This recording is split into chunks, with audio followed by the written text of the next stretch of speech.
உள்ளதை உள்ளவாறு தரும் தனித்துவ தெளிவுடன் உங்கள் தாருசபா தொலைக்காட்சி இலங்கையிலும் உலகெங்கிலும் இப்பொழுது முகநூல் தொலைக்காட்சிகளில் முதல்வனாய் உங்கள் தாருசபா தொலைக்காட்சி.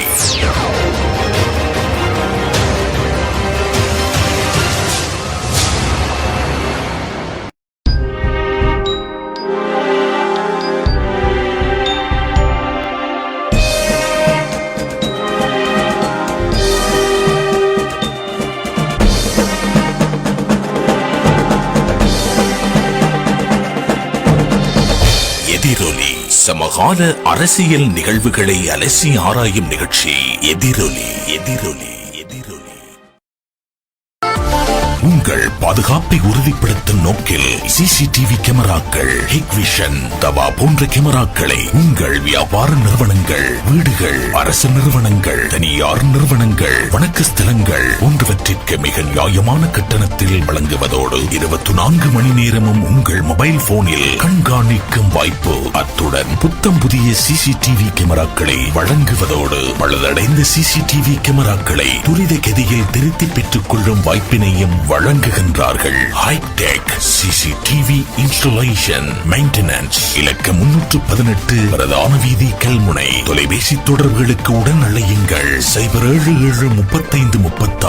756 3536 756.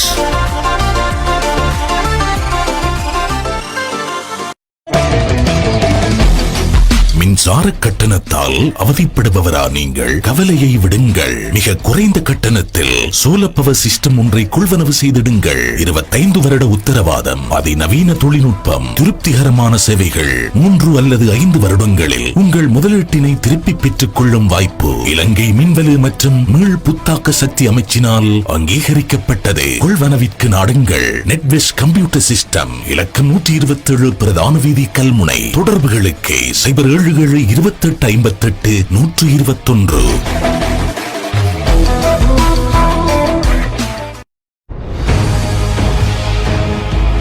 கல்முனையில் மெட்ரோபாலிட்டன் காலேஜ் ஒரு நாகரிகமான கல்விச் சூழலை கல்முனையில் விதைக்கின்றது நம் தேசத்தின் கல்வியகம் மெட்ரோபாலிட்டன் காலேஜ். சர்வதேச நாடுகளின் தரமிகு பல்கலைக்கழகங்களோடு கைகோர்த்து உன்னதமான சேவையை வழங்குகின்றது மெட்ரோபாலிட்டன் காலேஜ். வேக் மற்றும் யுஜிசி அங்கீகாரம் பெற்ற டிப்ளோமா, கலாநிதி பட்டப்படிப்பு, உயர் பட்டப்படிப்புக்கான கல்வி நெறிகளை வழங்குகின்றது. கல்முனை பிரதான வீதியிலும் தலைநகர் தெகிவளையிலும் மெட்ரோபாலிட்டன் காலேஜ்.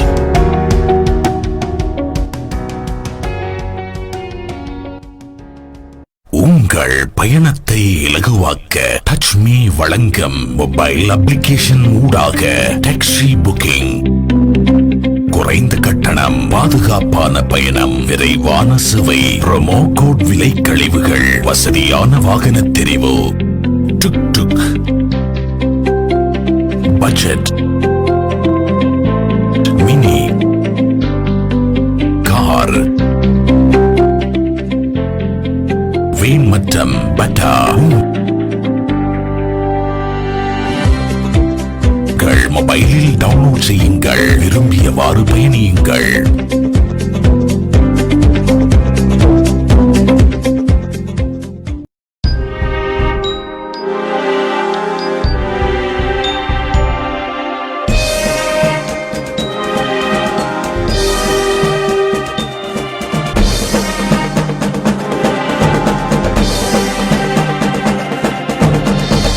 எதிரொலி சமகால அரசியல் நிகழ்வுகளை அலசி ஆராயும் நிகழ்ச்சி எதிரொலி. எதிரொலி எதிரொலி.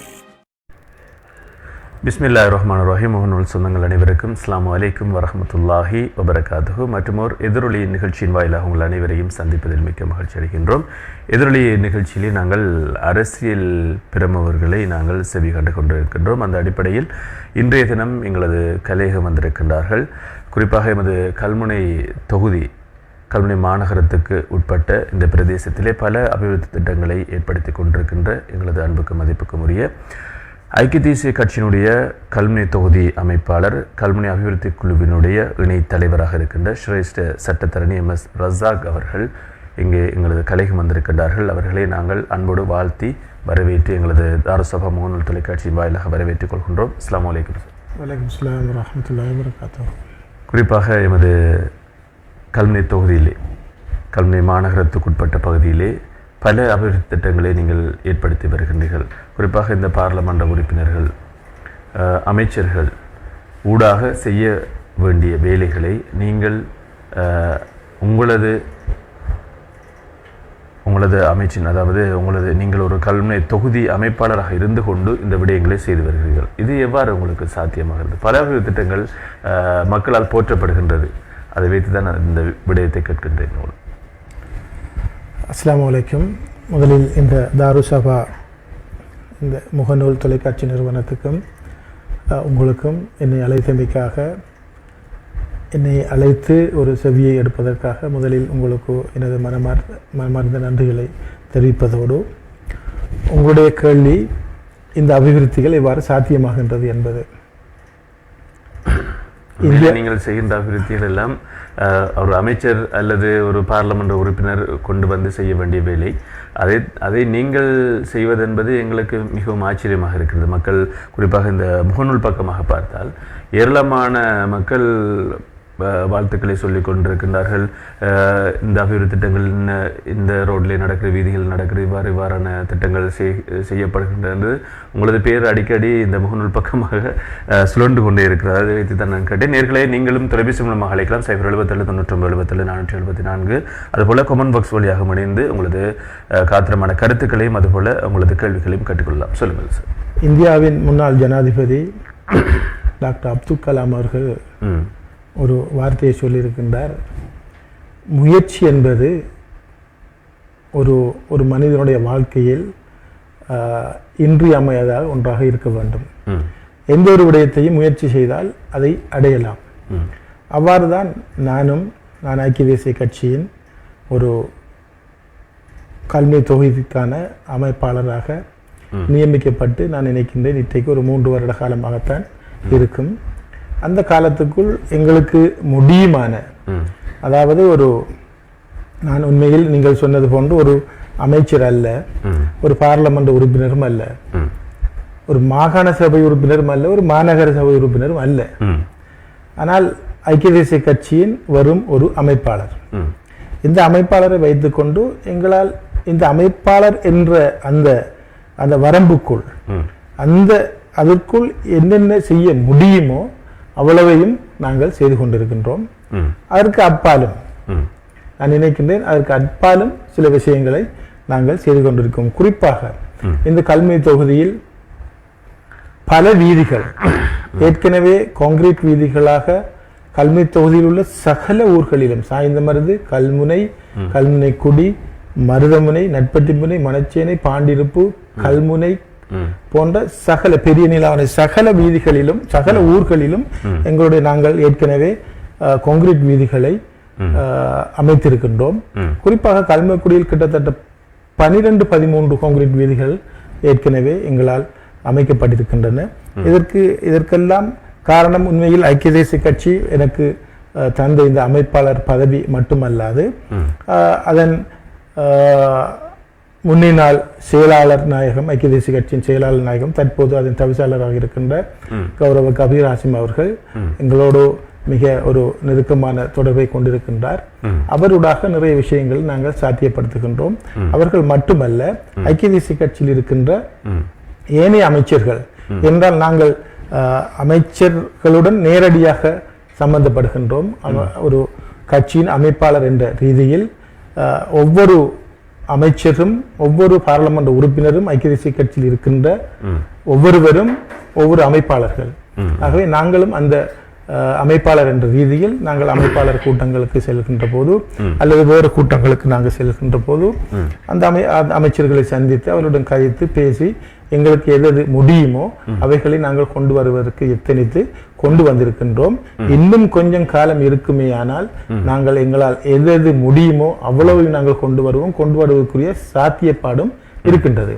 உண்மையிலே இந்த வேலைகளை செய்து கொண்டிருக்கும் பொழுது உங்களுக்கு ஏதாவது இடையூறுகள் வருகின்றதா? அரசியல் என்பது அதுதான், இடையூறு வரும். அதை நாங்கள் எவ்வாறு அதற்கு எதிராக நாங்கள் போராடி அதற்கு மேலாக எவ்வாறு அதை நாங்கள் இடையூறு இருக்கின்ற விடயங்களை எவ்வாறு சாணக்கியமாக கொண்டு வரலாம் என்ற விஷயங்கள் அறியாதவர்கள் அரசியலில் இருக்க முடியாது. எனவே நிறைய இடையூறுகள் வருகின்றன, அதை நாங்கள் தாண்டுகின்றோம். சில இடையூறுகளால் எங்களுடைய வேலைகள் தடுக்கப்பட்டும் இருக்கின்றன. எனவே இவைகளை பற்றி நாங்கள் கவலைப்பட போவதும் இல்லை. ஏனென்றால் எங்களுக்கு எது எங்களுடைய மக்களுக்கு முடியுமோ அந்த எல்லாவற்றையும் நாங்கள் செய்து கொண்டிருக்கின்றோம். இந்த இடையூறு வருவதற்கான காரணம் என்னென்று நீங்க நினைக்கின்றீங்க? நான் ஒரு வெறும் அமைப்பாளரால் முடியும் என்றால் ஏன் பார்லமெண்ட் உறுப்பினர்கள், அமைச்சர்கள், அரசியல் இருக்கின்ற முக்கிய பிரமுகர்களுக்கு அவர்கள் செய்யாத வேலைகளை நான் தொடும்போது அந்த இடையூறுகள் வருவதற்குரிய சாத்தியப்பாடு. இது மனித இயல்பு. இது நான் ஒருவரை குறிப்பாக சுட்டிக்காட்டவில்லை. ஒரு தலைவருக்கு அந்த தலைவரை முந்திக் கொண்டு போகின்ற இன்னும் ஒருவர் வருவாரையானால் அந்த தலைவர் அந்த மற்றவரை எவ்வாறும் தட்டி கழித்து அவரை பின்னோக்கி செல்லுகின்ற என்பது அரசியலில் இருக்கின்ற ஒரு இயல்பு. அதே போன்றுதான் அபிவிருத்தி வேலைகளிலும் ஒருவரை நாங்கள் முந்திக் கொண்டு போய்விடுவோமோ என்ற ஒரு அச்சம் கொண்டு வரும்போது அதை அவர் தடை செய்வார். அது எவராக இருந்தாலும் சரி, அது ஒரு அரசியலில் இயல்பு. அதே போன்று அரசியலில் இருக்கின்ற இயல்பு தான் அதை முந்திக் கொண்டு போவது. எனவே அந்த வேலைகளையும் நாங்கள் செய்து கொண்டிருக்கின்றோம். எது தடைகளாக வந்தாலும் அதை பற்றி நாங்கள் கவலையே படுவதில்லை. அந்த தடைகளை முந்த முடியுமானால் முந்துவோம், முந்தாவிட்டால் அதை பிறகு முந்துவோம். இன்ஷா அல்லாஹ். இது போல இந்த வீதிகள் தொடர்பாக நீங்கள் ஏராளமான வீதிகள் இங்கே காபட் வீதிகளாகவும் கொங்கிரீட் வீதிகளாகவும் விட்டிருக்கின்றீர்கள். இந்த வீதிகளை தவிர வேறு என்ன அபிவிருத்தி திட்டங்களை எதிர்காலத்தில் நான் மேற்கொள்ளலாம் என்று நீங்கள் எண்ணியிருக்கின்றீர்கள்? உங்களுக்கு தெரியும், இந்த அரசாங்கம் கம்பரலிய என்ற ஒரு மாபெரும் அபிவிருத்தி திட்டத்தை கௌரவ பிரதம மந்திரி ரணில் விக்ரமசிங்க அவர்களின் தலைமையில் இந்த நாட்டில் ஆரம்பித்து பல மில்லியன்கள், இந்த ஒவ்வொரு தொகுதிக்கும் பல மில்லியன்கள் காசு ஒதுக்கப்பட்டு அந்த கம்பரலிய திட்டத்தில் கௌரவ ரணில் விக்ரமசிங்க அவர்கள் ஆரம்பித்து வைத்த அந்த திட்டத்தில் ஒவ்வொரு தொகுதியிலும் அபிவிருத்திகள் நடைபெற்றுக் கொண்டிருக்கின்றன. அந்த வகையில் கல்முனை தொகுதிக்கும் சகோதரர் முன்னாள் ராஜாங்க அமைச்சர் ஹரிஸ் அவர்களுக்கு 300 மில்லியன் காசு அதுக்கும் கல்முனை தொகுதிக்காக ஒதுக்கப்பட்டிருக்கின்றது. ஆனால் எங்களுக்கும் அந்த காசு ஒதுக்கி தருவதாக கௌரவ பிரதம மந்திரி அவர்களால் வாக்குறுதி அளிக்கப்பட்டது. இருந்தும் கல்முனை தொகுதி மட்டுமல்ல, அம்பாறை தொகுதியில் மொத்தம் 8 பாராளுமன்ற உறுப்பினர்கள் இருக்கின்றார்கள். ஆனால் 4 தொகுதிகள் தான். ஒரு தொகுதிக்கு 300 மில்லியன் எனும் போது 1200 மில்லியன். அந்த 1200 மில்லியனையும் 8 பாராளுமன்ற உறுப்பினர்களுக்கு முதலில் பிரித்து கொடுத்து இருக்கின்றார்கள். அடுத்த கட்டமாக எங்களுக்கு அந்த கம்பரலிய திட்டத்தில் காசுகள் ஒதுக்கப்படலாம். அவ்வாறு ஒதுக்கப்படும் போது நாங்கள் அதற்குரிய அந்த ஒதுக்கப்படுகின்ற காசுக்கு என்னென்ன செய்ய வேண்டும் என்று சில ப்ரொபோசல்கள் நாங்கள் நிதி அமைச்சுக்கு கொடுத்திருக்கின்றோம். அந்த ப்ரொபோசல்களில் முக்கியமான சில அபிவிருத்தி திட்டங்கள், அதாவது எங்களுடைய பிரதேசத்துக்கு அத்தியாவசியமாக தேவைப்படுகின்ற, உதாரணத்துக்கு கொண்டு சொல்லப்போனால் ஒரு கடற்கரை, ஒரு பீச் எங்களுடைய கல்முனை சாய்ந்தமருதுக்கு பொதுவாக தற்போது இல்லை. நாங்கள் கல்முனை சாய்ந்தமருதில் இருக்கின்றவர்களுக்கு ஒரு ஓய்வு தேவைப்படும் போது நாங்கள் மருதமனைக்கு போகின்றோம், காத்தாங்குடிக்கு போகின்றோம், ஏன் அந்த பாலமனைக்கு கூட நாங்கள் போகின்றோம். ஆனால் எங்களுடைய பிரதேசத்தில் அழகான பீச் இருக்கின்றது. அதை புனர் நிர்மாணம் செய்து அதை அழகுபடுத்தி மக்கள் போய் இருக்கக்கூடியதாக ஒரு கடற்கரை இன்னும் எமது பகுதியில் 2 இடங்களில் இதனை செப்பனிட்டு இதன் இடையிலே இருக்கிறது, இன்னும் முடிவுற்றதாக இல்லை. இது தொடர்பாக உங்களது கருத்து என்ன? அதை நான் நினைக்கவில்லை அது கடற்கரை என்று. அது 2 இடங்களும் கடற்கரையே இல்லை. ஏனென்றால் ஒரு கடற்கரை, ஒரு பீச் என்னும் சொல்லும் போது அந்த பீச் எப்போ உலகத்தில் எல்லா இடங்களிலும் அது திறந்த வெளியரங்கத்தான் இருக்க வேண்டும், ஒரு ஓப்பனாகத்தான் இருக்க வேண்டும். பீச் என்பது அவ்வாறு தான் இருப்பது. ஆனால் சாய்ந்தமருதில் பீச் பார்க் என்று ஒன்று அமைத்திருக்கின்றார்கள். கல்முனைக்குடியிலும் அதற்கு பேர் பரகத் முன்னாள் மாநகர உறுப்பினர் அவர்கள் ஆரம்பித்து வைத்தது அதையும் ஒன்றையும் ஆரம்பித்திருக்கின்றார்கள். இவை இரண்டும் சுவர்களால் கட்டப்பட்டு உள்ளுக்கு சுவர்களால் பல கட்டடங்கள் எல்லாம் கட்டப்பட்டு பீச் என்ற தன்மையிலிருந்து முற்று முழுதாக அது மாற்றப்பட்டிருக்கின்றது. இது பீச்சுகள், இது கடற்கரைகள் அல்ல, ஓய்வெடுப்பதற்குரிய கடற்கரைகள் அல்ல. உண்மையில் எனக்கு ஒரு அதிகாரம் இந்த பிரதேசத்தில் வருமானால் முதலில் இவைகளை நான் உடைப்பேன். உடைத்துவிட்டு அழகான பீச் ஒன்றை மக்கள் ஓய்வெடுப்பதற்கு ஒரு அழகான பீச்சை மக்களுக்கு கொடுப்பதில் எனது முக்கிய பணியாக இருக்கும். எனக்கு ஒரு அரசியல் அதிகாரம் வறுமையானார். நிச்சயமாக. அதுபோல கமெண்ட் பாக்ஸ் வழியாகவும் கேள்விகள் வந்திருக்கிறது. இன்னும் ஒரு விடயத்தை கேட்க வேண்டும். இந்த சிறிய கட்சிகள், குறிப்பாக முஸ்லிம் காங்கிரஸ், அகில இலங்கை மக்கள் காங்கிரஸ் என்கின்ற கட்சிகள் இந்த ஐக்கிய தேசிய கட்சியுடன் இணைந்து போட்டியிடும் பொழுது நீங்கள் கல்முனை தொகுதியினுடைய ஒரு அமைப்பாளராக இருந்து கொண்டு நீங்கள் உங்களது கட்சியில் போட்டியிடுவதனால் உங்களுக்கு பல சிரமங்கள் ஏற்படும். இது தொடர்பில் உங்களது கருத்து என்ன? இல்லை, இந்த சிரமம் சேர்வதனால் இந்த சிரமங்கள் எப்போது ஸ்ரீலங்கா முஸ்லிம் காங்கிரஸும் அல்லது ஏசிஎம்சி என்ற கட்சிகள் ஐக்கிய தேசிய கட்சியில் இணைகின்றதோ அந்த இணைந்த காலங்களிலிருந்து நாங்கள் நிரந்தர ஐக்கிய தேசிய கட்சிக்காரர்களுக்கு எப்போதும் பிரச்சனை தான். இது முன்னாள் முன்னாள் பிரதி அமைச்சர் மயோன் முஸ்தபா அவர்களுக்கு மிகவும் ஒரு எதிரும் புதிருமான ஒரு நிலைகள் எல்லாம் இருந்திருக்கின்றன. தற்போது எனக்கு கூட அந்த பிரச்சனை வந்திருக்கின்றது. நாங்கள் கடந்த உள்ளூராட்சி தேர்தலில் உறுப்பினர்களை போடுவதற்கு கூட நாங்கள் பல சவால்களை எதிர்கொண்டோம். எனவே ஸ்ரீலங்கா முஸ்லிம் காங்கிரஸோ அல்லது ஏசிஎம்சியோ எங்களுடன் இணையும் போது எங்களுக்கு சவால்கள் இருக்கின்றன, நான் இல்லை என்று சொல்லவில்லை. ஆனால் இந்த விடயங்களை நாங்கள் எங்களுடைய கட்சியின் உயர் மட்டத்துக்கு, அதாவது கட்சியில் இருக்கின்ற தலைவர் உட்பட முக்கியமான அமைச்சர்கள் எல்லோருக்கும் நாங்கள் சில விஷயங்களை தெளிவாக எடுத்து கூறியிருக்கின்றோம். என் கடந்த உள்ளூராட்சி மன்ற தேர்தலில் கல்முனை தொகுதியில் உங்களுக்கு தெரியும், கல்முனை மாநகர சபையில் அழைப்பு ஒன்று இருக்குன்னு நினைக்கின்றேன். ஹலோ ஹலோ ஹலோ, அஸ்ஸலாமு அலைக்கும். யார் கேட்குறீங்க? வலைக்கும் இஸ்லாம். யார் எங்கிருந்து கேட்குறீங்க? சொல்லுங்கள் அரஃபாத். சொல்லுங்க, விளங்குறாரு. 2-3 நாளைக்கு மட்டும் ஏன் நீங்க ரசாக் வேற எடுக்கிறீங்க? இல்ல ரசாக் வேற எடுக்க சொல்லணும் சிலிண்டர் எடுத்துருக்கீங்க. நன்றி. உங்களது கேள்வி நம்ம ஊர்ல இப்படி ஒரு ஆளுமை உண்டு. சொல்லுங்க பேசலாம். நம்ம ஊர்ல இப்படி பெரிய ஒரு ஆளுமை உண்டு. இந்த எவ்வளவு காலம் முடிச்சா கவலைப்படுறோம். ஊடகத்துக்கு கூடுதலான அபிவிருத்திகளையும் கூடுதலான சேவைகளையும் ஒரு புகழ் இல்லாம நோமலாக செஞ்சுட்டு இருக்கிறவரு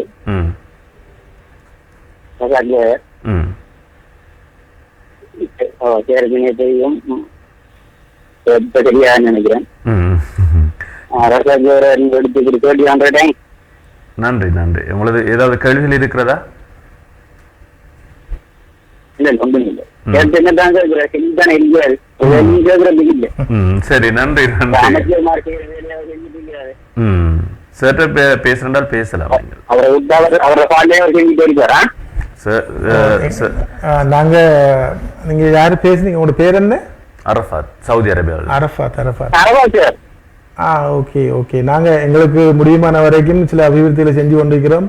நீங்க அதுக்கு நன்றி சொன்னதுக்கு நான் நன்றி கூறுகின்றேன் உங்களுக்கு. நீங்களும் சவுதி அரேபியால இருந்து எங்களோட 2-3 நாளைக்கு முதல் தான் சொல்லுங்க. 2-3 நாளைக்கு முதல் சிறுமுறை நினைச்சு பார்த்தேன். இப்படி முக்கியமான ஆன்மா உண்டு நம்ம ஊருக்குள்ள பிரதேசத்துல இருக்குது. இப்ப எடுக்காம காரணம் என்ன?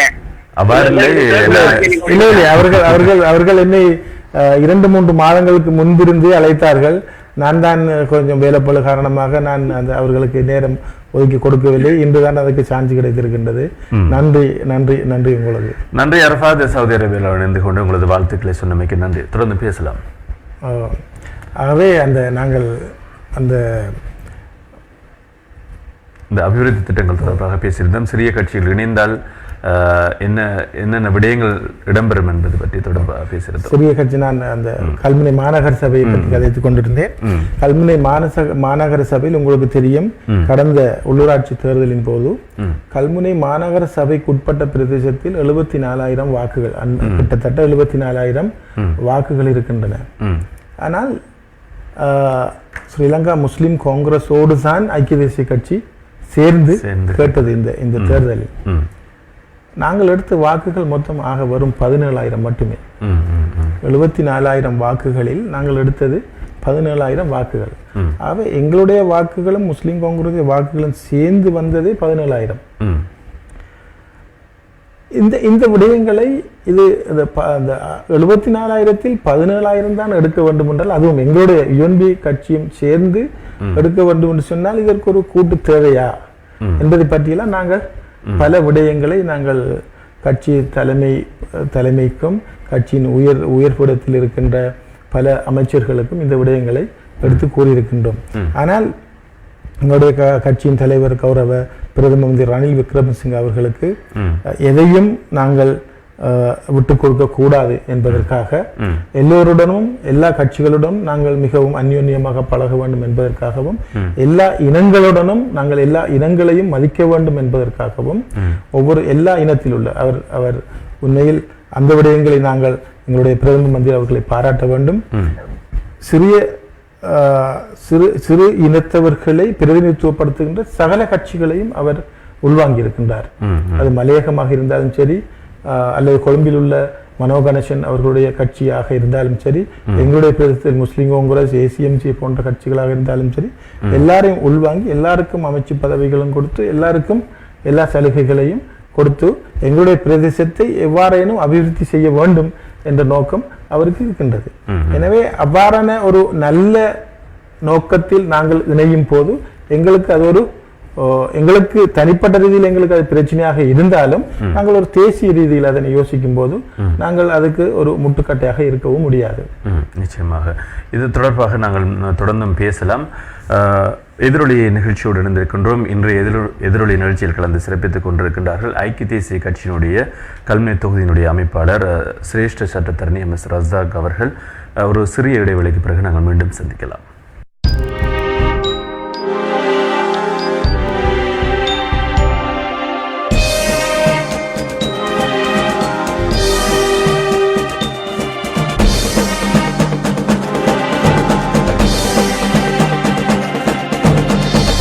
எதிரொலி சமகால அரசியல் நிகழ்வுகளை அலசி ஆராயும் நிகழ்ச்சி எதிரொலி. எதிரொலி எதிரொலி உங்கள் பயணத்தை இலகுவாக்க டச் மீ வழங்கும் மொபைல் அப்ளிகேஷன் ஊடாக டாக்ஸி புக்கிங். குறைந்த கட்டணம், பாதுகாப்பான பயணம், விரைவான சேவை, ப்ரோமோ கோட் விலை கழிவுகள், வசதியான வாகன தெரிவு, டுக் டுக், பட்ஜெட், மினி, கார், வேன் மற்றும் பட்டா.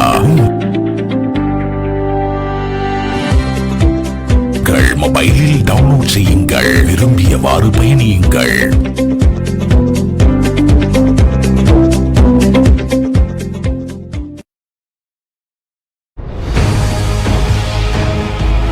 கல்முனையில் மெட்ரோபாலிட்டன் காலேஜ் ஒரு நாகரிகமான கல்விச் சூழலை கல்முனையில் விதைக்கின்றது நம் தேசத்தின் கல்வியகம் மெட்ரோபாலிட்டன் காலேஜ். சர்வதேச நாடுகளின் தரமிகு பல்கலைக்கழகங்களோடு கைகோர்த்து உன்னதமான சேவையை வழங்குகின்றது மெட்ரோபாலிட்டன் காலேஜ். வேக் மற்றும் UGC அங்கீகாரம் பெற்ற டிப்ளோமா, கலாநிதி பட்டப்படிப்பு, உயர் பட்டப்படிப்புக்கான கற்கை நெறிகளை வழங்குகின்றது. கல்முனை பிரதான வீதியிலும் தலைநகர் நெகிவளையிலும் மெட்ரோபாலிட்டன் காலேஜ்.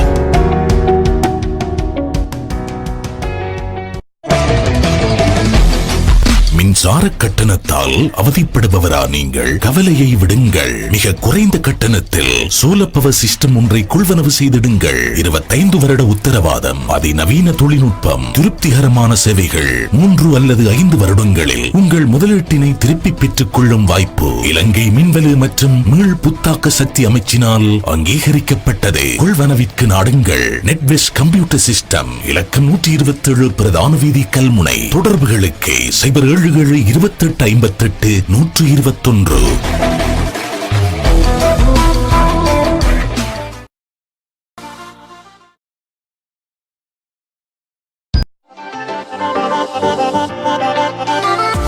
உங்கள் பாதுகாப்பை உறுதிப்படுத்தும் நோக்கில் சிசிடிவி கேமராக்கள், ஹிக்விஷன், தவா போன்ற கேமராக்களை உங்கள் வியாபார நிறுவனங்கள், வீடுகள், அரசு நிறுவனங்கள், தனியார் நிறுவனங்கள், வணக்க ஸ்தலங்கள் போன்றவற்றிற்கு மிக நியாயமான கட்டணத்தில் வழங்குவதோடு 24 மணி நேரமும் உங்கள் மொபைல் போனில் கண்காணிக்கும் வாய்ப்பு. அத்துடன் புத்தம் புதிய சிசிடிவி கேமராக்களை வழங்குவதோடு பழுதடைந்த சிசிடிவி கேமராக்களை துரித கதியில் திருத்தி பெற்றுக் கொள்ளும் வாய்ப்பினையும் வழங்குகின்றார்கள். Hitech CCTV installation maintenance. இலக்கம் 318 பிரதான வீதி, கல்முனை. தொலைபேசி தொடர்புகளுக்கு உடன் அழையுங்கள் 0773536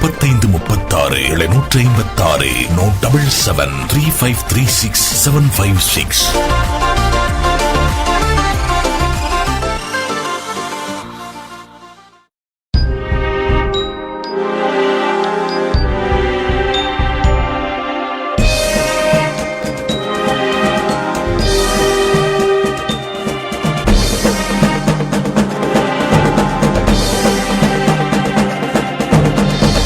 எதிரொலி சமகால அரசியல் நிகழ்வுகளை அலசி ஆராயும் நிகழ்ச்சி எதிரொலி. எதிரொலி எதிரொலி எதிரொலி நிகழ்ச்சியுடன் இருக்கின்றோம். மீண்டும் இணைந்து கொள்கின்றோம்.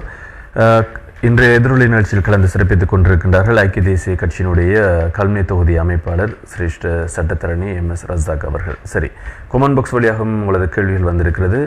தொலைபேசி மூலமாக அழைத்து உங்களது கேள்விகளை கேட்கலாம். 077-97-77-474 என்கின்ற எமது கலையக தொலைபேசி இலக்கம் இருக்கிறது. தொலைபேசி மூலமாக இணைந்து வைபர், வாட்ஸ்அப், ஐஎம் அதுபோல ஊடாக இணைந்து நீங்கள் எமது கடல் கடந்த நாடுகள் இருக்கின்ற எமது உறவுகள் நீங்கள் உங்களது கேள்விகளையும் தொடுக்கலாம்.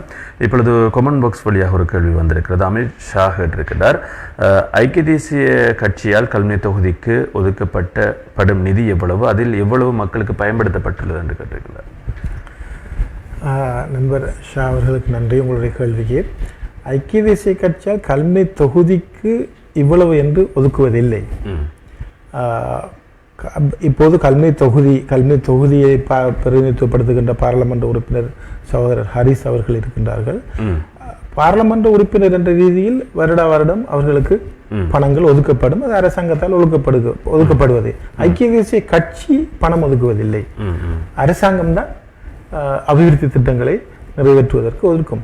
அதே போன்று நான் அந்த ஆளும் கட்சியின் ஒரு அமைப்பாளர் என்ற ரீதியில் எங்களுக்கும் அந்த ஒரு பாராளுமன்ற உறுப்பினருக்கு கிடைக்கின்ற அளவுக்கு கிடைக்காவிட்டாலும் ஓரளவு கிடைக்கும். அதையும் நாங்கள் சும்மா இருந்தால் அதுவும் கிடைக்காது. நாங்களும் போய் அவர்களுடன் பேசி அவருடன் கலந்து ஆலோசித்து எங்களுக்கும் தர வேண்டும், நாங்களும் ஏதாவது செய்ய வேண்டும், நாங்களும் அபிவிருத்தி செய்ய வேண்டும் என்று கேட்டு பிடித்தால் மட்டும்தான் அது எங்களுக்கு கிடைக்கும். அதில் எவ்வளவு செலவு செய்யப்பட்டது என்றும் கேட்டிருக்கின்றீர்கள். எடுத்த எல்லாமே செலவு செய்யப்பட்டிருக்கின்றது. எங்களுக்கு வந்த அவ்வளவுமே செலவு செய்யப்பட்டிருக்கின்றது, குறிப்பாக அபிவிருத்தி திட்டங்கள் இல்லாமல். அடுத்து மற்றொரு கேள்வி இருக்கிறது. MS தாரை கேட்டிருக்கிறார், உரிமை சம்பந்தமான விடயத்தில் உங்களது நிலைப்பாடு என்ன? உரிமை என்கின்ற விடயம் இது இது இது ஒரு நீண்ட நேரம் கதைக்க வேண்டிய விடயம். ஏனென்றால் நாங்கள் 85ஆம் ஆண்டு அல்லது 86ஆம் ஆண்டு காலப்பகுதிகளில் ஒரு கட்சி எங்களுக்கு முஸ்லிம்களின் உரிமையை காக்க வேண்டும் என்பதற்காக ஒரு கட்சி ஒன்று நாங்கள் ஆரம்பித்து இற்றை வரைக்கும் அந்த கட்சியில் பயணம் செய்து கொண்டிருக்கின்ற முஸ்லிம்களாகிய நாங்கள் அன்றிலிருந்து இன்று வரைக்கும் எடுத்த உரிமை ஒன்றுமே இல்லை என்றுதான் நான் சொல்லுவேன். உரிமை என்றுதான் வந்தோம், ஆனால் ஒரு உரிமையும் எடுத்ததாக இல்லை. இதைவிட நாங்கள் சலுகைகளை அனுபவித்திருக்கலாம். ஏனென்றால் அந்த நேரம் ஐக்கிய தேசிய கட்சியிலும் SLP ஸ்ரீலங்கா சுதந்திர கட்சியிலும் அமைச்சர்களாக முஸ்லிம்கள் நிறைய பேர் இருந்திருக்கின்றார்கள்.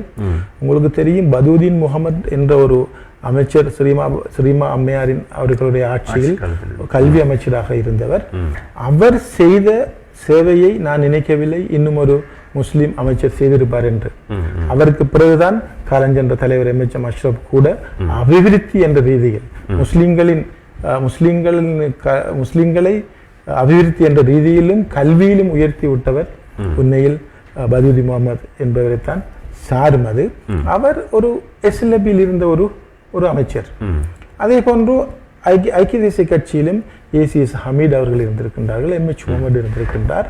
ஒரு கட்சியின் தலைவருடன் அதில் இருக்கின்ற கட்சி உறுப்பினர் ஒரு முஸ்லீமாக இருந்து கொண்டு அந்த தலைவருடன் மிக நெருக்கமாக இருக்கும் போது நாங்கள் தனி கட்சி என்று வைத்துக் கொண்டு நாங்கள் செய்கின்ற அபிவிருத்திகளை விட கூடுதலாக செய்யலாம் என்பது எனது அபிப்பிராயம். ஏனென்றால் இது வரலாறு. ACS ஹமீத் அவர்கள் செஞ்சிருக்கின்றார்கள், அதே போன்று பதியுதி முகமது அவர்கள் செய்திருக்கின்றார்கள், அதே போன்று எங்களுடைய மறைந்த AR மன்சூர் அவர்கள். உண்மையில் அவர் பிரேமதாஸ் அவர்களுடன் மிக நெருக்கமாக இருந்த ஒரு அமைச்சர். அந்த நேரம் இப்போது எல்லா மக்களும் கதைக்கின்றார்கள் அவரை பற்றி. அந்த நேரம் அவர் செய்த சேவைகள் நிறையவே இருக்கின்றன. அதற்கு பிறகு இங்கு கல்வி தொகுதியில் சேவையே நடக்கவில்லை என்று பொதுமக்கள் கதைக்கின்ற அளவுக்கு அவர் அந்த நேரம் செய்தார். அதற்கு உண்மையில் ஒரு காரணம் என்னவென்றால் அவர் அந்த நாட்டின் தலைவர் பிரேமதாஸ் அவர்களுடன் மிக நெருக்கமாக இருந்தார். இதை நாங்களும் இப்போது ஏன் இதை பின்பற்றக்கூடாது என்பதுதான் என்னுடைய கேள்வி. நாங்கள் ஒரு தேசிய கட்சியில் நாங்கள் SLPயிலும் இருக்க வேண்டும், ஐக்கிய தேசிய கட்சியிலும் இருக்க வேண்டும்.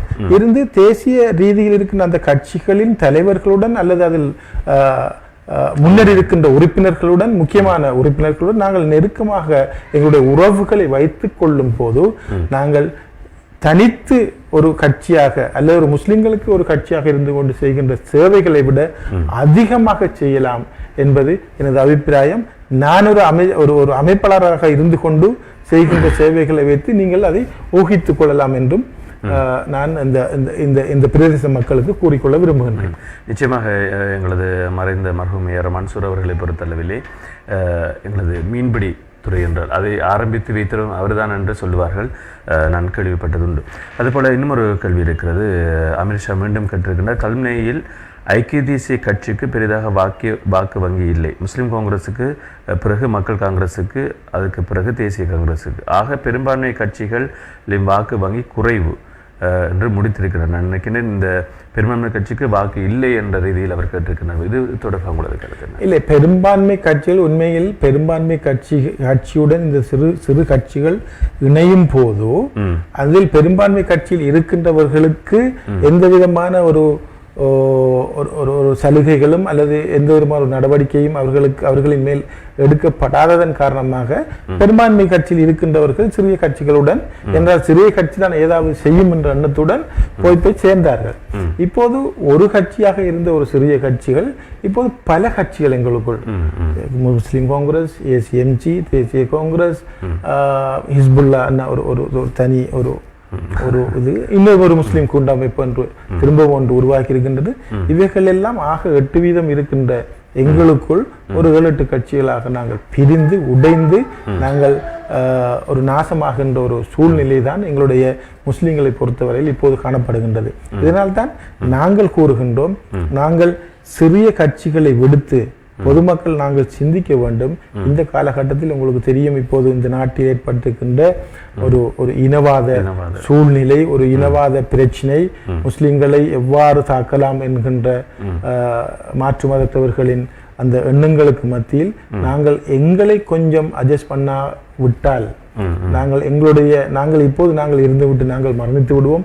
எங்களுடைய சந்ததி இன்னும் 20-25 வருடங்களுக்கு பிறகு வருகின்ற சந்ததிகளை இப்போது நாங்கள் யோசித்து சில தீர்மானங்களை எடுக்க வேண்டிய ஒரு சூழ்நிலையில் இருக்கின்றோம். அதனால் தான் சொல்லுகின்றேன், நாங்கள் பெரிய கட்சிகளுடன் நாங்கள் கட்டாயமாக இணைந்து அவர்களுடன் ஒத்துப்போகக்கூடிய ஒரு சூழ்நிலையை நாங்கள் உருவாக்க வேண்டும் என்றும் நான் எங்களுடைய பிரதேச மக்களிடம் நான் வினயமாக வேண்டுகின்றேன். அதுக்கு பிறகு இன்னும் ஒரு கேள்வி வந்திருக்கிறது. தேர்தல் நெருங்கும் வேளையில் வீதிகள் போடுவதன் காரணம் என்ன? அடுத்த முறை தேர்தல் கேட்கும் எண்ணம் இருக்கிறதா அப்படின்னு கேட்டிருக்கிறார். இல்லை, தேர்தல் நெருங்கும் காலம் என்று இல்லை. இப்போ தேர்தல் நெருங்குகின்றது ஒரு ஜனாதிபதி தேர்தல் மட்டும்தான். ஆனால் எங்களுக்கு காசு கிடைக்கும் போதுதான் நாங்கள் வீதி போடலாம். காசு கிடைக்காத நேரம் வீதி எப்படி போடுவது? இப்போதான் காசு கிடைக்கின்றது, அதனால தான் போடுகின்றோம். ஆனா தேர்தல் கேட்காமல் விடுவது என்பது நாங்கள் எதிர்காலத்தில் நாங்கள் அதை தீர்மானிக்க வேண்டிய விடயம். இன்ஷா அல்லாஹ் எங்களுக்கு சாதகமான ஒரு சூழ்நிலை வறுமையானால் நாங்கள் தேர்தல் கேட்பதற்கு எப்பவும் தயாராகத்தான் இருக்கின்றோம்.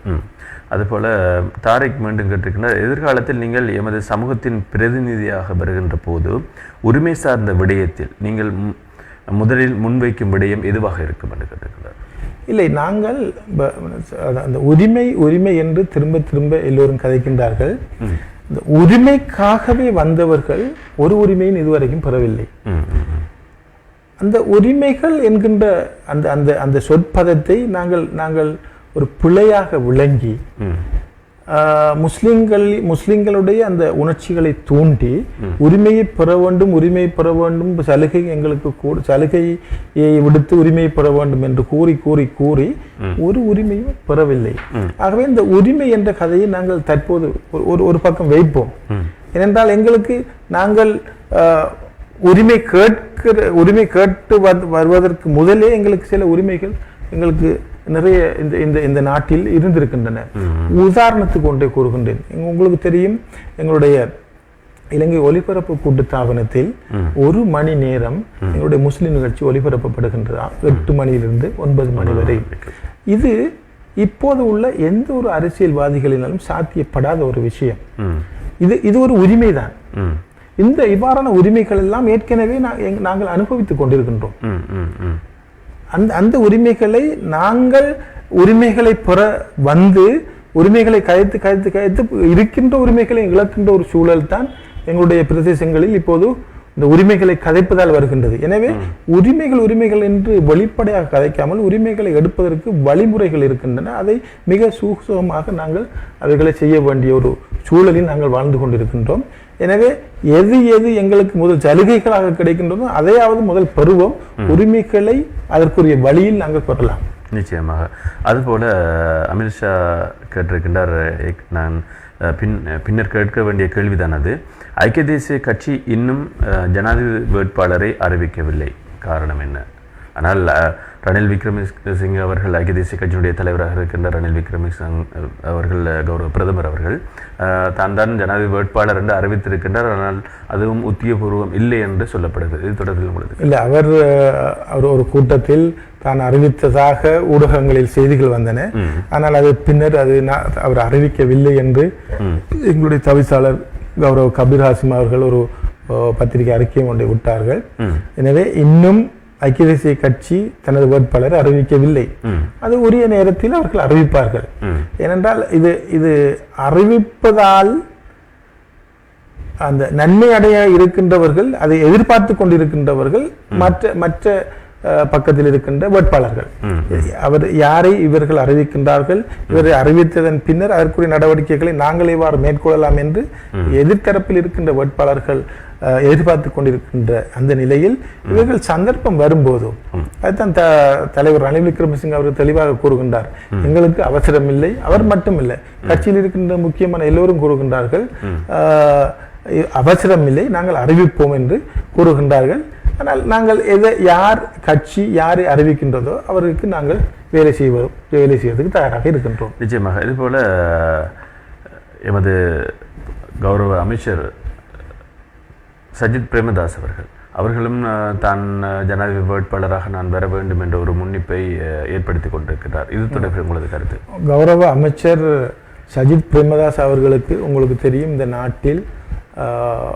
நாட்டில் இருக்கின்ற மக்களில் பெரும்பான்மையானோர் பாமர மக்கள் தான், அடுத்தவர்கள் குறைவு. பாமர மக்களிடையே சஜித் பிரேமதாஸ் அவர்களுக்கு ஒரு பெரிய ஒரு எதிர்பார்ப்பு இருக்கின்றது. எங்கு போய் நாங்கள் பாமர ஒரு கிராமப்புறங்களில் எங்கு போய் கேட்டாலும் சஜித் பிரேமதாசா தான் வரணும் என்று, ஜனாதிபதியாக வர வேண்டும் என்று மக்கள் எதிர்பார்க்கின்றார்கள். இது ஐக்கிய தேசிய கட்சிக்காரர்களுக்குள் இருக்கின்றவர்கள் மட்டுமல்ல, மொட்டில் இருக்கின்றவர்கள் கூட சஜித் பிரேமதாசா வந்தால் நாங்கள் வாக்களிப்போம் என்று சொல்கின்ற அதிகமானவர்களை நாங்களும் கண்டிருக்கின்றோம், நாங்கள் கேள்விப்பட்டிருக்கின்றோம். எனவே இந்த நாட்டில் அவரை மிஞ்சிய ஒரு ஆதரவு அவருக்கு வந்து கொண்டிருக்கின்றது. அதற்கும் எங்களுடைய தலைவர் என்ன முடிவெடுக்கின்றாரோ அதற்கும் காலம்தான் பதில் சொல்லும். எதை எடுத்தாலும் நாங்கள் அதற்கு ஆதரவு வழங்குவதற்கு நாங்கள் இதாக இருக்கட்டும். ஆனால் சஜித் பிரேமதாஸ் அவர்களை ஜனாதிபதி வேட்பாளராக நியமித்தால் நிறைய பேர், உங்களுக்கு தெரியும், கட்சியில் முக்கியமான அமைச்சர்கள் எல்லோரும் அவருடன் தான் அவரை வேட்பாளராக நியமிக்க வேண்டும் என்றுதான் அதிகமாக கூறுகின்றார்கள். எனவே அவரை போட்டால் எங்களுக்கும் சந்தோஷம். நிச்சயமாக. ஆனால் கௌரவ பிரதமர் அவர்களுடன் இது தொடர்பில் கௌரவ பிரதமர் அவர்கள் தான் முடிவெடுக்க வேண்டும் என்கிற ஒரு நிலைப்பாடும் இருக்கின்றால் கட்சியின் தலைவர். ஆனால் சஜித் பிரேமதாச வந்தால், நீங்கள் சொல்கின்றீர்கள் சஜித் பிரேமதாச கௌரவ அமைச்சர் அவர்கள் வந்தால் அவர்கள் பக்கம் ஏராளமான அமைச்சர்கள் பார்லமெண்ட் உறுப்பினர்கள் செல்வார்கள் என்று. ஆனால் இங்கே பிரதமர் அவர்கள் இருக்கின்றார்கள். ஏன் இவ்வாறான ஒரு முடிவை அவர்கள் எடுக்க வேண்டும்? அதாவது இப்பொழுது கட்சியின் தலைவர், ஐக்கிய தேசிய கட்சியின் தலைவராக கௌரவ பிரதமர் அவர்கள் இருக்கின்றார்கள். சஜித் பிரேமதாஸ் ஒரு அமைச்சராக இருக்கின்றார். இந்த அதாவது கட்சியில் இருக்கின்ற அமைச்சர்கள் ஏன் அவர்களின் பக்கம் செல்ல வேண்டும்?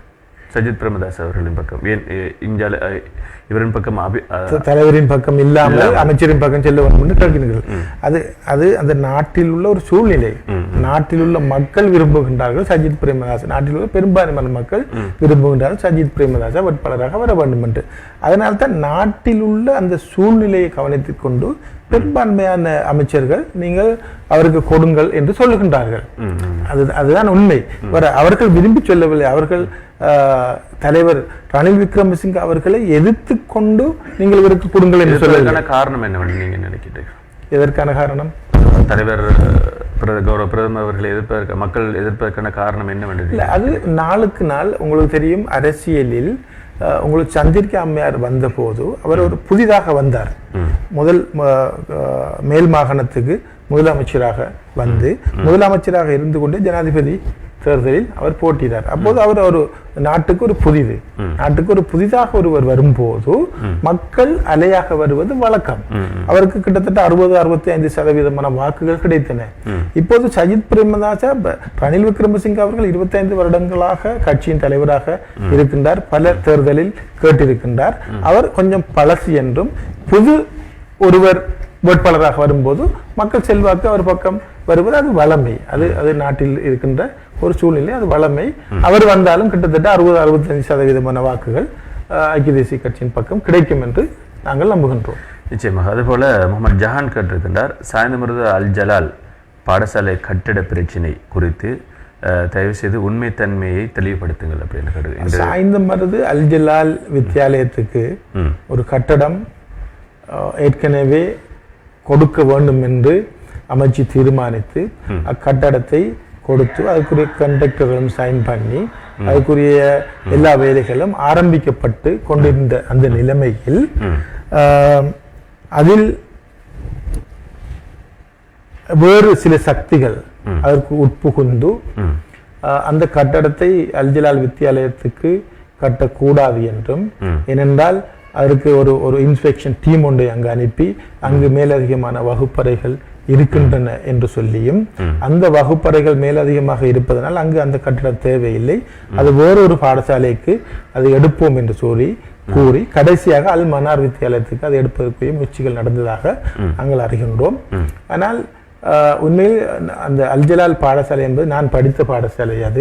அதில் ஏஆர் மன்சூர் பில்டிங் என்ற ஒரு பில்டிங் இருக்கின்றது. அந்த பில்டிங் பல வகுப்பறைகளை கொண்டிருந்தாலும் அந்த பில்டிங் இப்போது கண்டம் பண்ணப்பட்டு, அதாவது சுனாமியினால் அந்த கட்டடம் பாதிக்கப்பட்டு கண்டம் பண்ணப்பட்டு உடையின் நிலையில் அதுக்குள் மாணவிகளை கொண்டு படிப்பிக்க முடியாத ஒரு சூழ்நிலையில் அதையும் இவர்கள் கணக்கெடுத்து அந்த கட்டடத்தை வேறெங்கும் கொண்டு செல்ல வேண்டும் என்று எத்தனித்திருக்கின்றார்கள். ஆனால் உண்மையில் அதுவல்ல நிலைமை. அங்கு அந்த கட்டடம் தேவைப்பட்ட ஒரு விடயம். அதனால்தான் ஏற்கனவே அமைச்சனால் அதை அந்த பாடசாலைக்கு கொடுத்து அதற்குரிய எல்லா விடயங்களும் முடிந்து அது ஆரம்பிக்கப்பட்டு கொண்டிருந்த நிலையில் தான் அது நிறுத்தப்பட்டு இருக்கின்றது.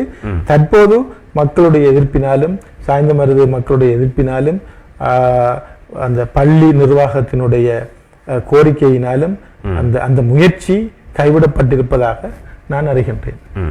நிச்சயமாக நாங்கள் ஏற்கனவே கேட்ட கேள்வியை தான் இங்கே அமித்ஷா கேட்டுக்கணும். நாளை பிரதமர் அவர்களும் சஜித் பிரேமதாஸ் அவர்களும் சந்திக்க உள்ளதாக செய்தி வந்தன. ஜனாதிபதி வேட்பாளர் தொடர்பாக கட்சி நிலைப்பாடுனா உங்களின் நிலைப்பாடு என்னன்னு கேட்டிருக்கிறார். அதான் நான் ஏற்கனவே சொன்னேன். ஜனாதிபதி வேட்பாளர் தொடர்பாக கட்சி எந்த முடிவை எடுக்கின்றதோ அதற்கு நாங்கள் அந்த கட்சியின் ஒரு அமைப்பாளர் என்ற ரீதியில் கல்முனை ஐக்கிய தேசிய கட்சியின் சார்பாக நாங்கள் அந்த வருகின்ற வேட்பாளரை நாங்கள் ஆதரிப்போம். நிச்சயமாக இது தொடர்பான கேள்வியை தான் மீண்டும் இவர் கேட்டிருக்கின்றார். அகமது லபே அன்சார், அவருக்கும் இந்த பதில் பொருத்தமாக இருக்கும் என்று நினைக்கின்றோம். அதுபோல் ஏற்கனவே சொன்ன அல் ஜலால் வித்யாலய பிரச்சனை தொடர்பாக ரிகாஸ் கேட்டிருக்கின்றார், அவருக்கும் அந்த பதில் சென்றிருக்கும் என்று நம்புகின்றோம்.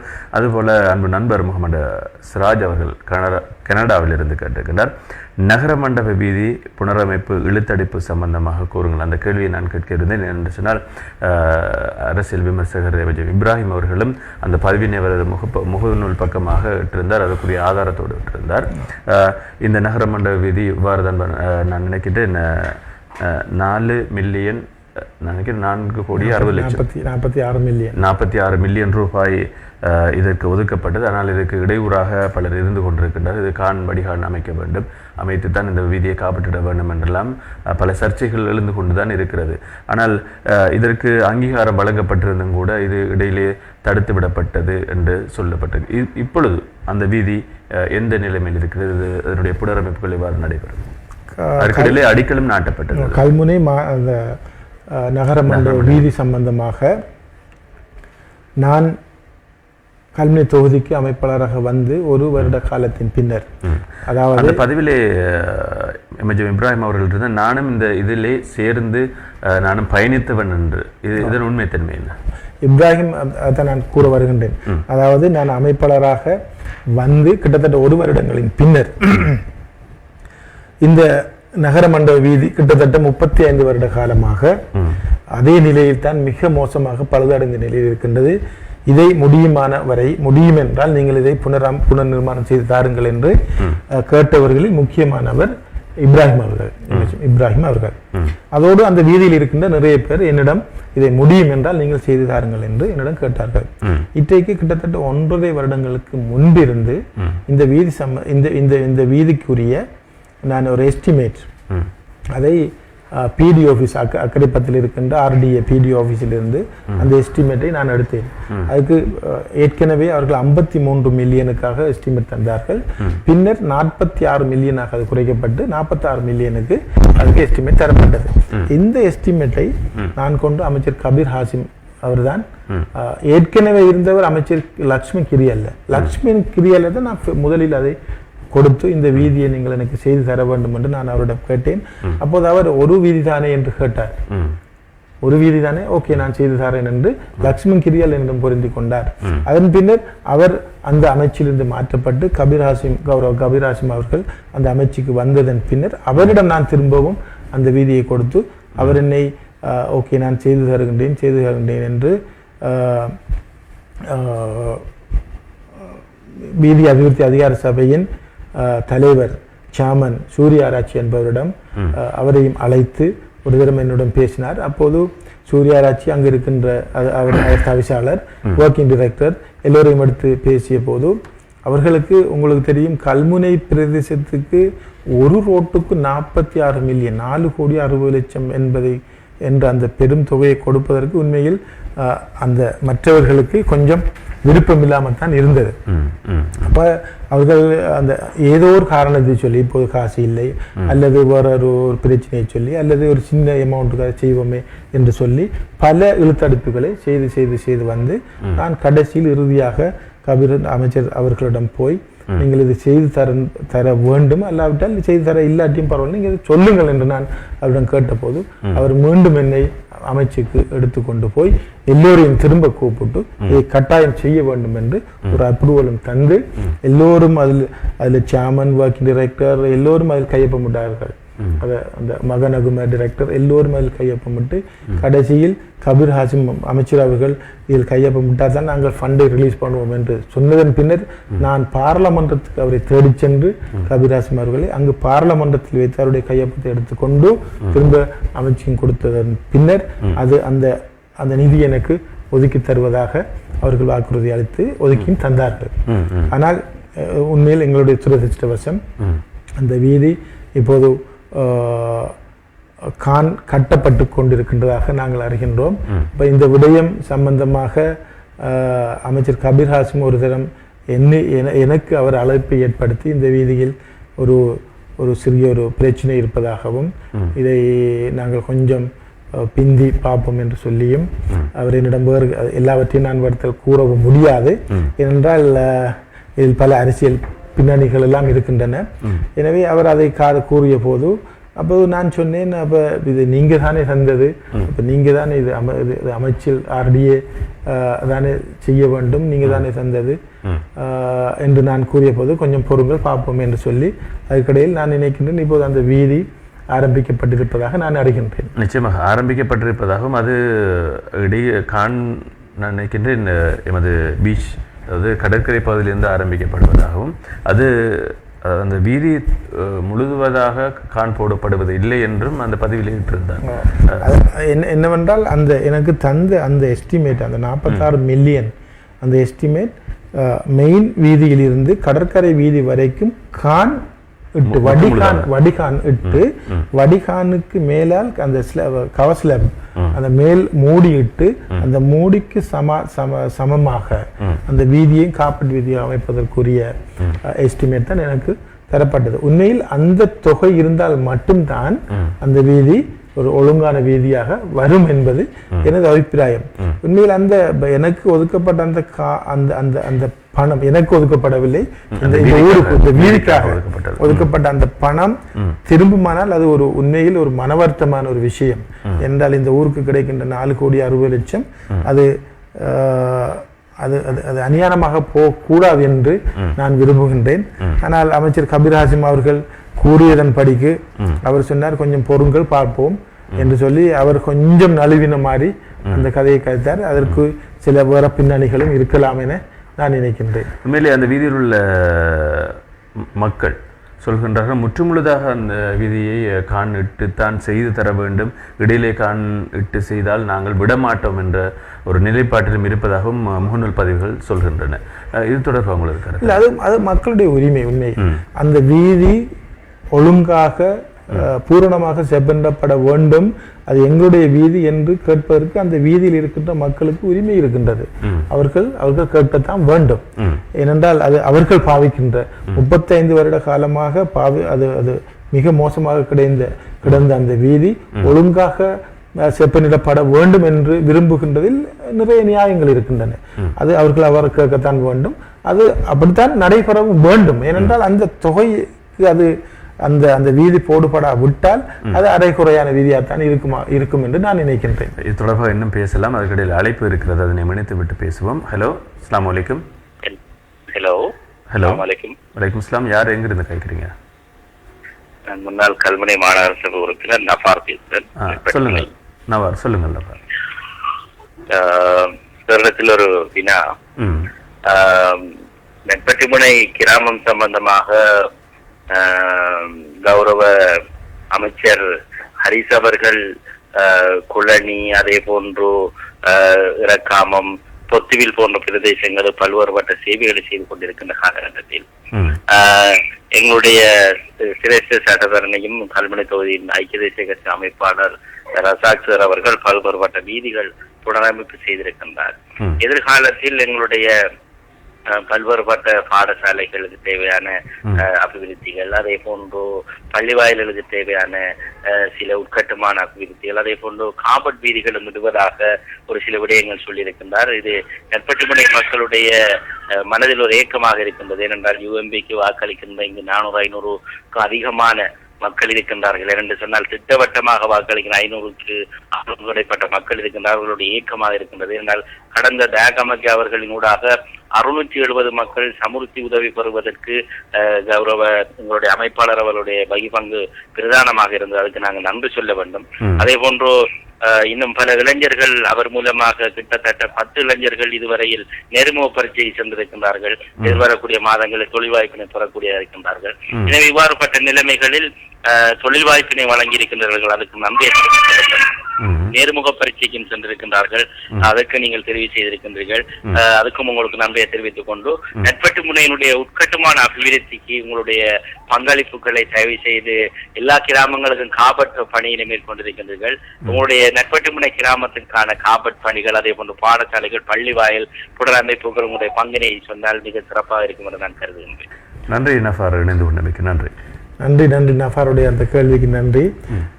நட்பு டீம் அவர் சொன்னது போன்று நாங்கள் தொழில் வாய்ப்பும் நாங்கள் எங்களுக்கு முடியுமான வரைக்கும் நாங்கள் ஒவ்வொரு ஊருக்கும் கொடுத்திருக்கின்றோம். இந்த கல்வி தொகுதியை பொறுத்தவரையில் நான் இன வேறுபாடு பார்ப்பதில்லை. ஏனென்றால் கல்முனை நாங்கள் ஐக்கிய தேசிய கட்சிக்காரர்கள், நாங்கள் முஸ்லிம் காங்கிரஸும் அல்ல, டிஎன்ஏயும் அல்ல, நாங்கள் ஐக்கிய தேசிய கட்சி. எல்லோருக்கும் எல்லாம் சமமாக போய் கிடைக்க வேண்டும் என்பதில் நாங்கள் மிக உறுதியாக இருக்கின்றோம். அந்த வகையில் நாங்கள் தமிழ் பிரதேசங்களுக்கும் அதிகமான வீதிகளை போட்டிருக்கின்றோம். பாண்டிருப்பு பிரதேசத்தில் அண்மையில் 2 காபட் வீதிகளும் போடப்பட்டிருக்கின்றன. அத்தோடு பல கான்கிரீட் வீதிகள் நட்பட்டி மினைக்கும் நஃபார் அவர்கள் சொன்னது போன்று பல கான்கிரீட் வீதிகள் போடப்பட்டிருக்கின்றன. ஆனால் அவர்களுக்கு நான் ஒரு வாக்குறுதி அளித்திருக்கின்றேன். நட்பட்டி மினை பள்ளி வீதிக்கு நாங்கள் காப்பட் இட்டு தர வேண்டும். ஏனென்றால் அது ஒரு எங்களுடைய கிராமம். ஆகவே அந்த ஒவ்வொரு ஊருக்கும் நாங்கள் காப்பற்றிடும் போது நட்பட்டிமனை கிராமத்துக்கும் காப்பற்றிட்டு கொடுக்க வேண்டும் என்று நாங்கள் அவர்களுக்கு அந்த மக்களுக்கு வாக்குறுதி அளிக்கிறோம். இன்ஷா அல்லாஹ் காலம் அதற்கு எங்களுக்கு ஒரு நல்ல வழியை காட்ட வேண்டும். நாங்கள் அவர்களுக்கு அதை செய்து கொடுக்க வேண்டும். அதே போன்றுதான் மருதமனை பிரதேசத்துக்கும் அந்த பிரதேச மக்களுக்கும் நான் ஏற்கனவே பல கான்கிரீட் வீதிகளை அமைத்திருக்கின்றேன். தொழில் வாய்ப்புகளுக்குரிய நஃபார் அவர்கள் சொன்னது போன்று நேர்முக பரீட்சைக்கு நிறைய பேர் போயிருக்கின்றார்கள். அவர்களுக்கு தொழில் வாய்ப்பு கிடைக்கும் என நான் நம்புகின்றேன். அங்கே நான் மருதமனைக்கும் ஒரு வீதிக்கு நாங்கள் காப்பற்றிடுவதற்கு நாங்கள் அதற்குரிய ப்ரொபோசல்களை எல்லாம் அமைச்சுக்கு சமர்ப்பித்திருக்கின்றோம். வந்தால் அண்மையில் நாங்கள் அதற்குரிய வேலைகளை ஆரம்பிப்போம். நட்படிமுனைக்கு நீங்கள் கேட்டுக்கொண்டது போன்று இன்ஷா அல்லாஹ் உங்களுக்கு நாங்கள் முடியுமான வரைக்கும் நாங்கள் உதவி செய்ய சித்தமாக இருக்கின்றோம். நிச்சயமாக. அதுபோல உதுமா நபி அப்துல்லா கேட்டிருக்கின்றார், நீங்கள் ஏன் ஐக்கிய தேசிய கட்சியில் இருப்பது, எமக்கு என்று ஒரு முஸ்லிம் கட்சிகள் இருக்கும் போது ஏன் நீங்கள் ஐக்கிய தேசிய கட்சியில் இருக்கின்றீர்கள்? நீங்கள் எமது தாய் கட்சியில் இருக்கும் முஸ்லிம் காங்கிரஸில் இணைந்து கொள்ளுங்கள். நான் தற்பொழுது சவுதி அரேபியாவில் அப்துல்லா அப்படின்னு கேட்டிருக்கிறார். இது ஒரு நல்ல கேள்வி. என்னிடம் இந்த கேள்வியை பலர் கேட்டிருக்கின்றார்கள். நான் கேட்பவர்களுக்கெல்லாம் சொல்லுகின்ற ஒரு பதில் என்னவென்றால் 10ஓட 11ஆக இருக்க நான் விரும்பவில்லை. ஏனென்றால் முஸ்லிம் காங்கிரஸில் தான் நிறைய பேர் இருக்கின்றார்கள்.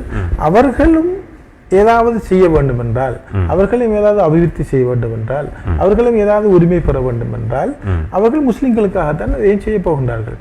நாங்கள் அந்த முஸ்லிம் காங்கிரஸில் இணைந்தால் ஐக்கிய தேசிய கட்சியில் யாரும் இல்லாமல் போய்விடும். அவை ஐக்கிய தேசிய கட்சியில் இருந்து ஏதாவது நாங்கள் செய்ய வேண்டும் என்றால் அதுவும் நாங்கள் முஸ்லிம்களுக்கு தான் செய்ய போகின்றோம். அது உரிமையாக இருந்தாலும் சரி, சலுகையாக இருந்தாலும் சரி, அது ஐக்கிய தேசிய கட்சியில் இருந்து கொண்டு நாங்கள் முஸ்லிம்கள் தான் செய்யும். அதுதான் நடக்கின்றது. இப்போது இந்த பல வீதிகளை நான் காப்பாற்றி இருக்கின்றேன், பல வீதிகள் கான்கிரீட் இருக்கின்றேன், பல தொழில்களை வாய்ப்பை நான் வழங்கி இருக்கின்றேன். இதெல்லாம் நான் முஸ்லிம் காங்கிரஸில் இருந்தால் செய்திருக்க முடியாது. ஐக்கிய தேசிய கட்சியில் இருந்ததால் தான் செய்ய முடியும். இதில் நான் இப்போது இருக்கின்ற அமைப்பாளர் என்ற பதவியை விட இன்னும் சற்று அதிகமாக ஒரு பவர் உள்ள, இன்னும் அதிகாரம் உள்ள இடத்துக்கு நான் அந்த கட்சிக்குள் சென்றால் இப்போது செய்ததை விட பல மடங்கு செய்வதற்கு எங்களுக்கு வாய்ப்புகள் இருக்கின்றன. ஆகவே நாங்கள் ஒரு இடத்தில் இருக்க, நண்பர் அவர்கள் கேட்டது கேள்விக்கு, ஒரு இடத்தில் இருக்க தேவையில்லை. நாங்கள் எஸ்எல்பியிலும் இருக்க வேண்டும், எஸ்எல்பியில் மொட்டிலும் இருக்க வேண்டும். ஏனென்றால் நாங்கள் ஒரு இடத்தில் நாங்கள் அடையாளம் காட்டி எங்களுடைய சமூகத்தை நாங்கள் பலிக்கடாவாக்க முடியாது. சமூகம் என்றால் நாங்கள் எங்களுடைய சமூகத்தை காப்பாற்ற வேண்டும், எங்களுடைய சமூகத்துக்கு பிரச்சனை வருகின்ற போது கதைக்க வேண்டும் என்றால் நாங்கள் எல்லா இடத்திலும் இருந்தும் குரல் வர வேண்டும். ஒரு இடத்திலிருந்து குரல் வந்தால் அது எங்களுக்கு பாதகமான நிலையை ஏற்படுத்தும். நிச்சயமாக. அதுபோல முகமது ஜஹான் கேட்டிருக்கின்றார், நீங்கள் ஏற்கனவே சொன்ன கருத்துக்கு வேறு சக்திகள் யார் என்பதை தெளிவுபடுத்த கொள்ள முடியுமா என்று கேட்டிருக்கின்றார். அதான் நான் ஏற்கனவே ஒரு பதில் ஒன்று சொன்னேன். அரசியல் என்பது போட்டிதான். நான் செய்வதா, நீ செய்வதா, நான் வருவதா, நீ வருவதா என்பதுதான் அரசியல். ஆகவே நான் ஒரு வேலையை செய்யும் போது அது ஒருவர் தடுப்பார், அல்லது தடுப்பது என்பது போட்டிதானா? ஆனால் அது போட்டியாக இருக்க முடியாது. அது தடுப்பது என்பது தடுத்தால் அதை செய்ய வேண்டும். அல்லது தடுப்பதற்கு முதல் செய்ய வேண்டும். தடுத்து விட்டு அவ்வாறே விட்டால் அது அந்த தடுப்புக்கு எந்த அர்த்தமும் இல்லாமல் போய்விடும். எனவே அந்த விடயத்தை தடுத்தால் நாங்கள் செய்கின்றோம் என்று சொன்னால் நானும் அதற்கு உடன்படுகின்றேன். தடுத்து விட்டு விட்டால் அதை விட தடுக்காமல் இருப்பதே மேல். இனி அவருடைய கேள்விக்கு யார் தடுப்பது, அதை தெளிவுபடுத்த முடியுமா என்பது இதில் எங்களுக்கு எதிரானவர்கள் தடுக்கின்றார்கள் என்றுதான் நாங்கள் சொல்லலாம். அப்படி என்றால் இன்னும் ஒரு கேள்விகள் இருந்து எதிரானவர்கள் என்றால் யார்? அரசியலில் நாங்கள் ஐக்கிய தேசிய கட்சி என்றால் எங்களுக்கு இப்ப முஸ்லிம் காங்கிரஸ் எங்களுடன் தான் ஐக்கிய தேசிய கட்சி தான் இருக்கின்றது. இப்போது எங்களுக்கு எதிரானவர்கள் இருக்கின்றவர்களாக இருந்தால் இப்போது எங்களுக்கு நேரடியான எதிரானவர்கள் மொட்டு கட்சிக்காரர்கள். எங்களுக்கு நேரடியான மொட்டு கட்சிக்காரர்கள் தான் தடுக்க இல்லை மொட்டு கட்சிக்காரர்கள் இங்க இப்போது இல்லை, பெரும்பான்மை இல்லை. ஆனால் அரசியல் உங்களுக்கு அதை மிக மிக தெளிவாக சொல்ல வேண்டிய அவசியம் இல்லை. உங்களுக்கும் புரியும், பார்த்திருக்கின்றவர்களுக்கும் புரியும். ஏனென்றால் அது ஒரு ஒரு ஒரு ஒரு போட்டியால் இந்த நிலைமைகள் வருகின்றன என்று நான் சுருக்கமாக சொல்லலாம். அப்படி என்றால் இணைந்திருக்கின்ற கட்சிகளுக்குள்ளே இந்த போட்டிகள் இணைந்திருந்தாலும் வேறு கட்சிகள் தானே, இணைந்துதான் ஒரு இடத்தில் இருந்தாலும் கட்சிகள் வேறு தானே. அவர்களுக்கு அவர்கள் ஒவ்வொரு கொள்கைகள், ஒவ்வொரு சித்தாந்தம், ஒவ்வொரு நடவடிக்கைகள் இருக்கின்றன. அந்த நான் ஐக்கிய தேசிய கட்சியின் ஊடாக கல்முனையில் வந்து நான் சில சேவைகளை செய்து நான் ஒரு ஒரு முக்கியமான இடத்துக்கு வந்துவிடக் கூடாது என்பதில் இணைந்திருக்கின்றவர்களுக்கு ஒரு ஒரு ஒரு ஆதங்கம் இருக்கும். எனவே நான் வரக்கூடாது என்பதற்காகவும் அதை செய்யலாம். வரம் இருக்கின்றது. அதுபோல தாரை கேட்டிருக்கின்றால் அரசியலில் உங்கள் ஆசான் யார்? ஆசான் என்றால் நான் உண்மையில் ஆரம்பத்தில் நான் A-level படிக்கின்ற காலத்தில் ஸ்ரீலங்கா முஸ்லீம் காங்கிரஸில் தான் நான் முஸ்லீம் காங்கிரஸ் அந்த கட்சியை வளர்ப்பதற்காக நான் மிகவும் பாடுபட்டிருக்கின்றேன். அது காலஞ்சென்ற தலைவர் எம்எச் அஷ்ரப் அவர்களுக்கு நன்றாக தெரியும். அவர் என்னை பல வழிகளில் என்னை வழிகாட்டியவர். அவர் அவருடைய அந்த அவருடன் நீண்ட நாட்களாக நான் உறவு வைத்திருந்தேன். நான் பல்கலைக்கழகத்தில் படிக்கின்ற போது, நான் LLB செய்கின்ற போது அவர் LLM செய்வதற்கு யூனிவர்சிட்டிக்கு கொழும்பு பல்கலைக்கழகத்துக்கு வருவார். அப்போது அவர் என்னை அவர் கையில் பிடித்து கூட்டிகிட்டு போய் அங்கே இருக்கின்ற அந்த டீன், முன்னாள் பிரதம நீதியரசர் ஸ்ராணி பண்டாரநாயக் அவர்களுடன் நான் என்னுடைய மகன் என்று கதைத்திருக்கின்றார். அதில் அவர் எனக்கு முதல் ஆசான். அதன் பின்னர் நான் அவருக்கு பின்னர் மயோன் முஸ்தபா அவர்களுடன் நான் அந்த ஐக்கிய தேசிய கட்சியில் இணைந்து பயணத்தை ஆரம்பித்த போது எனக்கு இரண்டாவதாக இருந்த ஆசான் மயோன் முஸ்தபா அவர்கள்.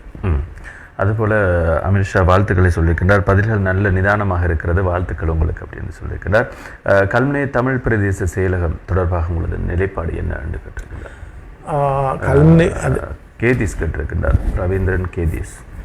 கல்முனை பிரதேச செயலகம், கல்முனை தமிழ் பிரதேச செயலகம் உண்மையில் கேதீஸ் அவர்களுக்கு நான் ஒரு விடயத்தை கூற வேண்டும்.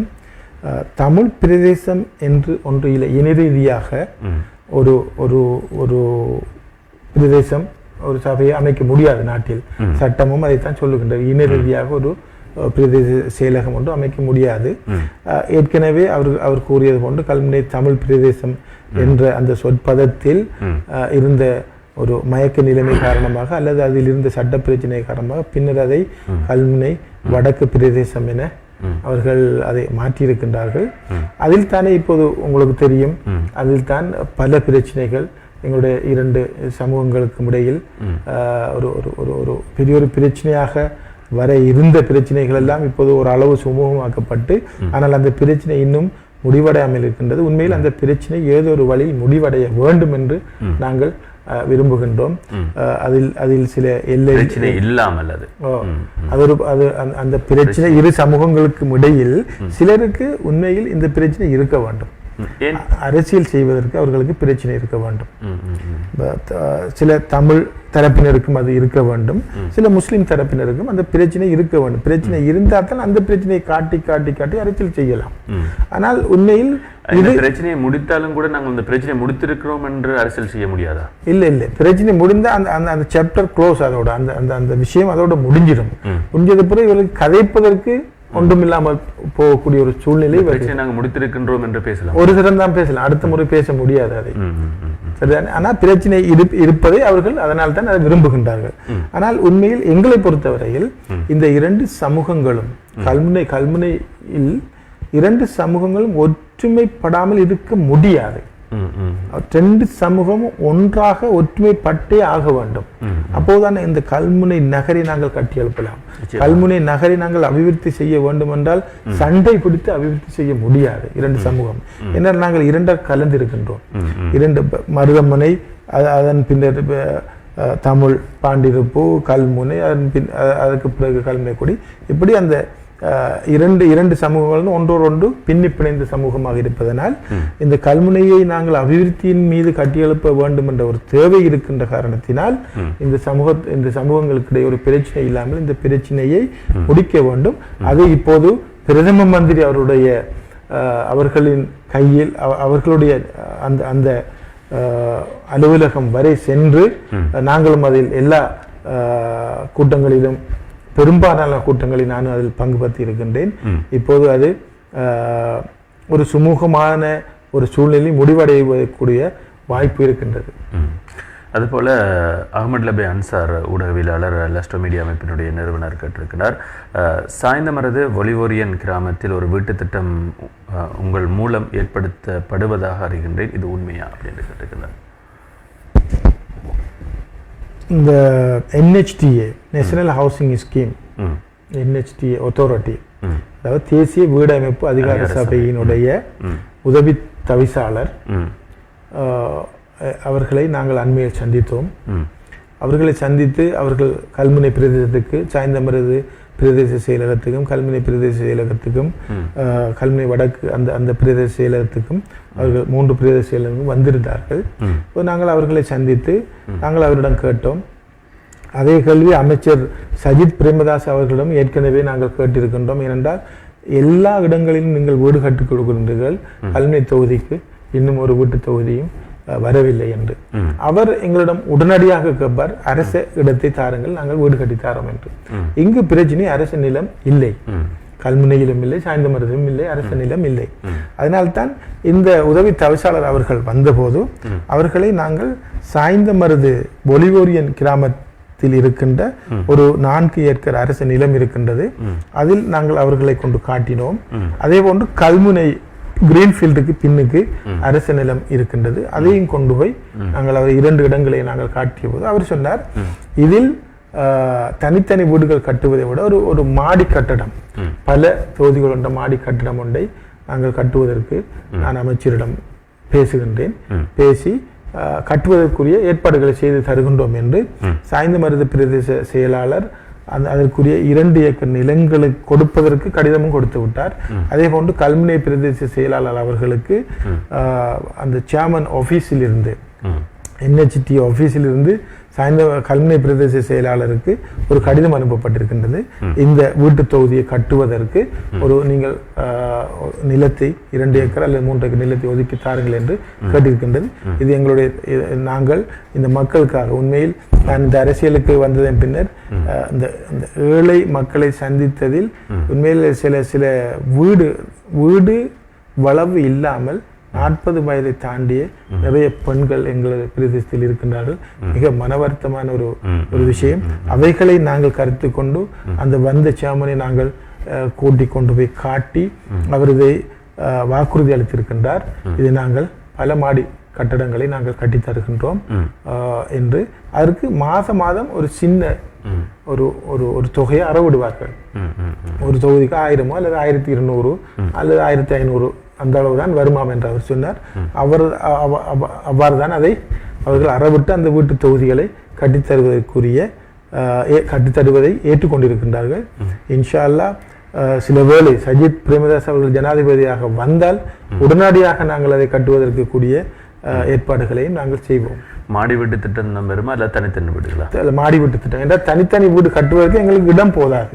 அதனால தான் 20 மாடி அல்லது 25 மாடி வீடு கட்டுவதற்கு லிஃப்ட் வசதியுடன் சேர்த்து கட்டுவதற்கு எல்லா ஏற்பாடுகளும் தற்போது அது அந்த NHTA போர்டு அந்த அவங்களுடைய அந்த போர்டில் கூட அந்த பேப்பர் போடப்பட்டு அதுக்குரிய நடவடிக்கைகள் எடுப்பட்டு கொண்டிருக்கிறேன். என்ன சொன்னால் நான் கேட்டேன், எமது கல்முனை இங்கே இருக்கின்ற கிரீன்ஃபீல்ட் இருக்கிறது, அதில் தொடர்மாடி வீட்டு திட்டத்தினால் நிறைய குளறுபடிகள், நிறைய பிரச்சனைகள் வருகிறது.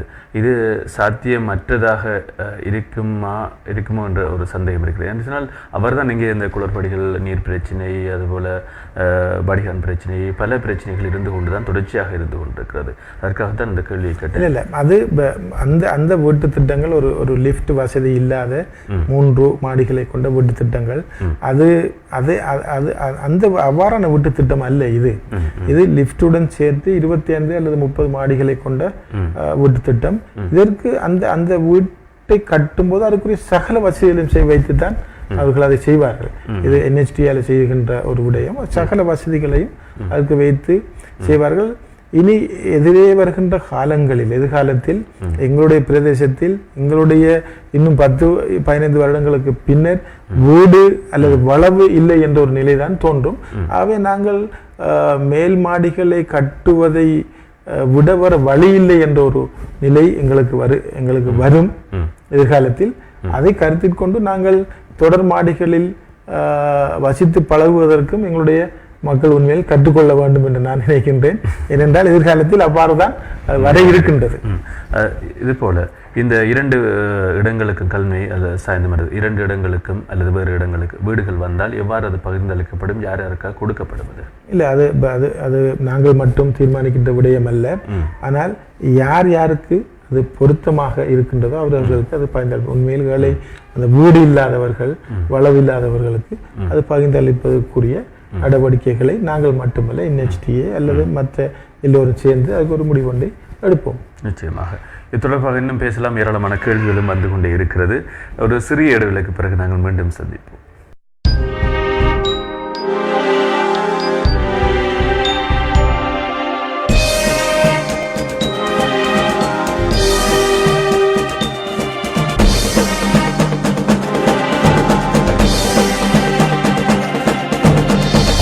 எதிரொலி சமகால அரசியல் நிகழ்வுகளை அலசி ஆராயும் நிகழ்ச்சி எதிரொலி. எதிரொலி எதிரொலி உங்கள் பயணத்தை இலகுவாக்க டச் மீ வழங்கும் மொபைல் அப்ளிகேஷன் ஊடாக டாக்ஸி புக்கிங்.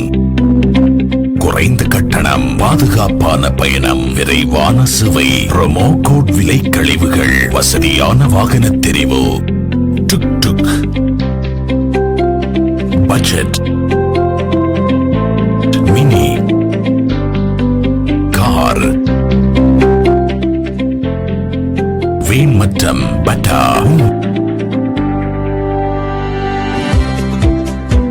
மொபைலில் டவுன்லோட் செய்யுங்கள், விரும்பியவாறு பயணியுங்கள்.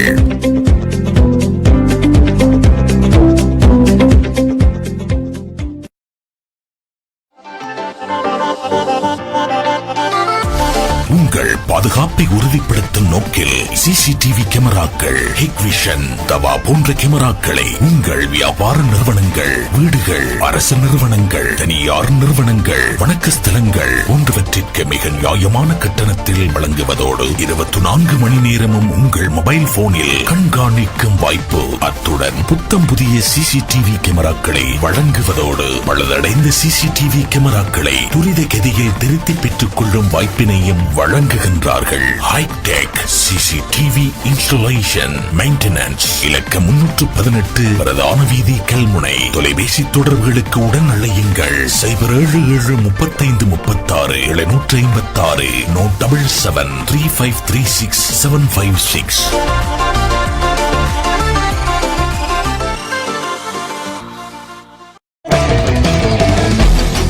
மின்சார கட்டணத்தால் அவதிப்படுபவரா நீங்கள்? கவலையை விடுங்கள். மிக குறைந்த கட்டணத்தில் சோலார் பவர் சிஸ்டம் ஒன்றை கொள்வனவு செய்திடுங்கள். 25 வருட உத்தரவாதம், அதிநவீன தொழில்நுட்பம், திருப்திகரமான சேவைகள். 3 அல்லது 5 வருடங்களில் உங்கள் முதலீட்டினை திருப்பி பெற்றுக் கொள்ளும் வாய்ப்பு. இலங்கை மின்வெளி மற்றும் மீள் புத்தாக்க சக்தி அமைச்சினால் அங்கீகரிக்கப்பட்டது. கொள்வனவிற்கு நாடுங்கள். NatWest computer system. இலக்கம் 127 பிரதான வீதி, கல்முனை. தொடர்புகளுக்கு 072858 121.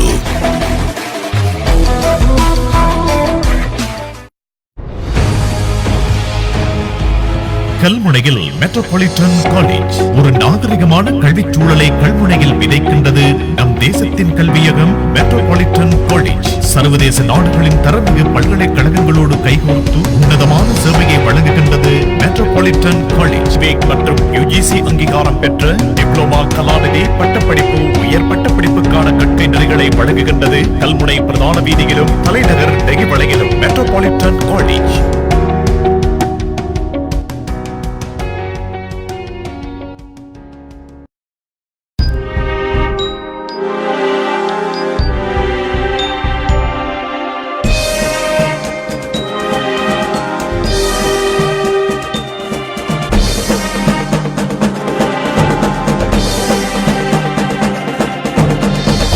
எதிரொலி சமகால அரசியல் நிகழ்வுகளை அலசி ஆராயும் நிகழ்ச்சி எதிரொலி. எதிரொலி எதிரொலி அரசியல் களம் எதிரொலி நிகழ்ச்சியோடு இருந்திருக்கின்றோம். இன்றைய எதிரொலி நிகழ்ச்சியில் கலந்து சிறப்பித்துக் கொண்டிருக்கின்றார்கள் கல்முனை தொகுதியினுடைய ஐக்கிய தேசிய கட்சியினுடைய அமைப்பாளர் சிரேஷ்ட சட்டத்தரணி MS ரசாக் அவர்கள். உங்களுக்கு வாழ்த்துக்களும் வந்திருக்கிறது, ஏராளமான கேள்விகளும் வந்திருக்கிறது, என்னிடமும் ஏராளமான கேள்விகள் இருக்கிறது. முதலில் கமெண்ட் பாக்ஸ் வழியாக வந்த கேள்விகளை கேட்கலாம். நேரில் நீங்களும் அழைக்கலாம். 077-99-474 என்கின்ற எமது கலைக தொலைபேசி இலக்கவும் காத்திருக்கிறது. அமீர்ஷா சொல்லியிருக்கின்றார், கல்முனை தொகுதியின் தற்போதைய ஹரிஸ் எம்பி அவர்களுடன் சேர்ந்து பல சேவைகள் நீங்கள் செய்ய வேண்டும், வாழ்த்துக்கள் அப்படின்னு சொல்லியிருக்கிறார். தொடர்பாக உங்களது கருத்து? நாங்கள் சேர்ந்துதான் செய்து கொண்டிருக்கின்றோம். இன்ஷா அல்லாஹ் அது தொடரும். அதுபோல அன்சார் மீண்டும் கேட்டிருக்கிறார், விளையாட்டுக் கழகங்களுக்கு நிதி உதவி வழங்குகின்றீர்கள், வீதியை அபிவிருத்திகளை சிறப்பாக செய்து வரும் உங்களை பாராட்டுகிறேன். நீங்கள் ஏன் கலைஞர்களை, ஊடகவியலாளர்களை, எழுத்தாளர்களை கண்டுகொள்ளாமல் இருப்பது காரணம் என்ன? விளையாட்டுக் கழகங்களுக்கு சில அரசாங்கத்திலிருந்து வருகின்ற நிதிகளை நாங்கள் ஒரு துறைக்குத்தான் கேட்டெடுப்போம். இப்போது நான் சாய்ந்தமருது பிரதேச செயலகத்திற்கு கிட்டத்தட்ட 15 லட்சம் ரூபா பணத்தை பெற்றிருக்கின்றேன். அது விளையாட்டுக் கழகங்களுக்கும் இளைஞர் கழகங்களுக்கும் ஆக பெற்றுக்கொள்ளப்பட்ட நிதி. அதை நான் பகிர்ந்தளிக்க இருக்கின்றேன் மிக விரைவில். அதே போன்று கல்முனை பிரதேச செயலகம், கல்முனை அங்கள் தமிழ் பிரதேச செயலகங்களுக்கும் நான் பணங்களை எடுத்திருக்கின்றேன். அவைகளையும் நாங்கள் பகிர்ந்தளிப்போம். ஆனால் நீங்கள் கேட்ட கேள்வி, ஏன் கலைஞர்களை, ஊடகவியலாளர்களை நீங்கள் ஒன்றும் செய்யவில்லை என்று கேட்டிருக்கின்றீர்கள். ஒவ்வொன்றைத்தானே செய்யலாம். எடுத்தெடுப்பில் நான் ஏற்கனவே சொன்னேன், நான் ஒரு எம்பியாக இருந்தால் இதெல்லாம் செய்யலாம், முடியுமான வரைக்கும் இப்போது செய்கின்ற விடயங்களை விட பல மடங்கு செய்யலாம். ஆனால் நாங்கள் இப்போது இந்த விளையாட்டு கழகங்களுக்கு எடுத்த நிதி கூட நாங்கள் மிகவும் பிரைம் மினிஸ்டர் ஆஃபீஸுக்கு போய் மிச்சம் கஷ்டப்பட்டு தான் அதை கொண்டு வந்திருக்கின்றோம். இன்ஷா அல்லாஹ் நீங்கள் சொல்வது போன்று எதிர்காலத்தில் நாங்கள் இந்த கல்முனை பிரதேசத்தில் சாய்ந்தமருது, கல்முனைக்குடி, மருதமனை, தமிழ் கிராமங்களில் இருக்கின்ற எல்லா கலைஞர்களையும் எடுத்து அவர்களுக்கு ஒரு நிகழ்வை ஒன்றை ஏற்படுத்தி அவர்களுக்கு நிதி உதவி வழங்குவதற்குரிய நடவடிக்கையும் எடுப்பேன் என்று அன்சார் அவருடைய கேள்விக்கு நான் பதிலாக கூறுகின்றேன். அபுல்லை சொல்லியிருக்கின்றார், நான் நேசிக்கும் அரசியல்வாதிகளில் ஒரு சிறந்த சமூக சேவையாளர், சிறந்த அரசியல்வாதி நீங்கள். தொடராக அனைத்து பிரதேசங்களிலும் எங்களது அபிவிருத்தி வேலைகளை நடைபெற்று கொண்டிருக்கிறது, உங்களது அபிவிருத்தி வேலைகள் நடைபெற்று கொண்டிருக்கிறது. உமது மக்கள் பணி மென்மேலும் தொடர எமது மனமார்ந்த வாழ்த்துக்கள் சார் அப்படின்னு சொல்லியிருக்கிறார். அதுபோல் அன்சார் மீண்டும் சொல்லியிருக்கின்றார், பொலிவோரியன் கிராமம், கிரீன்ஃபீல்ட் வீட்டு திட்டம், மாவடிப்பள்ளி போன்ற பிரதேசங்களில் யானை பிரச்சனை பெரிய பிரச்சனையாக உள்ளது. யானை வேலி அமைத்து கொடுக்க நடவடிக்கை எடுக்க முடியுமா? அல்லாஹ் உங்களுக்கு நல்லதை நாடுவான் அப்படின்னு சொல்லியிருக்கிறார். நல்ல அது என்னால் முடியும் என்றால் அதுக்கு நான் மிகவும் ஆசைப்படுகின்றேன் அதை செய்வதற்கு. நான் எனக்கு இந்த மாவடிப்பள்ளி வரைக்கும் யானை வருகின்றது என்று தெரியும், இருந்தாலும் நான் உண்மையில் யோசிக்கவில்லை யானை வேலி அமைப்பது சம்பந்தமாக. ஆனால் இப்போது கேட்டதுக்கு பிறகு இன்ஷா அல்லாஹ் நான் வனஜீவராசிகள் திணைக்களம் ஒன்று இருக்கின்றது, அதுக்கு ஒரு அமைச்சர் ஒரு ஆள் இருக்கின்றார், அவர்களை நாங்கள் அணுகி இது சம்பந்தமாக நடவடிக்கை மேற்கொள்வதற்குரிய நான் சில முயற்சிகளை செய்கின்றேன். ஆனால் மாவடிப்பள்ளிக்கே யானை வேலி இடலாமா என்பதுதான் எந்த அளவுக்கு அதை உண்மையில் அவர்கள் வனஜீவராசிகள் திணைக்களம் வந்து பார்த்து எங்கெங்கு எவ்வாறு செய்யலாம் என்பதை அவர்கள் ஊடாக நாங்கள் செய்ய வேண்டும், செய்ய முடியும் என்றால் இன்ஷா அல்லாஹ் நான் அதுக்குரிய முயற்சிகளை செய்கின்றேன். நிச்சயமாக உண்மையிலே ஒரு சந்தோஷமான விஷயம் நான் இன்று கண்டேன். எமது மாவடிப்பள்ளி பிரதேசத்தில் ஒரு பகுதிக்கு ஏற்கனவே மின் கம்பங்கள் இடப்பட்டிருந்தது. இப்பொழுது மீண்டும் மற்ற பகுதிக்கு மின் கம்பங்கள் இட்டு நான் நினைக்கிறேன் இந்நேரம் முடிவடைந்து மின் ஒளிர்ந்து கொண்டிருக்கும். ஆனால் இப்பொழுது அதனுடைய பிரச்சனையை உண்மையிலே ஓரளவு குறையக்கூடிய வாய்ப்பு இருக்கிறது. ஏனென்றால் வெளிச்சம் இருந்தால் யானைகள் அந்த பக்கம் வருவதற்கான வாய்ப்பு குறைவு. எனவே அந்த விடயமும் இப்பொழுது ஒரு அளவு நிவர்த்தி செய்யப்பட்டிருக்கும் என்று வெளிச்சம் இருந்தால் யானைகள் வருவது குறைவு என்பதை விட யானை நின்றாலும் தெரியும் நன்றாக தெரியும் என்பதால் வெளிச்சம் போடுவது உண்மையில் சந்தோஷமான விடயம். உண்மையிலே இந்த இடத்துல நான் நன்றி சொல்ல வேண்டும். அந்த பிரதேசத்திலே அந்த மின் விளக்குகளை இட்டுக் கொண்டிருக்கின்றார்கள். இப்பொழுது அது முடிவடைந்திருக்கும், இப்பொழுது ஒளிர்ந்து கொண்டிருக்கும் நினைக்கின்றேன். உண்மையிலே அதனை கூட நாங்கள் நேரலையாக நாளை தினம் இன்ஷா அல்லாஹ் நாங்கள் அதற்குரிய ஏற்பாடுகளை நாங்கள் செய்வதற்கு தயாராக இருக்கின்றோம். அதனை மக்கள் கருத்தாக ஒரு விடயமாக நாங்கள் அதனை செய்வதற்கும் தயாராக இருக்கின்றோம். மீண்டும் அபுல்லை சொல்லியிருக்கிறார், சிறந்த ஒரு அரசியல்வாதியை அழைத்தமைக்கு தாரசபா முகநூல் தொலைக்காட்சிக்கு நன்றிகள் சொல்கின்றேன் என்று சொல்லியிருக்கிறார். உங்களுக்கும் எங்களது நன்றிகளும் வாழ்த்துக்களும். அதுபோல ஹால்டின் அப்துல் மஜீத் வாழ்த்துக்கள் சொல்லியிருக்கின்றார். அதுபோல அன்சார் மீண்டும் சொல்லியிருக்கிறார், பொலிவோரியன் கிராமத்தில் சில வீதிகளுக்கு முதற்கட்டமாக கிரவல் சரி போடலாமே சார் அப்படின்னு சொல்லியிருக்கிறார். பொலிவோரியன் கிராமத்தில் நான் நினைக்கின்றேன் ஒரு வீதிக்கு நாங்கள் அந்த இன்டர்லாக்கிங் பிளாக் பேவிங் சொல்லுகின்ற அந்த கல் பதித்த ஒரு வீதியை அமைத்து கொடுத்திருக்கின்றோம். கிட்டத்தட்ட 33 லட்சம் ரூபாய் செலவில் அந்த வீதியை அமைக்கும் போது வீதியில் உள்ளவர்கள் இது கல்லை பதிக்காமல் கான்கிரீட் போட்டு தந்தால் நல்லா இருக்கும் என்று கேட்டார்கள். ஆனால் நாங்கள் அதை அமைத்து கொடுத்ததன் பின்னர் அந்த வீதியில் தான் அந்த ஜஹரானுடைய அந்த பிரச்சனை அந்த சம்பவம் எல்லாம் நடைபெற்றது. அந்த கொடுத்ததன் பின்னர் இவர்கள் இப்போது இதே மாதிரி வீதியை போட்டு தாருங்கள் என்று கேட்கின்ற அளவுக்கு மிக அழகாக அந்த வீதியை நாங்கள் சிங்கள அவர்களை கொண்டு வந்து அந்த வீதியை அமைத்தோம். ஒரு விடயத்தை எடுத்து அது ஒரு நன்றாக இருக்க வேண்டும், அது உறுதியாக இருக்க வேண்டும் என்று நாங்கள் விரும்புவர்கள். எனவே நாங்கள் அந்த வீதியை அழகாக அமைத்து கொடுக்கின்றோம். இன்னும் அவர் அன்சார் சொன்னது போன்று அங்கு நிறைய வீதிகள் இருக்கின்றன, செய்யப்பட வேண்டிய வீதிகள். என்னுடைய உள்ளங்கையில் இருக்கின்ற அளவுக்கு தான் நான் செய்யலாம். சக்திக்குட்பட்ட வகையில் தான் நான் செய்யலாம். சக்திக்கு உட்பட்ட வகையிலும் அதை விட கூடுதலாகவும் நான் செய்து கொண்டிருக்கின்றேன். செய்வோம் நிச்சயமாக. அதுபோல ஹால்டின் அப்துல் மஜீத் கேட்டிருக்கின்றார், கிழக்கை கிழக்கான் தான் ஆள வேண்டும் என்ற எண்ணக்கரு மக்கள் மத்தியில் உள்ளது. இதற்கு உங்களது பதில் என்ன? அது அவருடைய கருத்து சரியான கருத்து. ஏனென்றால் எங்களுடைய பிரதேசத்தில் கிழக்கு பிரதேசத்தில் நான் நேற்றிரவு என்னுடைய வீட்டுக்கு ஒரு அரசியல் பிரமுகர் முன்னாள் பிரதி அமைச்சர் எஸ் நிஜாமுதீன் அவர்கள் வந்திருந்தார்கள். அவர்களுடன் கதைத்துக் கொண்டிருக்கும் போது அவர் சொன்ன கருத்தும் இதுதான். கிழக்கிலிருந்து யார் வந்தாலும் அவன் ஆள வேண்டும், எங்களை ஆள்வதற்கு நாங்கள் யாருக்கும் விட்டு கொடுக்க கூடாது என்று அவர் என்னுடன் மிக அந்யோன்யமாக கதைத்துக் கொண்டிருந்தார். அது உண்மையான விஷயம்தான். ஏனென்றால் நாங்கள் எங்களுடைய பிரதேசத்தில் எவ்வளவோ படித்த மக்கள், எவ்வளவோ புத்திசாலிகள், எவ்வளவோ விடயம் தெரிந்தவர்கள் எல்லோரும் இருக்கத்தக்கதாக நாங்கள் இன்னும் வெளியிடங்களிலிருந்து தலைவர்களை கொண்டு வந்து எங்களுக்கு நீங்கள் தலைமை தாங்குங்கள், எங்களுக்கு நீங்கள் வழிகாட்டுங்கள், எங்களை நீங்கள் ஆளுங்கள் என்று சொல்லுகிற அளவுக்கு நாங்கள் ஒரு கேவலமானவர்களும் அல்ல. எனவே நாங்கள் எங்களுக்குள்ளாக நாங்கள் தலைவர்களை ஏற்படுத்திக் கொள்ள வேண்டும் என்பதில் நான் அவருடன் சேர்ந்து 100% உடன்பாட்டு கருத்தோடு இருக்கின்றேன். நிச்சயமாக. அதுபோல எங்களது மூத்த ஊடகவியலாளர் சித்திக் காரியப்பர் அவர்கள் கேட்டிருக்கின்றார்கள், அரசியலில் போட்டி இருக்க வேண்டும் என்பது சரியே, ஆனால் எமது சமூகம் அரசியல்வாதிகள் போட்டிக்கு ஓட பயன்படும் குதிரையாக மாற்றப்படக்கூடாது தானே அப்படின்னு சொல்லியிருக்கிறார். அவருடைய கருத்து சரியான கருத்து. ஏனென்றால் போட்டி இருக்கத்தான் வேண்டும். அவர் சொன்னது போன்று அதற்கு பாவிக்கப்படுகின்ற குதிரையாக இருந்தால் அந்த போட்டிக்கு அர்த்தமில்லாமல் போய்விடும்.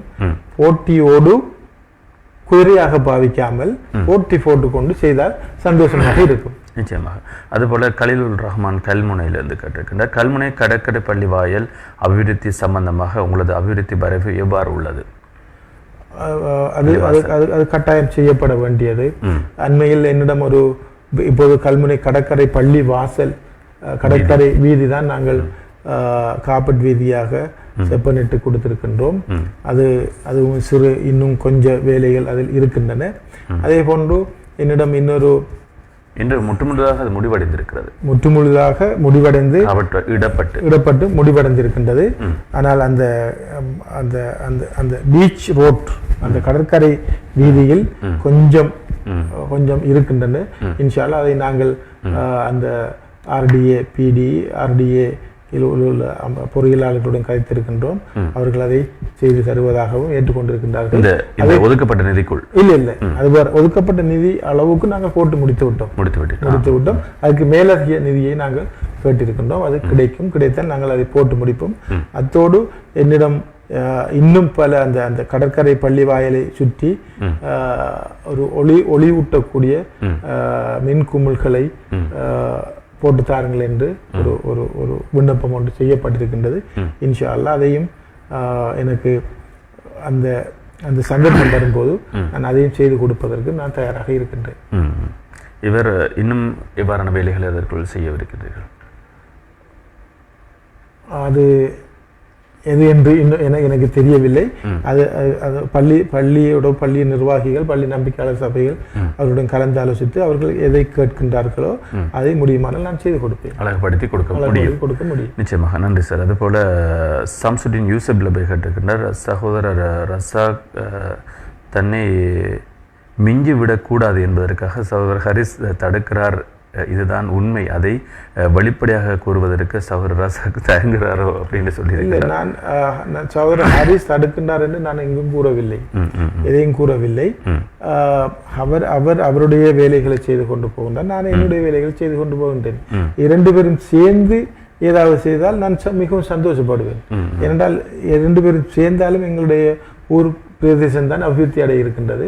ரெண்டு பேரும் சேர்ந்து செய்வதென்றால் நான் உண்மையில் சந்தோஷப்படுவேன். ஆனால் நான் ஹரிஸ் அதை என்னுடைய வேலைகளை தடுக்கின்றார் என்று நான் ஒருபோதும் கூறவில்லை. இது அவருடைய கருத்தாக இருக்கும் நான் இருக்கலாம். அதுபோல முகமது ரஹாத் கேட்டிருக்கின்றார், சகோதரர் கல்முனையில் ஒரு பிரதேச செயலகம் மட்டுமே உள்ளது, அதில் கிழக்கு வடக்கு என்றோ முஸ்லிம் தமிழ் என்றோ கிடையாது என்பது கல்முனை பிரதேச செயலகம் மட்டுமே உள்ளது. இதை அறியா மக்களுக்கு மக்கள் அழுக்கைகளும் அப்படின்ற அவருடைய கருத்தை சொல்லியிருக்கார். நினைக்கிறேன் நிகழ்ச்சி அருமையாக இருக்கிறது அன்சார் சொல்லியிருக்கிறார். அதுபோல் இன்னும் கேள்விகள் வந்திருக்கிறது. ரசாக் சார் அவர்களே இனாம் மௌலானா சொல்லியிருக்கின்றார், ரசாக் சார் அவர்களே உங்களது அபிவிருத்தி பணி தொடர வாழ்த்துக்கள். ஒரு வேண்டுகோள், மாதவன் வீதியை காபட் வீதியாக அல்லது கான்கிரீட் வீதியாக புனரமைத்து தருமாறு கேட்டுக்கொள்கிறேன் அப்படின்னு சொல்லி. மாதவன் வீதியில் நாங்கள் ஏற்கனவே ஒரு குறிப்பிட்ட பகுதிக்கு நாங்கள் கான்கிரீட் இட்டிருக்கின்றோம். அதே போன்று வேறு அரசியல்வாதிகளும் அதுக்கு கான்கிரீட் இட்டிருக்கிறார்கள் என்று நினைக்கின்றேன். அதற்கு மேலால் எங்களுக்கு இந்த காப்பட் வீதிகள் வரும்போது நாங்கள் மாதவன் வீதிக்கு முழுமையாக காப்பட் வீதியை இட்டு தருவோம், காப்பட்டு தரக்கூடிய வாய்ப்புகள் இருக்கின்றன. எங்களுக்கு இன்னும் 1 அல்லது 2 வருடங்கள் இந்த அதிகாரம் இருக்குமேயானால் நாங்கள் இன்ஷா அல்லாஹ் கல்முனையில் இருக்கின்ற எல்லா பெரும்பாலான பெரிய வீதிகள் எல்லாவற்றுக்கும் காப்பீட்டு தருவதற்கு நாங்கள் ஆசைப்படுகின்றோம். நிச்சயமாக. அதுபோல் நௌஃபீர் முகமது லப்பே சொல்லியிருக்கிறேன், நல்ல பதில்களும் நல்ல கருத்துக்களும் நன்றி உங்களது கருத்துக்கு. அதுபோல் ஹஃபா வாழ்த்துக்கள் சொல்லியிருக்கிறார். அதுபோல் MIM ஜிஃப்ரி சொல்லியிருக்கிறார், உங்களது பணி மென்மேலும் தொடர வாழ்த்துக்கள் சார் அப்படின்னு சொல்லியிருக்கிறார். அதுபோல் கலீலுர் ரஹ்மான் கல்முனையிலிருந்து மீண்டும் கேட்டிருக்கின்றார், கல்முனை நூறானிய பள்ளி வாயல் அபிவிருத்தி இடம்பெறுகிறது, அதில் நிதி பற்றாக்குறை இருப்பதாக அறிய முடிகிறது. இந்த விடயத்தில் நீங்கள் எவ்வாறான நிதி பகிர்வு செய்வீர்கள் அப்படின்னு கேட்டிருக்கிறேன். நான் ஏற்கனவே கூறியது ஒன்று, கல்முனை தொகுதிக்கு ஒதுக்கப்பட்ட கம்பரலிய திட்டத்தின் மூலம் எல்லா பள்ளிவாசல்களுக்கும் எல்லா மதஸ்தலங்களுக்கும் பணம் ஒதுக்கி கொடுக்கப்பட வேண்டும் என்று பிரதம மந்திரி அவர்கள் ஒரு ஆலோசனை கூறியிருக்கிறாங்க. ஒவ்வொரு பள்ளிக்கும் எங்களுடைய பார்லமெண்ட் உறுப்பினர் ஹரிஸ் அவர்களுக்கு கிடைத்த அந்த நிதியிலிருந்து அவரும் ஒதுக்கி இருக்கின்றார். எங்களுக்கு அந்த நிதி கிடைத்திருக்குமே ஆனால் நாங்கள் ஒவ்வொரு பள்ளிவாசலுக்கும் கிட்டத்தட்ட 15 லட்சம் ரூபாய் ஒதுக்கி கொடுப்பதற்கு நான் என்னுடைய அந்த ப்ரொபோசலை நான் கொடுத்திருக்கின்றேன். ஏனென்றால் அதற்கு 10 லட்சம் ரூபாய் புனர் நிர்மாணம் செய்வதற்கும் 5 லட்சம் ரூபாய் சோலார் பவர் சிஸ்டமை ஏற்படுத்துவதற்கும் ஒரு பள்ளிக்கும் கொடுக்கலாம். எனவே நான் ஒவ்வொரு பள்ளிக்கும் அதையும் சேர்த்துத்தான் 15 லட்சமாக நான் போட்டிருந்தேன். அது துரதிர்ஷ்டவசம் இன்னும் எங்களுக்கு கிடைக்கவில்லை. அது கிடைக்கும் என்று இன்னமும் நம்புகின்றோம். இன்ஷா அல்லாஹ் கிடைத்தால் எல்லா பள்ளிவாசலுக்கும் 15 லட்சம் ரூபாய் காசு கிடைக்கும். இருக்கிறதா? இல்லை அதற்கு பெரிய மட்டத்தில் இடையூறுகள் இருந்திருக்கின்றன. ஏனென்றால் அது உண்மையில் எங்களிடம் கேட்டபோது நான் தான் அம்பாறை மாவட்டத்திலே முதலாவதாக நிதி அமைச்சுக்கு அந்த ப்ரொபோசலை கொண்டு கொடுத்தேன். நான் தான் கொடுத்தேன், என்ன இருக்குது நீங்க தாருங்கள் என்று. அவை அதுக்கு ஒரு டைரக்டரை போட்டிருந்தார்கள் அந்த விடயங்களை கையாள்வதற்கு. நிதி அமைச்சில் ஒரு மங்கள சமரவீர் அவர்கள் அதற்கு ஒருவரை போட்டிருந்தார். நாங்கள் அவரிடம் பல முறை கழித்திருக்கின்றோம். ஆனால் அவர் அதற்கு ஸ்டேட் மினிஸ்டராக ராஜாங்க அமைச்சராக இருந்த ஈரான் விக்ரமரத்ன அவர்களிடம் பல முறை இந்த பணத்தை எங்களுக்கு ஒதுக்கி தாருங்கள், நாங்கள் எங்களுடைய பிரதேசத்தை அபிவிருத்தி செய்ய போகின்றோம் என்று பல முறை கேட்டோம். தருவோம் என்று இன்னமும் கூறிக்கொண்டிருக்கின்றார்கள். இன்ஷா அல்லாஹ் கிடைக்கும் என நாங்களும் நம்பிக்கொண்டிருக்கின்றோம். கிடைத்தால், ஏனென்றால் அவர்களுக்கு கொஞ்சம் தருவதற்கு கொஞ்சம் தயக்கம் என்னவென்றால், ஏற்கனவே 300 மில்லியனை கொடுத்து விட்டோம் கல்முனைக்கு, இன்னமும் கொடுப்பதா என்ற ஒரு அச்சம் ஒன்று இருக்கின்றது. ஆனால் நாங்கள் அதை விடாப்பிடியாக இருக்கின்றோம். இன்ஷா அல்லாஹ் கிடைக்கும் என்று நம்புகின்றோம். கிடைத்தால் இந்த பள்ளிவாசல் எல்லாவற்றுக்கும் நாங்கள் அதிகமான சோலார் பவர் சிஸ்டத்தோடு நாங்கள் பண உதவியை செய்ய இருக்கின்றோம். உண்மையிலே நல்ல முயற்சி அது. சோலார் பவர் சிஸ்டம் என்பது நல்ல முயற்சி. பள்ளிவாசலில் கரண்ட் பில், அதாவது கரண்ட் பில் மின்சார கட்டணம் குறைவாக பெறுவதற்கான ஏற்பாடுகள் அதில் இருக்கிறது. உண்மையிலே அதற்கு நாங்கள் பிரத்யேகமாக எங்களுக்கு தாரசுபா முகநூல் தொலைக்காட்சி வாயிலாக நன்றிகளை சொல்லிக் கொள்கின்றோம். இவ்வாறான ஒரு யோசனை உங்கள் எண்ணத்தில் வந்ததற்கு. அந்த யோசனை அவர்கள் நிதி அமைச்சினால் எங்களுக்கு தரப்பட்டது. முடியும் என்றால் நீங்கள் இது போடலாம் என்று அதை நான் போட்டு வைத்திருக்கின்ற ஒவ்வொரு பள்ளிவாசலும். நிச்சயமாக உண்மையிலே சந்தோஷமான விஷயம் அது. அதுபோல கலீல் ரஹ்மான் கல்முனையிலிருந்து மீண்டும் கேட்டிருக்கின்றார், வேலை வாய்ப்புகள் கொடுத்ததாக கூறுகின்றீர்கள், இதுவரை எத்தனை வேலை வாய்ப்புகள் கொடுத்துள்ளீர்கள் அப்படின்னு கேட்டிருக்கின்றார். அது நாங்கள் கணக்கிட்டு கூற முடியாது. அது கொடுத்திருக்கின்றோம், எங்களால் முடியுமான வரைக்கும் கொடுத்திருக்கின்றோம். நிச்சயமாக. அதுபோல கலீல் எம் ஹனீஃபா கேட்டிருக்கின்றார், கல்முனையில் மிக நீண்ட காலமாக அபிவிருத்தி செய்யப்படாமல் இருக்கும் நகர மண்ட வீதியை அபிவிருத்தி செய்வதற்கு ஏன் நீங்கள் முயற்சி எடுக்கவில்லை என்று கேட்டு நான் நினைக்கின்றேன். அவர் இந்த நிகழ்ச்சியை இடையிலிருந்து பார்த்து கொண்டிருப்பார். ஏற்கனவே நான் அதுக்கு தெளிவான பதிலை கூறியிருக்கின்றேன். அதுபோல கபீர் கேட்டிருக்கிறார், எமது கல்முனை பொதுச்சந்தை அபிவிருத்தி விடயமாக உங்களிடம் ஏதாவது ஆலோசனைகள் உண்டா? 500க்கும் மேற்பட்ட வர்த்தகர்களின் குடும்ப வாக்குகள் உள்ள இடம் அது அப்படின்னு சொல்லியிருக்கிறார். உண்மையில் அந்த கல்முனை சந்தை, அந்த கல்முனை மார்க்கெட், அந்த விடயத்தில் நான் மிகவும் மனவர்த்தப்படுகின்ற சில வேளைகளில் நானும் சில வேளைகளை கல்முனை அந்த சந்தை தொகுதிக்குள் உட்சென்று நான் சில பொருட்களை நானும் சென்று வாங்கி இருக்கின்றேன். அப்போது அந்த நேரம் மழை பெய்தால் உண்மையில் அந்த வர்த்தகர்கள் படுகின்ற கஷ்டங்களை நான் நேரடியாக கண்டிருக்கின்றேன். இது எப்போவே செய்திருக்க வேண்டிய ஒரு வேலை. உண்மையில் அந்த மார்க்கெட் அதிநவீன மார்க்கெட்கள் இப்போது எல்லா இடங்களிலும் கட்டப்படுகின்றன. இலங்கையில் மார்க்கெட் மட்டுமல்ல, பஸ் ஸ்டாண்ட், முக்கியமான கட்டடங்கள் எல்லாமே எல்லா இடங்களிலும் கட்டப்பட்டு கொண்டுதான் இருக்கின்றன. ஆனால் எமது பிரதேசத்தில் தான், குறிப்பாக கல்முனையில் அது இன்னமும் அந்த கட்டடங்கள் கட்டப்படுவதும் இல்லை. அது 1-2 இல்லை, மார்க்கெட் முக்கியமான ஒரு விடயம். ஒரு மார்க்கெட்டை கேட்டதால் நான் அதையும், மார்க்கெட் முக்கியமான இடம். பஸ் ஸ்டாண்ட் ஒன்று, ஒரு நல்ல ஒரு பஸ் ஸ்டாண்ட் ஒன்று கல்முனைக்கு இல்லை. அதே போன்று ஒரு பொதுவான ஒரு கிரவுண்ட், சந்தாங்கனி கிரவுண்டாக அது இருந்தாலும் அந்த கிரவுண்டும் ஒரு நல்ல ஒரு நிலையில் உள்ள கிரவுண்டாக ஒரு மைதானமாக இல்லை. இவ்வாறான பொதுவான விஷயங்கள் ஏன் மாநகர சபைக்கு கூட ஒரு கட்டடம் இதுவரைக்கும் இல்லை. நீங்கள் நீங்கள் நீங்கள் எடுத்து பாருங்கள், காரதீவு பிரதேச சபை, சம்மாந்துறை பிரதேச சபை, நெந்தூர் பிரதேச சபை, அட்டாளத்திணை பிரதேச சபை, அக்கரைப்பற்று மாநகர சபை, பொத்தியில் பிரதேச சபை, எல்லாவற்றுக்கும் புது புது கட்டடங்கள் இருக்கின்றன. இல்லாத ஒரே ஒரு இடம் கல்முனை. இது இது இது என்ன காரணம்? இதை ஏன் இது இவ்வாறு இருக்கின்றது என்பதை மக்கள் உண்மையில் இதை விளங்க வேண்டும். மக்கள் சிலர் அரசியல்வாதிகள் செய்கின்ற எல்லா விடயத்தையும் மக்கள் பார்த்து கொண்டிருக்க முடியாது. நான் அண்மையில் ஒரு ஒரு பத்திரிகையில் நான் பார்த்தேன், இந்தியாவில் குஜராத் மாநிலத்தில் ஒரு வீதி அமைத்துக் கொண்டிருந்தார்களாம். அப்போது அந்த வீதியில் ஒரு குறிப்பிட்ட தூரம் ஒரு வெள்ளக்காரர் அந்த வீதியால் வாகனத்தை செலுத்திக் கொண்டு போகும்போது அழகாக இருந்தது. இன்னும் ஒரு குறிப்பிட்ட தூரம் போகும்போது கரடு முரடாக அந்த வீதி இருந்தது. அப்படியே போய்விட்டு திரும்ப அவர் வரும்போது அந்த கரடு முரடான வீதியில் அதை கடந்து நல்ல வீதிக்கு வரும்போது அவர் இடத்தில் அந்த வாகனத்தை நிறுத்தி அந்த மக்களிடம் ஏன் இந்த வீதி இப்படி இருக்கின்றது என்று கேட்டபோது அந்த மக்கள் சொன்னது, நாங்கள் இந்த வீதி அமைக்கும் போது கூட நின்று அவர் எவ்வாறு போடுகின்றார், அதன் அளவுகள் என்ன, எல்லாவற்றையும் கவனித்தால் அதெல்லாம் சிறந்ததாக அவர் போட்டு தந்திருக்கிறார் இந்த வீதியை. அவ்வாறு தான் எங்களுடைய மக்கள் அந்த சில விடயங்களில் அலட்சியமாக இருக்கின்றார்கள். மக்கள் அலட்சியமாக இருக்கின்றார்கள். எல்லாம் செய்வதெல்லாம் செய்து வந்து விட்டு அரசியல்வாதிகள் அடுத்த கிழமை எலெக்ஷன் என்றால் இன்று ஒரு தொகை பணத்தை கொண்டு கொடுத்தால் அவர்கள் அந்த மக்கள் நினைக்கின்றார்கள். சாதாரண மக்களை நான் கூறுகின்றேன், 2000 ரூபாய் காசு தந்துட்டார் அல்லது 5000 ரூபாய் காசு தந்துட்டார், வேறு அந்த போட்டை போட்டு நம்ம சுமரிப்போம் என்று நினைக்கின்ற இந்த சமூகம் மாற வேண்டும். இது திருந்த வேண்டும். திருந்து இந்த எங்களுடைய எதிர்கால சமூகத்தை இன்னும் 20-25 வருடங்களுக்கு பின்னர் எங்களுடைய சமூகம் எவ்வாறு இருக்க வேண்டும் என்று இப்போது சிந்திக்க தெரியாதவர் அரசியலில் இருக்கக்கூடாது என்று நான் நினைக்கின்றேன். ஏனென்றால் அவர்களால் தான் இந்த பிரச்சனைகள் எல்லாம் அது சிந்தித்து ஒரு பிளான் பண்ணி ஒரு நல்ல ஒரு முடிவோடு அவர் அந்த அரசியல் செய்ய வேண்டும் என்று நான் விரும்பினேன். அதற்கு அந்த பிரதேச மக்களும் ஒத்துழைப்பு வழங்க வேண்டும். உண்மையில் நீங்கள் கேட்டது அந்த கல்முனை மார்க்கெட், அந்த மார்க்கெட் எப்போவே செய்திருக்க வேண்டிய ஒன்று.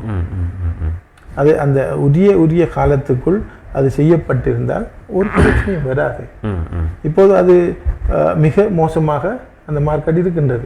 ஆனால் இது கட்டாயம் செய்யப்பட வேண்டும். எங்களுக்கு அதிகாரம் வந்தால் நாங்கள் அதை செய்து கொடுப்போம். நிச்சயமாக உண்மையிலே அது ஒரு துரதிர்ஷ்டமான ஒரு சம்பவமாகத்தான் இருக்கிறது. குறிப்பாக நேர்களுக்கும் ஒரு விடயத்தை சொல்ல வேண்டும். ஒரு வீதி அமைக்கப்படுவதற்கு ஒருவர் ஒரு குறிப்பிட்ட தொகையை ஒதுக்கி இருந்தால் அந்த வீதி போடப்படும் பொழுது உண்மையிலே அவர்கள் அதில் கவனமாக இருக்க வேண்டும். அந்த வீதி உள்ளவர்களுக்கு அது ஒரு பொறுப்பாக இருக்கிறது. அவர்கள் நின்று அந்த விடயத்துக்கு தொடர்பானவர்கள் அங்கே வீதி போட வருபவர்களை சந்தித்து நீங்கள் அதை இவ்வாறு தான் போட வேண்டும் என்று நீங்கள் சொல்ல வேண்டும். அதற்கு உங்களுக்கு உரிமை இருக்கிறது. எனவே அந்த விடயத்தில் நீங்கள் அதனை கரிசனையாக இருக்க வேண்டும். அதுபோல் ஒரு கட்டடம் இருக்கிறது. அந்த கட்டடம் பொது கட்டடமாக அல்லது பாடசாலை கட்டடமாக இருந்தாலும் அந்த பாடசாலை அபிவிருத்திக்குழு நின்று அந்த விடயத்தை செய்ய வேண்டும். உண்மையிலே இதை ஒரு தகவலாக அல்லது ஒரு கருத்தாக நாங்கள் முன்வைக்கின்றோம். உண்மையிலே இது தொடர்பில் நீங்கள் கவனமாக இருக்க வேண்டும். எந்த அபிவிருத்தி திட்டமாக இருந்தாலும் சரி, பொதுமக்களுக்கு என்று வருகின்றது, பொதுமக்களுக்கு அதில் பங்கு இருக்கிறது, உரிமை இருக்கிறது. அதனை எவ்வாறு தான் செய்ய வேண்டும், நீங்கள் இப்படித்தான் போட வேண்டும் என்பதற்கு. ஏன்னா காசு ஒதுக்கின்றவர்கள் ஒதுக்கி தருவார்கள்.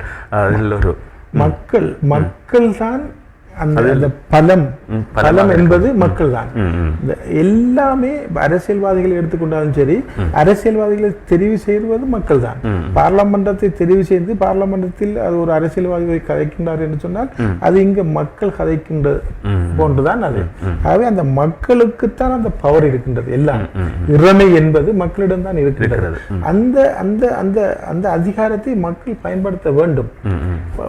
ஒரு வாக்குரிமை என்பது வாக்குரிமைக்காக பல போராட்டங்கள் உலகத்தில் நடந்திருக்கின்றன.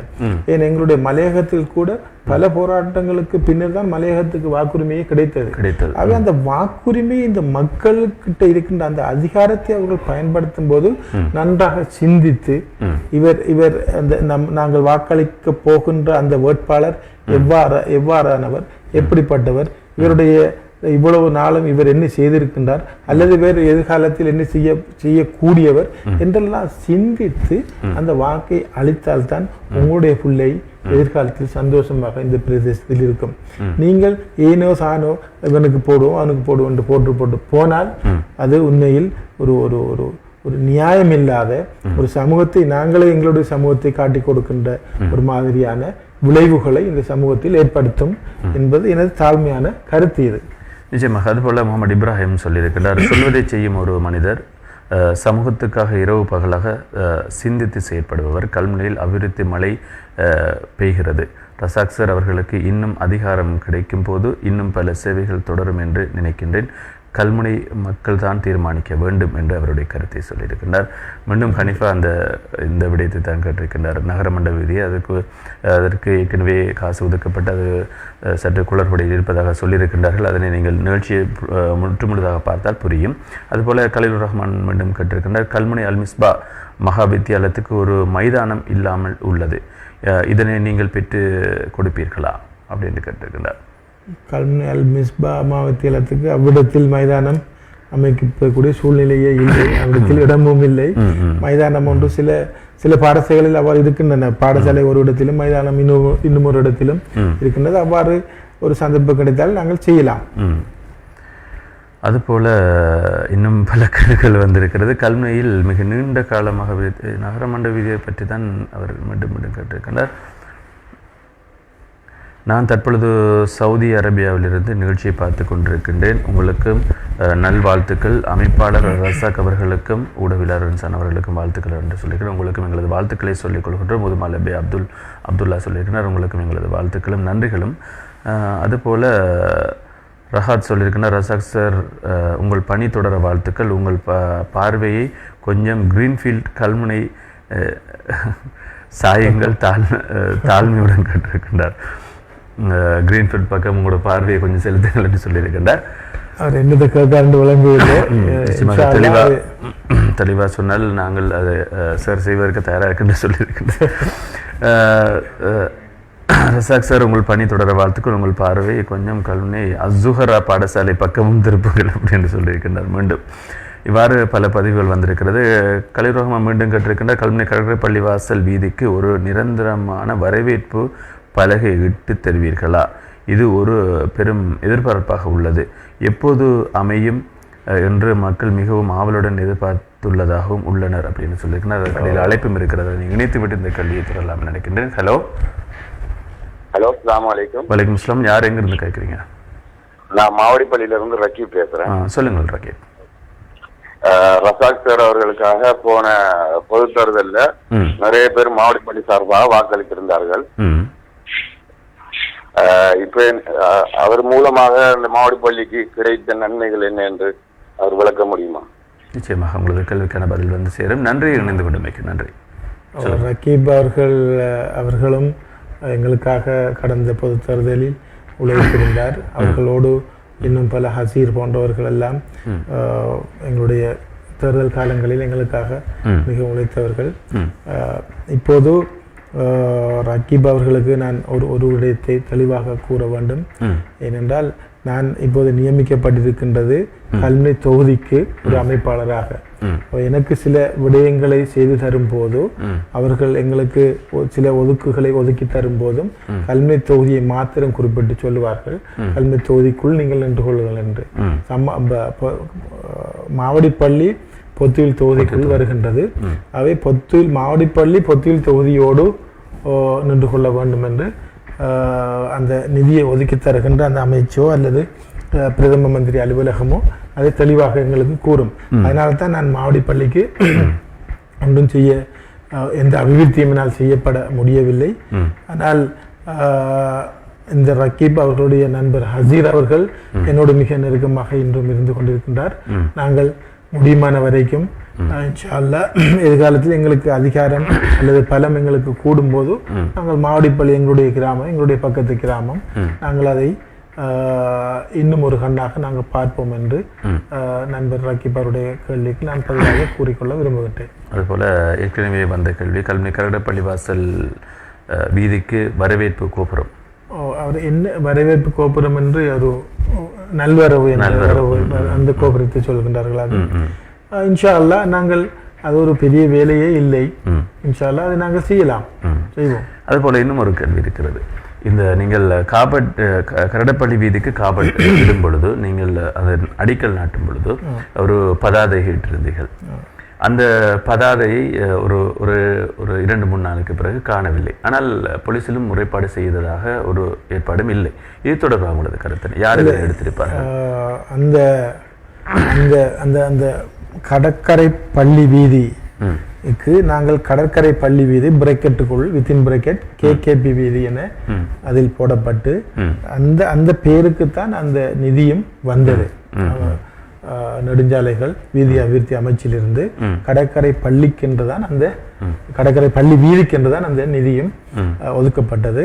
எனவே அதற்கேற்பதான் அந்த போர்டு அதில் நாங்கள் பேர் பலகை அதில் இடப்பட்ட பேர் பலகை அமைச்சை ஆர்டிஏ அமைச்சினூடாக வந்த அந்த பேர் பலகை தான் அது. அதுதான் டிசைன் அவங்கட தான். அப்ப அதில் கடற்கரை பள்ளி வீதி என்றுதான் அதில் போடப்பட்டிருந்தது. அது கடற்கரை பள்ளி வீதி என்று போடப்பட்ட காரணத்தினால் சில தமிழ் சகோதரர்கள் தமிழ் மாநகர சபை உறுப்பினர்கள் இது கடற்கரை பள்ளி வீதி அல்ல, இது தரவக்கோயில் வீதி என்று அவர்கள் வந்து பிரச்சனைப்பட்டதாக நான் பின்னர் அறிந்தேன். கல்முனை மேயர் நண்பர் ரகீப் அவர்கள் கூட எனக்கு தொலைபேசி மூலமாக என்னை அழைத்து அந்த இந்த கடற்கரை பள்ளி வீதி என்று அதில் போட்டிருப்பதனால் அது எங்களுக்கும் பிரச்சனையாக இருக்கின்றது, எனவே அந்த பெயர் பலகை நீங்கள் அகற்றுங்கள் என்று என்னிடம் மேயர் நண்பர் ரகீப் ரகீப் அவர்கள் கூட என்னிடம் தொலைபேசியில் 2-3 தடவைகள் அழைப்பு கொடுத்து பேசினார். அப்போது நான் பலரிடம் இது சம்பந்தமாக எனக்கு உண்மையில் அந்த வீதிக்கு தரவக்கோயில் வீதி என்ற விடயமே எனக்கு உண்மையில் தெரியாது. நான் அறிந்தவரையில் அது கடற்கரை பள்ளி வீதி என்றுதான் எனக்கு உண்மையில் தெரியும். அப்போ இது நான் சிலரிடம் பேசும்போது அந்த வீதியை அந்த பேர்பலகையை நாட்டிய உடனேயே அந்த பிரச்சனையும் எனக்கு தெரிய வந்தது. அப்போது நான் அந்த இடத்தில் நான் பேசினேன். நான் உண்மையில் இந்த வீதிக்கு பேர் வைக்கவும் வரவில்லை அல்லது பேர் மாற்றவும் வரவில்லை, வீதிக்கு காப்பற்றிடுவதற்காக மட்டுமே நாங்கள் வந்தோம். அதனால் அந்த வீதியின் பேரைத்தான் வைத்திருக்கின்றோம். இது நாங்கள் இதை பேசி தீர்க்க வேண்டிய பிரச்சனை தான் இது என்று சொல்லி நண்பர் மாநகர சபை முதல்வர் அவர்களுடைய அழைப்புக்கு பிறகு நான் அதை யோசித்துக் கொண்டிருந்தேன், ஏதாவது செய்து இதை பிரச்சனை இல்லாமல் ஆக்க வேண்டும் என்று. ஆனால் அதற்கிடையில் அந்த பேர் பலகை இரவோடு இரவாக காணாமல் ஆக்கப்பட்டுகின்றன. அதை காணாமல் ஆக்கவில்லை, அதை வெட்டி எடுத்திருக்கின்றார்கள். அதை வெட்டியவர்களும் கிட்டத்தட்ட நாங்கள் அறிந்து விட்டோம் யார் அதை செய்திருக்கிறார்கள் என்று. எங்களுக்கு பலரில் அது தமிழ் சகோதரர்களா அல்லது முஸ்லிம் சகோதரர்களா என்பதிலும் எங்களுக்கு சில சந்தேகங்கள் இருக்கின்றன. அந்த சந்தேகங்களை நாங்கள் ஒரு பக்கம் வைத்து விட்டு அது ஒரு பெரிய ஒரு விடயமாக நாங்கள் எடுக்காமல் மீண்டும் அந்த வீதிக்கு நாங்கள் ஒரு பேர் பலகை இடுவோம் என்றும் கூறுகின்றேன். இந்த பேர் பலகை தொடர்பாக ஏதாவது முறைப்பாடுகள் செய்திருக்கிறீர்களா? போலீஸ் நிலையத்தில் முறைப்பாடு செய்து வழக்கும் பதிவு செய்யப்பட்டிருக்கின்றது. அதுபோல் ஜிஃப்ரி சொல்லியிருக்கின்றார், தற்பொழுது உங்களின் பேர் தான் எல்லோராலும் உச்சரிக்கப்படுகிறது, எனவே மென்மேலும் உங்களது பணி தொடர எனது வாழ்த்துக்கள் சார் அப்படி என்று சொல்லியிருக்கின்றார். அதுபோல் ரஹாத் சொல்லியிருக்கின்றார், சார் வாழ்த்துக்கள் சார், உங்கள் தூர நோக்கு இன்ஷா அல்லாஹ் நல்லது நடந்தே ஆகும் இன்ஷா அல்லாஹ் அப்படின்னு சொல்லியிருக்கிறார். பல வாழ்த்துக்கள் வந்து கொண்டே இருக்கிறது. சார், எனது ஒரு பணிவான வேண்டுகோள், முடியுமாக இருந்தால் எமது கல்முனை மத்திய பஸ் தரிப்பு நிலையத்தில் மழை காலங்களில் நீர் தேங்கியிருப்பதனால் பல பிரதேசங்களில் இருந்து வரும் மக்களுக்கு கடும் அசௌகரியங்களை எதிர்நோக்குகின்றார்கள். உங்களால் முடியுமாக இருந்தால் அதனையும் எனது மக்களுக்கு செப்பனிட்டு வழங்குங்கள் அப்படின்னு அபுல் லைஸ் சொல்லியிருக்கின்றார். அவர் கேட்ட நல்ல ஒரு கேள்வி. நாங்கள் ஒவ்வொரு நாளும் நான் நீதிமன்றத்துக்கு போகும்போது நான் அந்த வழியாகத்தான் நான் போகிட்டேன். நாங்கள் ஒவ்வொரு நாளும் அவதானிக்கின்றோம். உண்மையில் அந்த கீழ் அந்த பஸ் நிலையத்தில் இருக்கின்ற அந்த அரசாங்க பேருந்துகளும் பிரைவேட் பஸ்களும் பேருந்துகளும் ஒரே இடத்தில் அடிப்பதால் பல பிரச்சனைகள் அவ்விடத்தில். உண்மையிலே எங்களுடைய கல்முனைக்கு ஒரு ஒழுங்கான ஒரு பஸ் தரிப்பு நிலையம் இல்லை, இருக்கின்றதாவது ஒழுங்காகவும் இல்லை. நாங்கள் அதை கீழ் அந்த நிலத்துக்கு கான்கிரீட் அல்லது அந்த கல் பதித்து இன்டர்லாக்கிங் அந்த கல் பதித்து ஒரு அதை செப்பனிடலாம் என்று நாங்களாகவே அதை யோசித்து கொண்டிருக்கின்றோம். இன்ஷா அல்லாஹ் அது நாங்கள் செய்தாலும் சரி அல்லது வேறொருவர் செய்தாலும் சரி முந்துவது அது நடக்கட்டும். நாங்கள் எங்களால் முடியுமான வரைக்கும் நாங்கள் அதை செய்வதற்கு முயற்சி செய்து கொண்டிருக்கோம். என்றால் நாங்கள் நேரடியாக அதை கண்டு கொண்டிருக்கின்றோம். உண்மையில் மக்கள் அந்த பயணிகள் வெளியூரிலிருந்து வருகின்ற பயணிகள் எல்லாம் கஷ்டப்படுகின்றார்கள். நாங்கள் அதை பார்க்கின்றோம். கல்முனை என்பது உங்களுக்கு தெரியும், கல்முனை முஸ்லிம்களின் தலைநகரம் என்று சொல்லுகின்ற அளவுக்கு முகவெற்றிலை என்று சொல்லுகின்ற அளவுக்கு ஒரு பெரிய ஒரு இடம். அந்த இடத்தில் இருக்கின்ற பஸ் தரிப்பு நிலையமும் அழகாக இருக்க வேண்டும். அது பெரிதாக இருக்கின்றது உண்மையிலேயே போதாது. அது பெரிய இடம் எடுத்து அழகாக செய்ய வேண்டும். உண்மையில் பவர் இருக்கும் என்றால் நாங்கள் இதெல்லாம் செய்வோம். எங்களுக்கு முடியும். பவர் வந்தால் நாங்கள் இதெல்லாம் செய்வோம். இதை இது அவர் மட்டுமல்ல, நிறைய பேருடைய குறைவாக இருக்கிறது. மார்க்கெட் பஸ் தரிப்பிடம் அது இதெல்லாம் எங்களுக்கு இன்னும் சரியாக இல்லை. இன்னும் இதற்குள் இன்னும் ஏராளமான கேள்விகள் இருக்கிறது. ஒரு சிறிய இடைவெளிக்கு பிறகு நாங்கள் மீண்டும் சந்திக்கலாம்.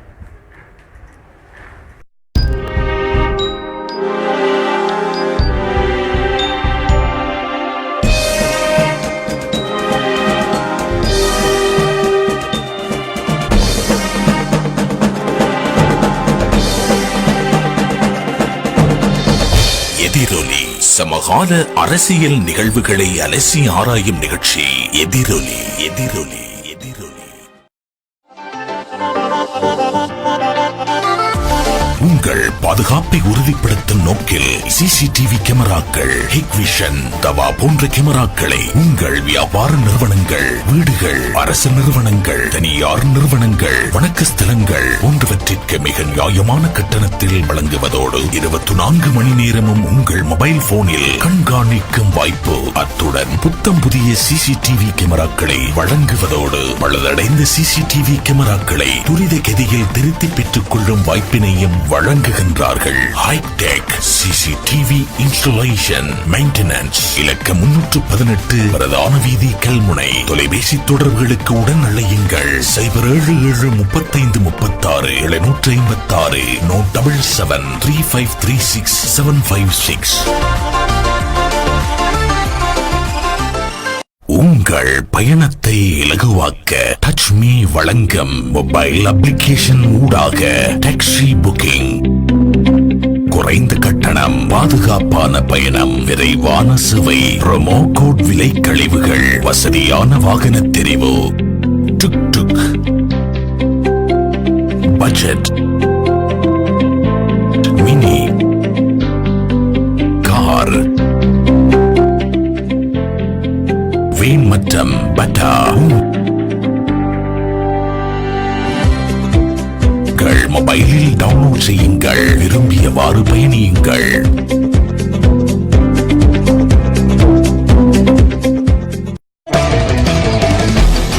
மின்சார கட்டணத்தால் அவதிப்படுபவரா நீங்கள்? கவலையை விடுங்கள். மிக குறைந்த கட்டணத்தில் சோலார் பவர் சிஸ்டம் ஒன்றை கொள்வனவு செய்திடுங்கள். 25 வருட உத்தரவாதம், அதிநவீன தொழில்நுட்பம், திருப்திகரமான சேவைகள். 3 அல்லது 5 வருடங்களில் உங்கள் முதலீட்டினை திருப்பி பெற்றுக் கொள்ளும் வாய்ப்பு. இலங்கை மின்வலு மற்றும் மீள் புத்தாக்க சக்தி அமைச்சினால் அங்கீகரிக்கப்பட்டது. கொள்வனவிற்கு நாடுங்கள். NatWest computer system. இலக்கம் 127 பிரதான வீதி, கல்முனை. தொடர்புகளுக்கு 077858 121.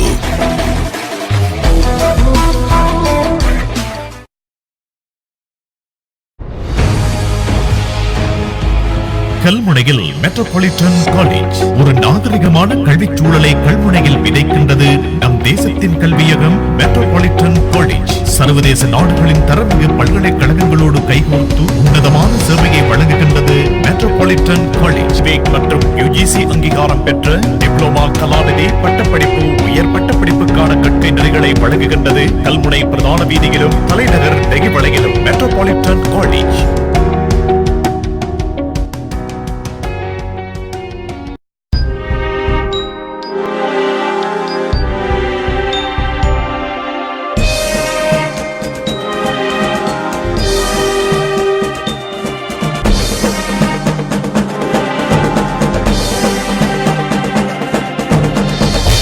எதிரொலி சமகால அரசியல் நிகழ்வுகளை அலசி ஆராயும் நிகழ்ச்சி எதிரொலி எதிரொலி எதிரொலி. அரசியல் களம் எதிரொலி நிகழ்ச்சியோடு இணைந்திருக்கிறோம். தொடர்ச்சியாக நாங்கள் பேசலாம். அடுத்த கேள்வி கமெண்ட் பாக்ஸ் வழியாக வந்த கேள்விதான். நஜீம் இஸ்மாயில் சொல்லியிருக்கின்றார், 2 தரம் சொல்லியிருக்கின்றார். சாபம் பிடித்திருக்கின்ற கல்வியை மீட்பீர்களா அப்படின்னு சொல்லியிருக்கின்றார். மீட்போம். எங்களுக்கு பலம் வரும்போது, அரசியல் அதிகாரம் வரும்போது மீட்போம் இன்ஷா அல்லாஹ். அதுபோல் இன்னும் ஒரு கேள்வி இருக்கிறது. கபீர் கேட்டிருக்கிறார், சார் தாங்கள் வசிக்கும் சாஹிபு வீதி காப்பீட்டிடப்படுமா?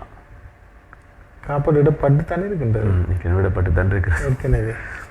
அதுபோல் கலீல் ரஹ்மான் கேட்டிருக்கின்றார், சிலர்கள் கூறுகின்றார்கள் ரசாக் சார் தேர்தலில் அவர்கள் தனித்து வந்தால் நிச்சயம் தெரிவு செய்யப்படலாம், ஆனால் அவர் அமைச்சர் தயாகமகவுடன் இணைந்து வருகின்றார், அதுதான் எங்களுக்கு பிடிக்கவில்லை என்று கூறுகின்றார்கள். அதனால் தானோ என்னவோ மக்கள் தெரிவு செய்வதற்கு அச்சப்படுகின்றார்கள் என்று நினைக்கின்றேன் அப்படின்னு சொல்லியிருக்கின்றார். இதில் அமைச்சர் தயாகமகே ஐக்கிய தேசிய கட்சியில் ஒரு அங்கத்தவர், நானும் ஐக்கிய தேசிய கட்சியில் ஒரு அங்கத்தவர். 2 பேருமே அம்பாறை மாவட்டத்தை பிரதிநிதித்துவப்படுத்துவார்கள். அவர் ஒரு தேர்தல் வரும்போது ஐக்கிய தேசிய கட்சி சார்பாக அவரும் கேட்பார், நானும் கேட்பேன். அவர் அம்பாறை தொகுதிக்கு அமைப்பாளர், நான் கல்வி தொகுதிக்கு அமைப்பாளர். சேர்ந்து வருவதனால் என்பது அதுவல்ல. சேர்ந்து வருவது சேர்ந்துதான், அந்த அந்த கட்சி ஒன்றாக இருப்பதனால் நாங்கள் சேர்ந்துதான் ஒரே கட்சியில் தான் வர வேண்டும். அதுக்காக நான் வேறொரு கட்சியில் வர முடியாது. நானும் ஐக்கிய தேசிய கட்சி, அவரும் ஐக்கிய தேசிய கட்சி. மக்கள் வாக்களிக்கின்றவர்கள் நீங்கள் விரும்பும் அது வாக்களிக்கலாம், அது மக்களுடைய விருப்பம். ஆனால் அவர் அம்பாறை தொகுதிக்கு ஒரு அமைப்பாளராக இருக்கின்ற போது நான் கல்வி தொகுதிக்கு ஒரு அமைப்பாளர் இருக்கின்றேன். 2 பேரும் ஐக்கிய தேசிய கட்சி அங்கத்தவர்கள். அவரை பற்றி மக்கள் பிழையாக நினைத்திருந்தால் அது அது அது அவருக்கும் மக்களுக்கும் இடையில் உள்ள அது பிரச்சனை.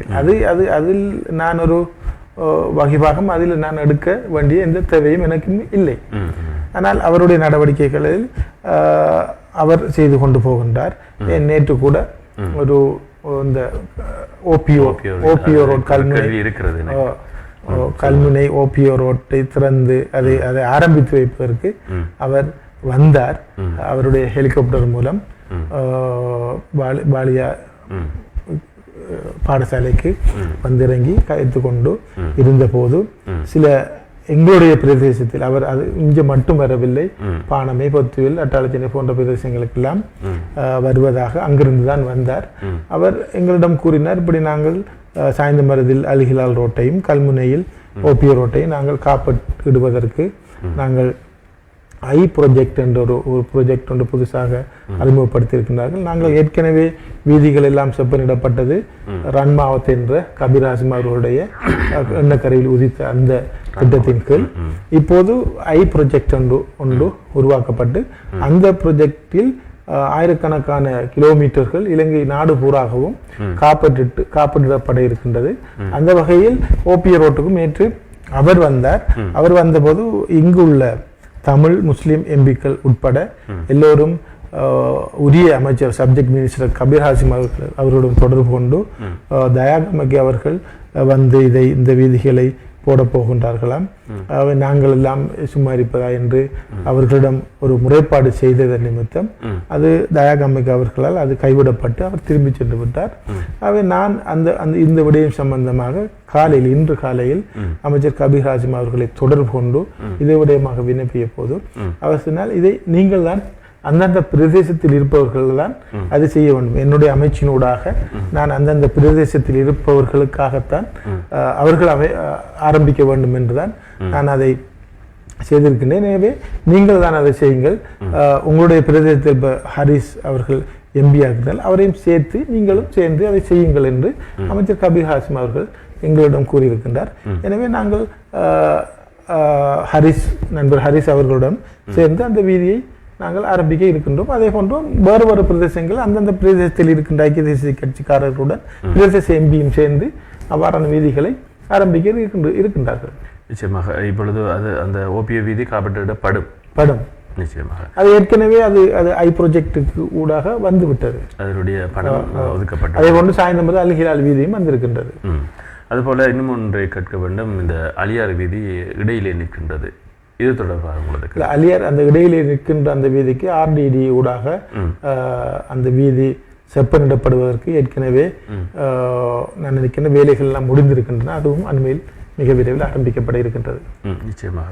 இன்னும் ஒரு கேள்வி இருக்கிறது. இந்த பிபி ரோட், பிச்சிப்பில்லாவடி ரோட் என்ற ஒரு வீதி இருக்கிறது. அதுவும் மிக நீண்ட காலமாக உங்களது, நான் நினைக்கிறேன் நீங்கள் வசிக்கின்ற வீதிக்கு அடுத்த வீதி. இதனுடைய அபிவிருத்தி பணிகள் தொடர்பாக உங்களது கருத்து? அந்த அந்த கல்முனை குடியை பொறுத்தவரையில் அந்த பிபி வீதியும் நகர மண்ட வீதியும் தான் ஆக மோசமாக தற்போது இருக்கின்ற இரு வீதிகள். அந்த வீதியில் இருக்கின்றவர்கள் அதிகம் பேர் என்னிடம் வந்து சொல்லுகின்றாலும் இந்த வீதியை புனரமைத்து தாருங்கள் என்று. குறிப்பாக அந்த வீதியில் தாகிர் என்ற என்னுடைய நண்பர் ஒரு இருக்கின்றார். அவரும் வந்து என்னிடம் அடிக்கடி பேசுவார், இந்த வீதியை எவ்வாறேனும் நீங்கள் காப்பாற்றிட்டு தாருங்கள் என்று. ஆனால் நான் நினைக்கின்றேன் அந்த வீதி ஏற்கனவே அந்த ரன்மாவத் என்ற அந்த திட்டத்தின் கீழ் எங்களுடைய கௌரவ பாராளுமன்ற உறுப்பினர் ஹரிஸ் அவருடைய அந்த பட்டியலில் இருந்ததாக நான் அறிந்தேன். அதனால்தான் நான் அதை விட்டு மற்ற வீதிகளுக்கு நான் சென்றேன். அது இன்னும் போடுபடாமல் இருக்கின்றது, இன்னமும் காரணம் தெரியவில்லை. ஆனால் அதுவும் மிகவும் மோசமாக இருப்பதனால் அந்த வீதி போடுபடாமல் இருக்குமானால் அதுக்கு நாங்கள் முயற்சி செய்வோம் அதை போடுவதற்கு. நிச்சயமாக. அதுபோல அமைச்சர் தயாகமைக்கை விட்டு வேறொரு UNB அமைச்சரோடு இணைந்து பயணத்தை மேற்கொள்கின்ற போது உங்களுக்கு வெற்றி கிடைக்கும் என்று எனது ஒரு நல்லெண்ணம் உள்ளது. இது பற்றி உங்களது கருத்து என்ன, உங்கள் முடிவு என்ன? இன்ஷா அல்லாஹ் அது அவருடைய ஒரு நல்ல கருத்து, அது ஒரு நல்ல விடயமாக இருக்கலாம். ஆனால் நான் ஏற்கனவே சொன்னது போன்று அமைச்சர் தயாகமைக்கை அவர்கள்தான் அம்பாறை மாவட்டத்தில் இருக்கின்ற ஒரு தற்போது ஒரு கேபினெட் அமைச்சராக இருக்கின்ற ஒருவர், ஐக்கிய தேசிய கட்சியினுடைய. ஆனால் அவர் அண்மையில் என்னுடன் கதைக்கும் போது அவர் எதிரே வருகின்ற காலங்களில் தேர்தல் அம்பாறையில் கேட்பது இல்லை என்று என்னிடம் ஒரு முறை கூறியிருக்கின்றார். அவர் கேட்கப் போவது இல்லையாம் என்று. அவ்வாறு கேட்காமல் விட்டால் வேறொருவர் தானே வருவார். ஆகவே நாங்கள் அவருடன் சேர்ந்து பயணம் செய்யலாம். நிச்சயமாக. அதுபோல இன்னும் ஒரு கேள்வியை கேட்க வேண்டும். குறிப்பாக இந்த மாகாண சபை தேர்தல் வருகின்ற பொழுது, இப்பொழுது ஜனாதிபதி தேர்தல் வருகின்ற ஒரு முறைமை இருக்கிறது, அது தொடர்பாக கேள்வி இருக்கிறது. மாகாண சபை தேர்தல் வரும் பொழுது ஐக்கிய தேசிய கட்சியினுடைய நிலைப்பாடு எவ்வாறு இருக்கு? யாரை நியமிப்பார்கள்? அதற்கு யாரை வேட்பாளராக நியமிப்பார்? அது அந்தந்த நேரங்களில் தான் உண்மையில் அது விளங்கும். ஆனால் ஐக்கிய தேசிய கட்சி சார்பாக இந்த பிரதேசத்தில் ஒருவர் போட்டியிடுவதாக இருந்தால் அது நிச்சயமாக நானாகத்தான் இருப்பேன். நான் மாகாண சபையிலும் போட்டியிடலாம். எங்களுக்கு ஒரு ஒதுக்கீடு, அங்கத்துவ ஒதுக்கீடு கிடைக்கும் போது அதில் நான் போட்டியிடுவதற்குரிய வாய்ப்புகள் இருக்கின்றன. அப்பொழுதும் ஐக்கிய தேசிய கட்சியோடு இந்த முஸ்லிம் காங்கிரஸ், ACMC எல்லாம் இணைந்து தான் இருக்குமா அல்லது? அது தெரியாது, எவ்வாறு வரும் என்று தெரியாது. அவர் இணைந்து வந்தால் இணைந்து வந்தாலும் எங்களுடைய பங்கு கிடைக்கும். அவை நாங்கள் அதில் வரலாம், பிரச்சனை இல்லை. அவ்வாறு உங்களுக்கு அங்கே ஒரு அதிகாரம் கிடைக்க பெற்றால், நீங்கள் இந்த கிழக்கு மாகாண சபையினுடைய ஒரு உறுப்பினராக வந்தால் அல்லது ஒரு அமைச்சு பதவி எடுத்தால், நீங்கள் இப்பொழுது செய்வதை விட எவ்வாறான சேவைகளை செய்வதற்கு நீங்கள் உங்கள் எண்ணக்கருவில் வைத்திருக்கின்றீர்கள்? அதிகமான முக்கியமாக நான் இப்போதும் ஏற்கனவே நான் எனது அந்த அபிவிருத்தி பணிகளை சின்ன வீதியில் தான் ஆரம்பித்து இப்போது காப்பட் வீதி அளவுக்கு வந்திருக்கின்றது. அதே போன்று சில பெரிய திட்டங்களை நாங்கள் நினைத்து வைத்திருக்கின்றோம், நாங்கள் எண்ணி வைத்திருக்கின்றோம்.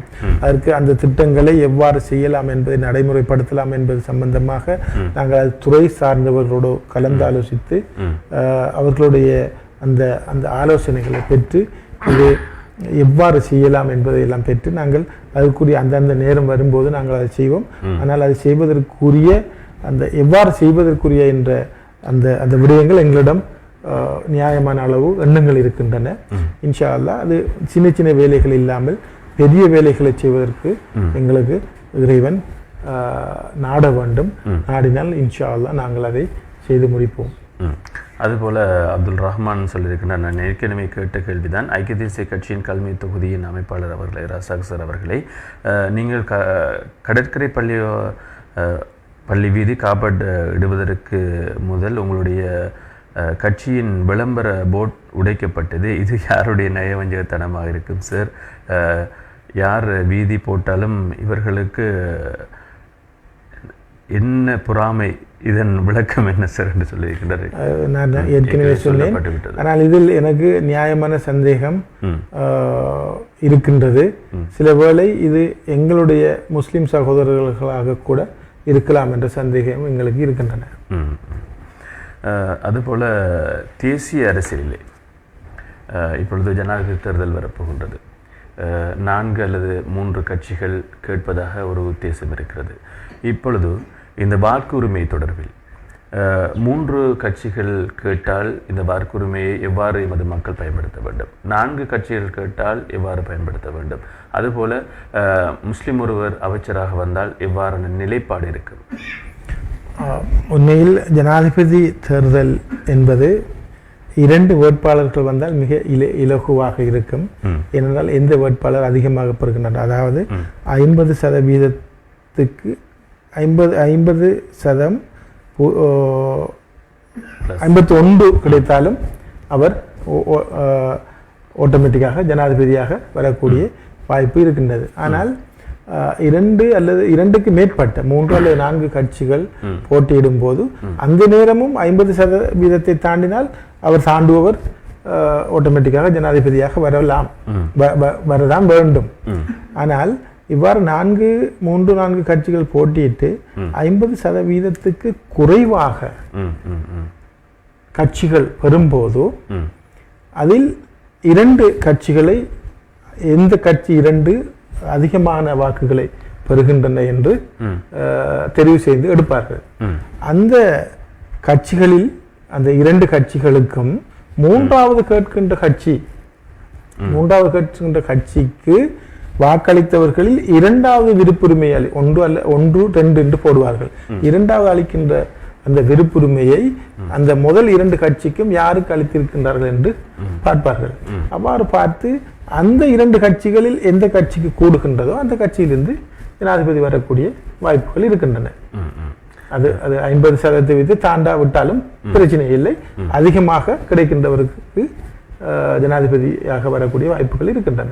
3 கட்சிகள் கேட்டால் அதான் சொல்லுகின்றேன். 3 கட்சிகள் கேட்டாலும் முதல் 2 கட்சிகள் அதிகமாக எடுக்கின்ற 2 கட்சிகளையும் எடுத்துவிட்டு 3வது கேட்கின்ற கட்சி இருக்குத்தானே, அந்த 3வது கட்சியினுடைய 2வது விருப்புரிமையை எடுப்பார்கள்.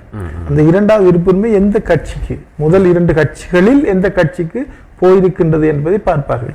அந்த 2 கட்சிகளில் இந்த 3வது கட்சியின் 2வது விருப்புரிமையும் சேர்த்து பார்த்து அந்த 2 கட்சிகளில் யார் கூடுதலாக பெறுகின்றாரோ அவருடைய அந்த கட்சியின் வேட்பாளர் ஜனாதிபதியாக வருவார்.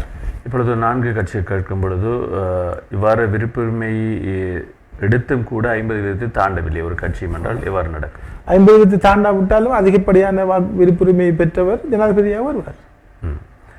அதுபோல முஸ்லிம் அமைச்சர் ஒருவர் தேர்தல் களமிறங்கினால் முஸ்லிம்களுடைய நிலைப்பாடு வர இருக்க வேண்டும். இல்லை, அந்த விடயத்தில் முஸ்லீம் ஒருவர் வேட்பாளராக வருவது என்பது எங்களுடைய முஸ்லிம் சமூகத்தை பொறுத்தவரையில் அது ஒரு பிரச்சனையான விஷயமாகத்தான் நான் பார்க்கின்றேன். ஏனென்றால் எங்களுக்கு தெரியும், எங்களுடைய இந்த நாட்டில் உள்ள பிரச்சனையில் தற்போது முஸ்லிம்கள் ஒரு அபகட்சிகரை போட்டு அவர் தனியாக கொஞ்சம் வாக்குகளை பிரித்து அந்த வாக்குகள் பிரிப்பதன் மூலம் 2 கட்சிகளுக்கும் ஜனாதிபதி பிரச்சனையில் வரும்போது அது இன்னும் அந்த மற்ற பெரும்பான்மையினத்தவர்கள் மத்தியில் வேறு பிரச்சனைகளை ஏற்படுத்தும். ஆனால் நான் நினைக்கவில்லை முஸ்லீம் ஒரு வேட்பாளர் போட்டியிடுவார் என்று நான் நினைக்கவில்லை. அவ்வாறு போட்டியிடத்தான் அவர் விரும்பினாலும் தயவு செய்து அந்த விருப்பத்தை அவர் கைவிடுவது நல்லது என்று நான் நினைக்கின்றேன். ஏனென்றால் அது அது அது வேறு பிரச்சனைகளை இந்த நாட்டில் கொண்டு வருவதற்குரிய வாய்ப்பாக மாறிவிடும். அதுபோல் அபுல்லே சொல்லியிருக்கின்ற மாகாண சபை தேர்தலின் ஊடாக இன்னும் பல அபிவிருத்திகளை எமது பிரதேசங்களுக்கு கிடைக்கும் என எதிர்பார்க்கின்றேன். நாங்கள் மாகாண சபை தேர்தலில் வெற்றி பெற்று மாகாண சபையை அலங்கரிக்க எமது முன்கூட்டிய வாழ்த்துக்கள் சார் அப்படின்னு சொல்லியிருக்கின்றார். அதுபோல ஜனாதிபதி தேர்தலில் எவ்வாறு 19ஆம் திருத்தம் தாக்கம் செலுத்தும் என்று கேட்டிருக்கின்றார். 19ஆவது திருத்தம் ஜனாதிபதியினுடைய அதிகாரங்களை சற்று குறைத்திருக்கின்ற ஒரு திருத்தம். அது இதில் தாக்கம் செலுத்துவதற்கு ஒன்றுமில்லை. அது வேறொரு விஷயம். ஜனாதிபதி தேர்தல் என்பது வேறொரு விஷயம். ஜனாதிபதி தேர்தலில் எவர் வெற்றி பெறுகின்றார் அவர் ஜனாதிபதியாக வருவார். அது ஜனாதிபதியின் அதிகாரங்களில் தாக்கம் செலுத்துகின்றதை தவிர தேர்தலில் தாக்கம் செலுத்துவதற்கு எந்த விதமான ஒரு ஏற்பாடும் அதில் இல்லை. அதுபோல இந்த மாகாண சபை தேர்தல் ஒன்று வரும்பொழுது பழைய முறைப்படி நடக்குமா அல்லது புதிய முறைப்படி நடக்குமா? அதுவும் இன்னமும் பிரச்சனையாகத்தான் இருக்கின்றது. பழைய நாங்கள் பார்லமெண்ட் ஒரு சட்டத்தின் இந்த 19ஆவது திருத்த சட்டத்தின் மூலம் புது முறைப்படி தேர்தலை நடத்த மாகாண சபை தேர்தலை நடத்த வேண்டும் என்று நாங்கள் சட்டத்தை பார்லமெண்டத்தில் பாஸ் பண்ணி வைத்திருக்கின்றோம். ஆனால் அது இப்போது சாத்தியமில்லை. பழைய முறையில் நடத்த வேண்டும் என்று பல கோரிக்கைகள் விடுக்கப்பட்டிருக்கின்றன.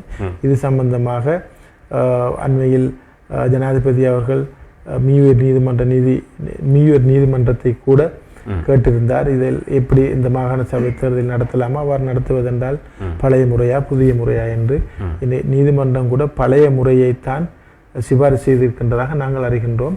அவை பழைய முறையை சிபாரிசு செய்துகின்ற என்று சொன்னால் புதிய முறையை சட்டம் பாஸ் பண்ணி வைத்திருக்கின்ற போது பழைய முறைக்கு திரும்ப அந்த சட்டத்தை திருத்தி அமைக்க வேண்டிய ஒரு சூழ்நிலை எல்லாம் இருக்கின்றது. ஆகவே இது அந்த மாகாண சபை தேர்தல் நடத்தப்படுவது என்பது இன்னும் காலத்தை ஒரு நீடிப்பதான ஒரு விடயமாகத்தான் நாங்கள் பார்க்கின்றோம். ஏனென்றால் அதை சட்ட பிரச்சனைகள் காரணமாக அது நீடிப்பதற்குரிய வாய்ப்புகள் இருக்கின்றன. அதுபோல கபீர் கேட்டிருக்கின்றார், சார், குடியிருப்பாளர்களின் இல்லங்களுக்கு செல்லும் ஒழுங்குகளுக்கு கொங்கிரீட் இடப்படுகிறது. 14ஆம் வட்டாரத்தில் உள்ள நாங்கள் ஏமாற்றப்பட்டிருக்கின்றோம். ஆகவே உங்களால் செய்து தர முடியுமா அப்படின்னு கேட்டிருக்கிறார். நான்கும் அவருடைய கேள்வியில் அந்த அவருடைய தனிப்பட்ட ரீதியில் உண்மையிலே 1-2 குடும்பங்கள் இருக்கின்ற ஒழுங்குகளுக்கு அவ்வாறு இந்த கான்கிரீட் அடிக்க முடியாது என நான் நினைக்கின்றேன். இருந்தாலும் எங்களுடைய பிரதேசத்தில் இவைகளெல்லாம் நடந்திருக்கின்றன. யாரோ நன்மை அடைந்தால் அது எங்களுக்கும் சந்தோஷம். அவர் ஏமாற்றப்பட்டிருக்கின்றார் என்று சொல்வது அது என்னவென்று எனக்கு விளங்கவில்லை. அவர்களுக்கு செய்து தருவதாக சொல்லிவிட்டு செய்து கொடுக்க தெரியவில்லை. அவ்வாறென்றால் அவர்களுக்கும் செய்து கொடுக்கலாம். அதுபோல இன்னும் ஒரு விடயத்தை கேட்க வேண்டிய இந்த நாங்கள் பஸ் தரிப்பு நிலையத்தை பற்றி பேசியிருந்தோம். கல்வி மாநகர சபைக்குட்பட்ட பகுதி. இப்பொழுது ஏற்கனவே இருந்த இந்த தனியார் பஸ் தரிப்பு நிலையம் இப்பொழுது அமானா வங்கியாக மாற்றப்பட்டிருக்கிறது. இது தொடர்பில் உங்களது கருத்து என்ன? அது உண்மையில் அது ஒரு பெரிய ஒரு பிரதேசம். அந்த அமானா வங்கி அதையும் அமானா வங்கிக்கு கொடுத்தது இந்த மாநகர சபை தான். அவ்விடத்தில் அமானா வங்கி ஒன்று இருப்பது அதை சுற்றியுள்ள இடங்களுக்கெல்லாம் பார்ப்பதற்கு அழகாகத்தான் இருக்கின்றது. என்றாலும் அந்த பிரதேசத்தை இந்த பொதுமக்கள் பாவிப்பதற்குரிய ஒரு சந்தர்ப்பம் இல்லாமல் இருக்கின்றது. உண்மையில் அடுத்து அந்த இடத்தில் ஒரு பஸ் தரிப்பு, பிரைவேட் பஸ் தரிப்பு நிலையம் ஒன்று இருந்திருந்தால் அது அந்த பக்கத்தில் இருக்கின்ற கடைகளுக்கெல்லாம் நல்ல வியாபாரம், கூடுதலான வியாபாரம் நடக்கக்கூடிய வாய்ப்புகளும் அவ்விடத்தில் இருக்கின்றன. அடுத்தது அந்த பிரைவேட் பஸ்கள் எல்லாம் இப்போது நீங்கள் பார்ப்பீர்கள், வீதியோரமாக போலீஸ் நிலையம் வரையும் அந்த பஸ்களை அடுத்து அந்த பின்னுக்கு முன்னுக்கு எடுக்கும் போதெல்லாம் அடுத்த டிராபிக் ஏற்படக்கூடிய சூழ்நிலைகள் எல்லாம் அதிகமாக நெரிசல் எல்லாம் ஏற்படுகின்றது.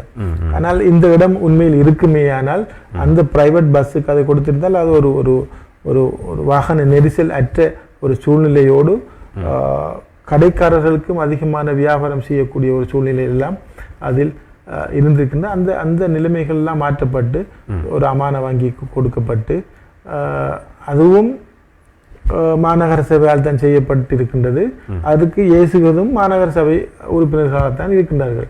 எனவே முன்னுக்கு பின் முரணான ஒரு திட்டம் தீட்டப்படாத முடிவுகள் எல்லாம் எடுக்கப்படுவதனால் தான் இவ்வாறான பிரச்சனைகள் எல்லாம் வருகின்றன. இவ்வாறு இல்லாமல் எந்த ஒரு மாநகர சபையோ அல்லது எந்த ஒரு சபையோ ஒரு திட்டத்தோடு நாங்கள் இதை செய்ய வேண்டும், இதை செய்யக்கூடாது, இதை செய்தால் என்ன நடக்கும், இதை செய்யாவிட்டால் என்ன நடக்கும் என்ற ஒரு திட்டத்தோடு ஒவ்வொரு நடவடிக்கையும் நாங்கள் மேற்கொள்ள வேண்டும். இது அமானா வங்கிக்கு கொடுத்தது ஒரு திட்டம் இல்லாமல், அதனால்தான் அதில் இப்போது நிறைய பிரச்சனைகள் வருகின்றன. அதுபோல் இன்னும் ஒரு விடயத்தை கேட்கணும் தொடர்பான ஒரு விடயம்.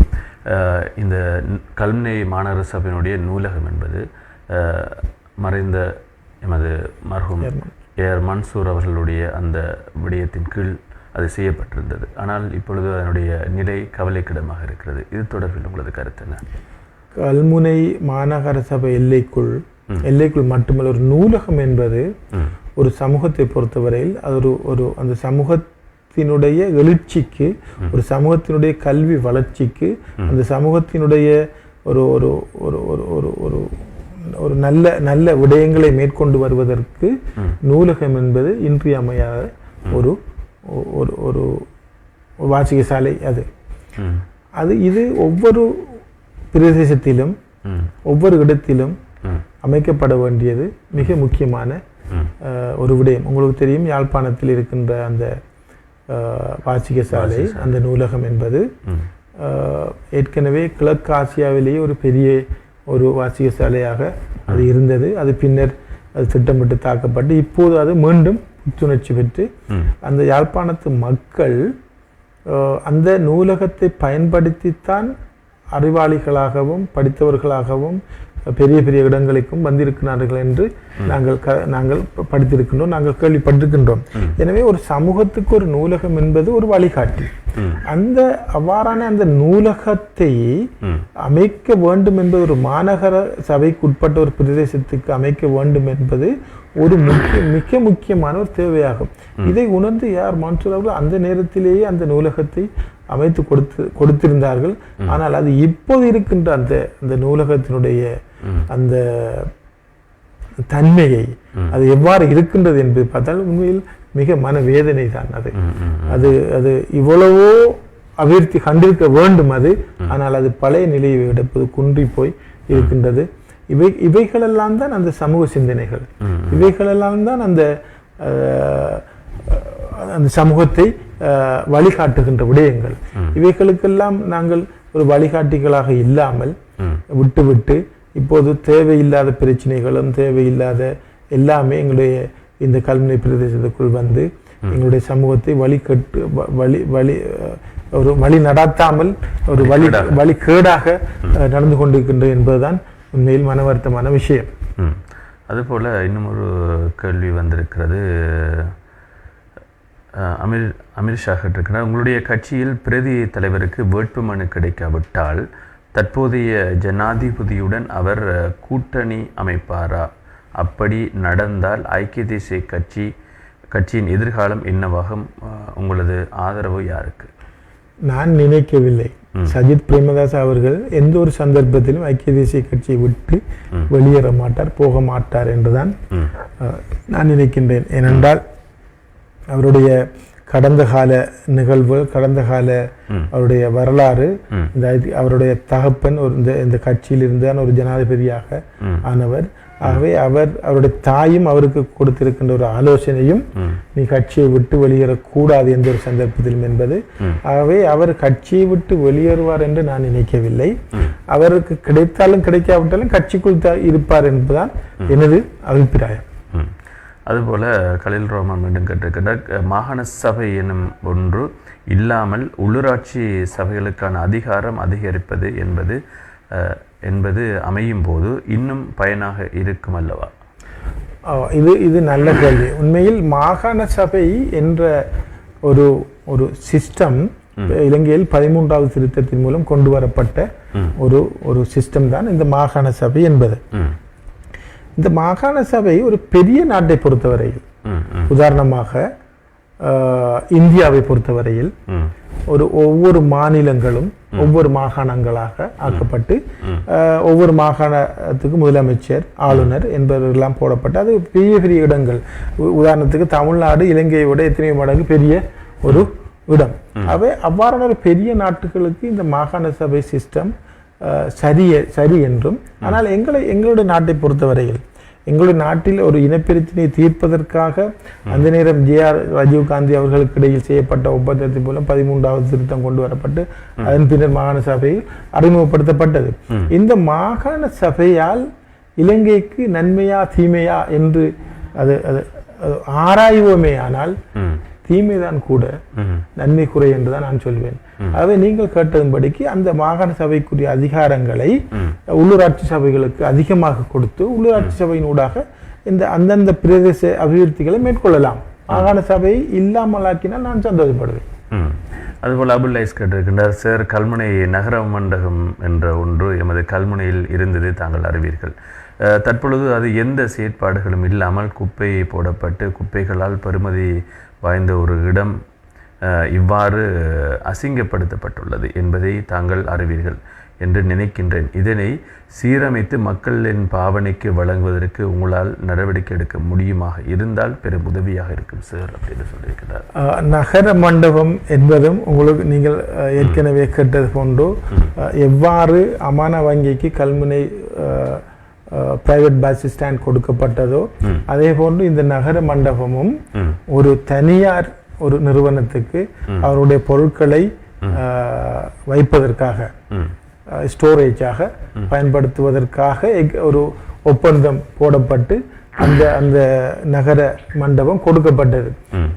அதெல்லாம் உண்மையில் ஒரு நான் ஏற்கனவே சொன்னது போன்று ஒரு திட்டமிடப்படாமல் செய்த ஒரு நடவடிக்கை. ஒரு சிறு தொகை பணத்துக்காக ஒருவருக்கு வாடகைக்கு விட்டுட்டு அதன் நோக்கம் அந்த நகர மண்டபம் கட்டப்பட்டதின் நோக்கமே இல்லாமல் ஆக்கப்பட்டிருந்தது. அது உண்மையில் சாதாரண மக்களுக்கு சின்ன சின்ன கூட்டங்கள், சிறு சிறு வைபவங்கள், சின்ன கல்யாண அந்த வசதி இல்லாதவர்கள் திருமண முடிப்பதற்கு ஏற்படுத்தப்பட்ட ஒரு இடம்தான் அந்த நகர மண்டபம். அது ஒரு நகர மண்டபம்.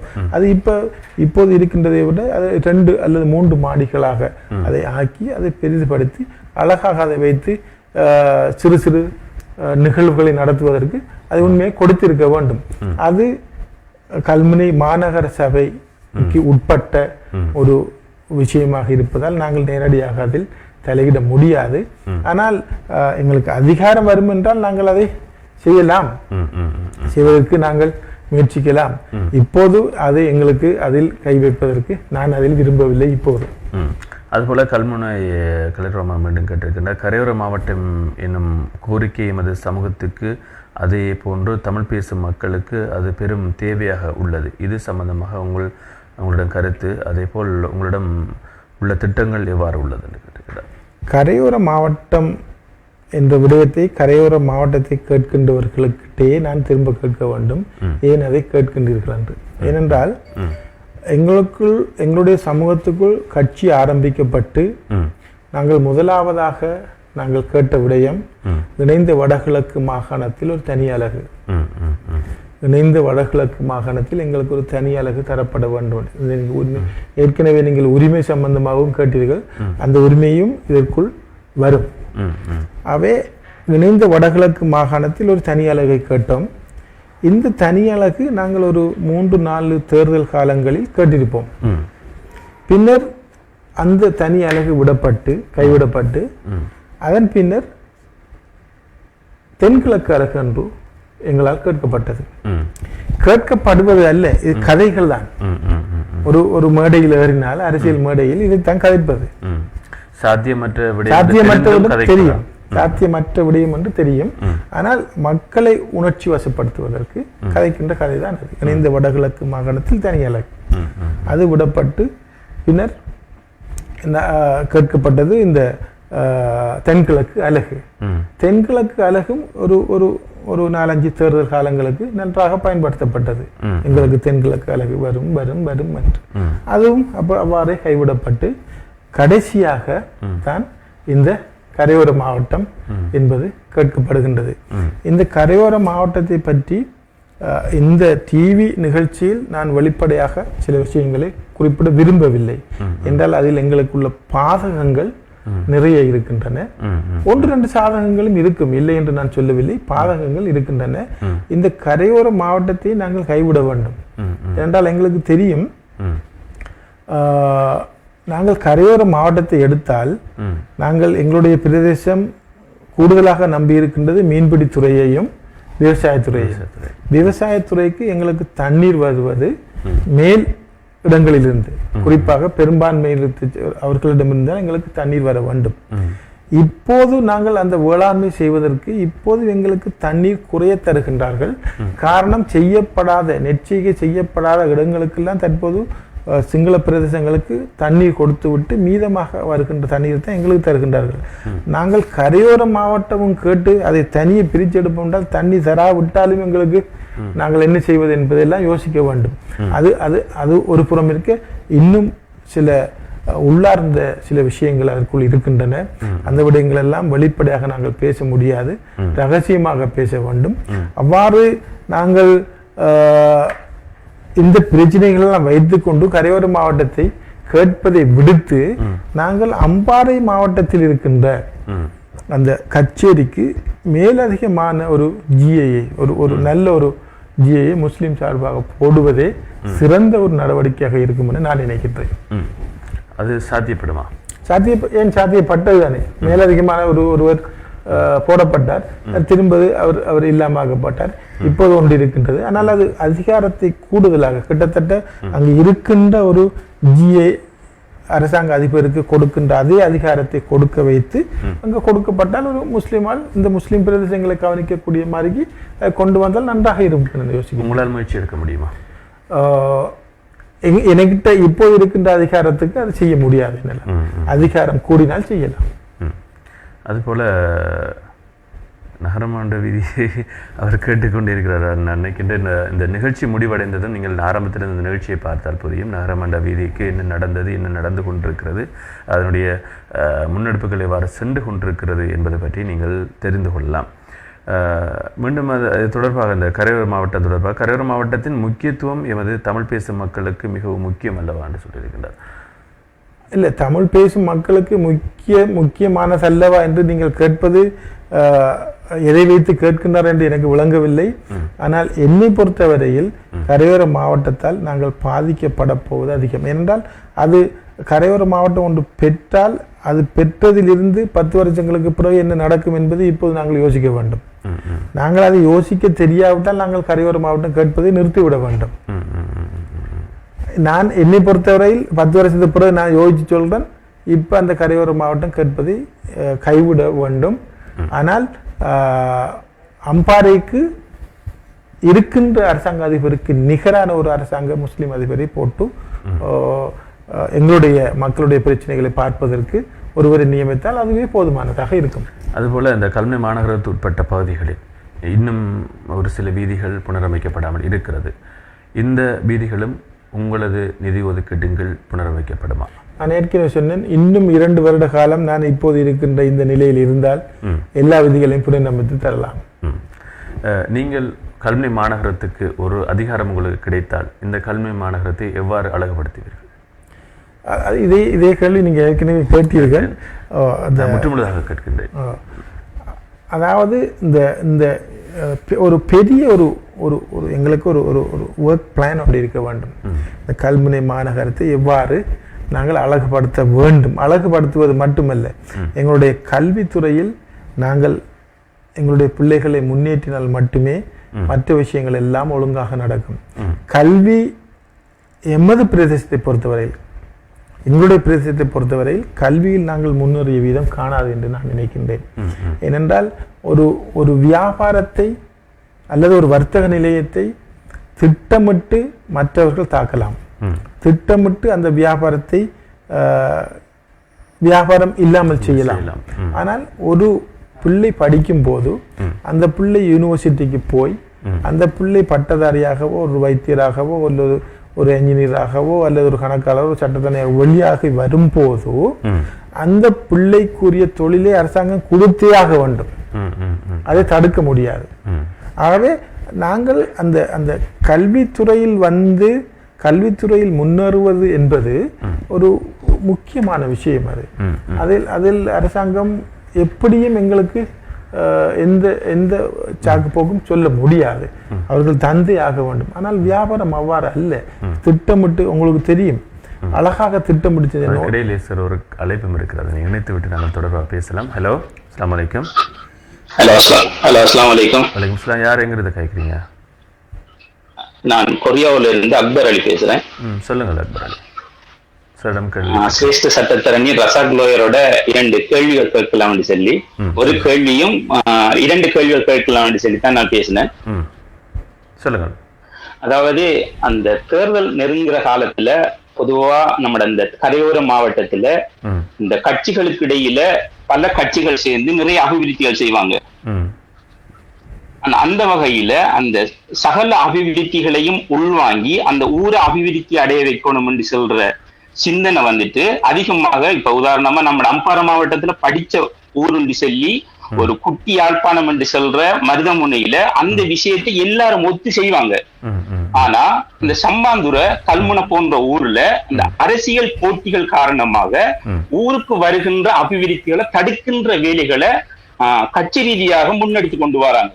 இப்ப உதாரணமாக சொல்ல போனா இப்ப கல்முனை அமைப்பாளராக இருக்கிற சட்டத்தரணி ரசாக் லோயர் மாதிரி அதே மாதிரி சம்மாந்துறையிலேயும் ஒரு அமைப்பாளர் இருக்கிறாங்க. இப்ப இந்த இடத்திலே 2 இடத்திலேயும் இவங்களுக்கு எதிராக செயற்படுற முஸ்லிம் காங்கிரஸ்காராக்கள் வந்துட்டு இவங்களை எப்படியாவது ஏதோ ஒரு அமைப்பு கொண்டு இவங்களை தடுக்கணும், இவங்களோட சேவையை தடுக்கணும் என்று சொல்றாங்க. ஆனா உண்மையிலேயே இவங்களுக்கெல்லாம் அரசியல் படிச்சு கொடுத்த எம்எச்எம் அஷ்ரப் வந்துட்டு ஆரம்ப காலத்துல அரசியல் செய்யும் போது அதாவது அமைச்சர் மன்சூர் செஞ்சாலும் சரி, மஜீத் எம்பி செஞ்சாலும் சரி, செய்கிற சேவையை செய்யட்டும் பார்த்து கொண்டிருங்கன்னு தான் சொன்னாங்க. ஆனா அதை விட்டு போட்டு வார அபிவிருத்திகளை தடுக்கிறாங்க. இது உண்மையிலே ஊருக்கு செய்கிற மிகவும் ஒரு கூடாத ஒரு செயற்பாடு என்று சொல்றது. இது மாதிரியான எதிர்ப்புகள் சட்டத்தரணி ரசாக் லோயர் அவங்களுக்கும் வருகிறாங்கிறது ஒரு கேள்வியோட, அதாவது இப்ப அவங்க சொன்னாங்க வந்துட்டு இந்த அம்பாறை மாவட்டத்துல முஸ்லிம் பிரதேசங்களுக்கு தனியான அதாவது அரச அதிபரோரால் கொடுத்தா நல்லம், ஆனா கரையோர மாவட்டம் தேவையில்லை அப்படி சொன்னாங்க. இப்ப அதாவது சட்டத்தரணி ரசாக் லோயர் அவங்க சொல்றதும் வந்துட்டு ஒன்றுதான், அதாவது ஏனைய கட்சிக்காராக்கள் கேட்கிறதும் ஒன்றுதான். அதாவது அம்பாறை மாவட்டத்துல முஸ்லிம் பிரதேசத்துல இருக்கிற மாவட்டங்களுக்கு அதிகாரத்தை தாங்குங்கிறது அதுக்கு ஒரு பேரு வந்துட்டு இது வந்து தனிநாடு பிரிச்சு கொண்டு போய் தனிநாட்டுக்குள்ள நீங்க தண்ணி தர மாட்டோம்ங்கிறது இல்லை. அதாவது இலங்கையில இருக்கிற நிர்வாகத்தை தான் பிரிக்காங்களே ஒழிய, உதாரணமா அம்பாறை கச்சேரி இருக்கிற மாதிரி உகன கச்சேரி இருக்கிற மாதிரியான ஒரு பிரிப்பு ஒழிய தனிநாடு இல்லைங்கிறத சட்டத்தரணி அவங்க புரியல என்று நினைக்கிறேன். ஆனா இந்த கரையோர மாவட்டம் என்று சொல்றது, ஆனா இது அரசியல்வாதிகள் அரசியல் நெருங்குற நேரத்துல மக்களை ஒரு பகடிக்காக பாவிக்கிறதுக்காகத்தான் பாவிக்காங்களே ஒழிய, ஆனா இதுல எந்த ஒரு விமோசனமும் இல்லைங்கிறத நம்ம காலம் பதில் செஞ்சு இருக்குது. ஆனா அப்படித்தான் செல்லுமே ஒழிய, ஆனா அது முஸ்லிம்களுக்கு கொடுக்கறதால தண்ணி தர மாட்டாங்க என்று சொல்றது உண்மையில ஒரு நல்ல கருத்து இல்லைங்கிறது என்ற கருத்து.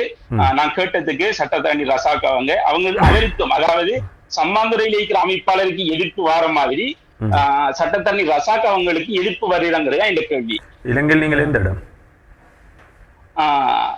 நான் வந்து பிறந்தது வந்து சம்மாந்துறை, இப்ப நான் வாழ்ந்து கொண்டிருக்கிற கல்முனைக்குடியில கட்டு அடியில. நன்றி நன்றி நன்றி நன்றி. நல்ல ஒரு கேள்வியும் கூட நீங்க கேட்டீங்க. சம்மாந்துறையில் இருக்கிறவருக்கு எதிர்ப்பு வர மாதிரி உங்களுக்கும் வருதாண்டு. எங்களுக்கு நிறைய எதிர்ப்பு தான், எல்லா எதிர்ப்பையும் தாண்டி தான் நாங்களும் வாரோம். நீங்க சொன்னீங்க அந்த கரையோர மாவட்டம் சம்பந்தமான தேர்தல் காலங்களில் கொண்டு வரப்படுகின்ற ஒரு ஒரு ஒரு ஒரு விஷயம்தான் அது. தேர்தல் காலங்களில் கரையோர மாவட்டத்தை பற்றி கதைப்பாங்க என்று சொன்னீங்க. அதே நேரம் கரையோர மாவட்டம் வாரது ஒரு நிர்வாக அலகு தான் வருதே ஒழிய, அதில் அவர்கள் கேட்கின்ற கரையோர மாவட்டமும் நீங்கள் சொல்லுகின்ற அந்த ஜிஏ பிரித்து கொடுக்கின்ற அந்த விஷயமும் ஒன்றுதான் இந்த மாதிரியும் நீங்கள் ஒரு கருத்தை சொன்னீங்க. ஆனால் அதில் நாங்கள் ஒரு விடயத்தை தெளிவாக விளங்க வேண்டும். நண்பர் அவர்கள் நல்ல ஒரு விஷயத்தை நீங்கள் சொன்னீங்க. நீங்களும் கொஞ்சம் அதில் இன்னும் கொஞ்சம் ஆழ்ந்து சிந்திச்சா சில விஷயங்கள் எல்லோருக்கும் விளங்கும். ஏனென்றால் எங்களுடைய நாட்டு நிலைமையை நான் குறிப்பாக சொல்லுகின்றேன். எங்களுடைய நாட்டில் இருக்கின்ற நிலைமை இப்போது அந்த அந்த அந்த துவேஷம் வளர்க்கப்பட்டு துவேஷ கதை கதைக்கப்பட்டு நாங்கள் எங்கேயாவது போனால் எங்களை ஒரு வேற்று முகத்தோடு பார்க்கின்ற ஒரு முஸ்லிம்களை பார்க்கின்ற ஒரு நிலைமை இந்த நாட்டில் காணப்படுகின்றது. இந்த நேரத்தில் நாங்கள் போய் ஒரு தனியான அலகை கொண்டு எங்களுக்கு தாங்க, அல்லது எங்களுக்கு பிரிச்சு தாங்க, அல்லது எங்களுக்கு கரையோர மாவட்டத்தோட தாங்க என்று கேட்டு நாங்க உண்ட ஒரு அதிகார ஒரு ஒரு ஒரு தேர்தலை பயன்படுத்தி அதை பெற்றுட்டு வந்தோம் என்று சொன்னா அது அந்த பெரும்பான்மையான இருக்கின்ற அரசியல்வாதிகள் மத்தியில ஒரு பாரிய ஒரு தாக்கத்தை ஏற்படுத்தும். அந்த தாக்கம் எங்களுடைய எதிர்காலத்திலே வேற தாக்கங்களை ஏற்படுத்தும் என்றுதான் நான் கூறுகின்றேனே ஒழிய இந்த வேற சின்ன சின்ன பிரச்சனைகளை நான் கூறவில்லை. அது அது எங்களுக்கு அது உடனடியாக விளங்காது. அந்த பிரச்சனைகள் அந்த பிரச்சனைகள் எல்லாம் பின்னர் தான் எங்களுக்கு வரும். அதான் இப்ப வருகின்றது. நாங்கள் அந்த நேரம் எங்களுடைய பிரதேசத்தில் இருக்கின்ற கட்சிகள் ஆரம்பித்த போதோ அந்த நேரம் இருந்த பதூதி முகமது, ஏசி சமீது போன்றவர்களாம் அந்த நேரம் சொன்னார்களாம், உங்களுடைய கட்சிகளை நீங்கள் வடகிழக்குக்கு மட்டுமே வைத்துக் கொள்ளுங்கள், வடகிழக்குக்கு அப்பால் கொண்டு வராதீர்கள் என்று. அவ்வாறு அந்த கட்சிகள் கொண்டு போகப்பட்டதனால்தான் இப்போது அங்கு அவ்வளவு பிரச்சனை வருகின்றது என்று அந்த முஸ்லிம்கள் இப்போது சொல்லுகின்றார்கள். நீங்கள் எங்களுடைய சைட்டுக்கு வந்து விட வேண்டாம், நாங்கள் HLB-யில் இருக்கின்றோம், அல்லது UMP-யில் இருக்கின்றோம், அல்லது JVP-யில் இருக்கின்றோம், நீங்கள் வந்து விட வேண்டாம், நீங்கள் வந்தால்தான் எங்களுக்கு இவ்வளவு பிரச்சனையாக வருகின்றது என்று அந்த மக்கள் சொல்லுகின்ற அளவுக்கு நிலைமை மாறி இருக்கின்றது. இதைத்தான் நாங்கள் சொல்லுகின்றமே ஒழிய இந்த நாட்டினுடைய நிலைமையில் நாங்கள் கேட்கின்ற விடயங்களை தான் சொல்லுகின்றமே ஒழிய நாங்கள் எங்களுக்கு தனி நிர்வாக அழக பிரித்து எடுத்துக்கிட்டு நாங்கள் சந்தோஷமா இருக்க வேண்டும் என்ற விடயத்தை அல்ல. இது தொடர்பாக சில விடயங்களை முன்னாள் அமைச்சர் தேசிய காங்கிரஸ் தலைவர் அதாவுல்லா அவர்களும் இந்த விடயத்தோடு ஒத்ததாக பிரிக்க கூடாது என்ற விடயத்தோடு ஒத்ததாக பல கருத்துக்கள் சொல்லப்பட்டிருக்கிறது. அதில் உள்ள பாதகங்கள் பலவற்றையும் அவர் சொல்லியிருக்கின்றார். உண்மையிலே அதை நாங்கள் கேள்விப்பட்டிருக்கின்றோம். இது தொடர்பாக நீங்கள் ஏற்கனவே அந்த பிரிப்பு தொடர்பாக சொல்லும் பொழுது நாங்கள் மொழி ரீதியான பிரச்சனை உள்ளதே என்கிற ஒரு விஷயத்தை தான் அவர் கலீல் ரஹ்மான் சொல்லியிருக்கின்றார். இதனால் தான் நாங்கள் பிரிக்க வேண்டும் என்று இந்த கரையோர மாவட்டம் தேவைப்படுகின்றது. இல்லை, மொழி என்பது ஒரு ஊடகம். மொழி தெரியாதவரால் இன்னொரு மொழி தெரிஞ்சாலும் கூட்டிட்டு போகலாம், அது பிரச்சனை இல்லை. மொழி என்பதை தனியை வைத்துக் கொண்டு பிரிச்செடுக்கிறது அது அவ்வளவு ஒரு சாதகமான விடயமாக ஆரோக்கியமான விடயமாக அல்ல அது. ஏனென்றால் மொழி என்பது மொழி தெரிந்தவர்கள் தெரியாத கூட்டி போற அல்லது அந்த மொழியை நாங்கள் பழகணும். நாங்கள் ஸ்ரீலங்காவில் நாங்கள் இருக்க முடியும், சிங்களம் எங்களுக்கு கட்டாயம் தெரிய வேண்டிய ஒரு சூழ்நிலை. சிங்களமும் ஆங்கிலமும் எங்களுக்கு தெரியணும். தெரிஞ்சால் தான் நாங்களும் இது செவ்வாய் பண்ணலாம் என்ற விடயத்தை நாங்கள் அறிந்து வைத்திருக்கின்றோம். அரசியலில் இருக்கின்றவர்கள் கூட மொழிகளையும் தெரிய வேண்டும்.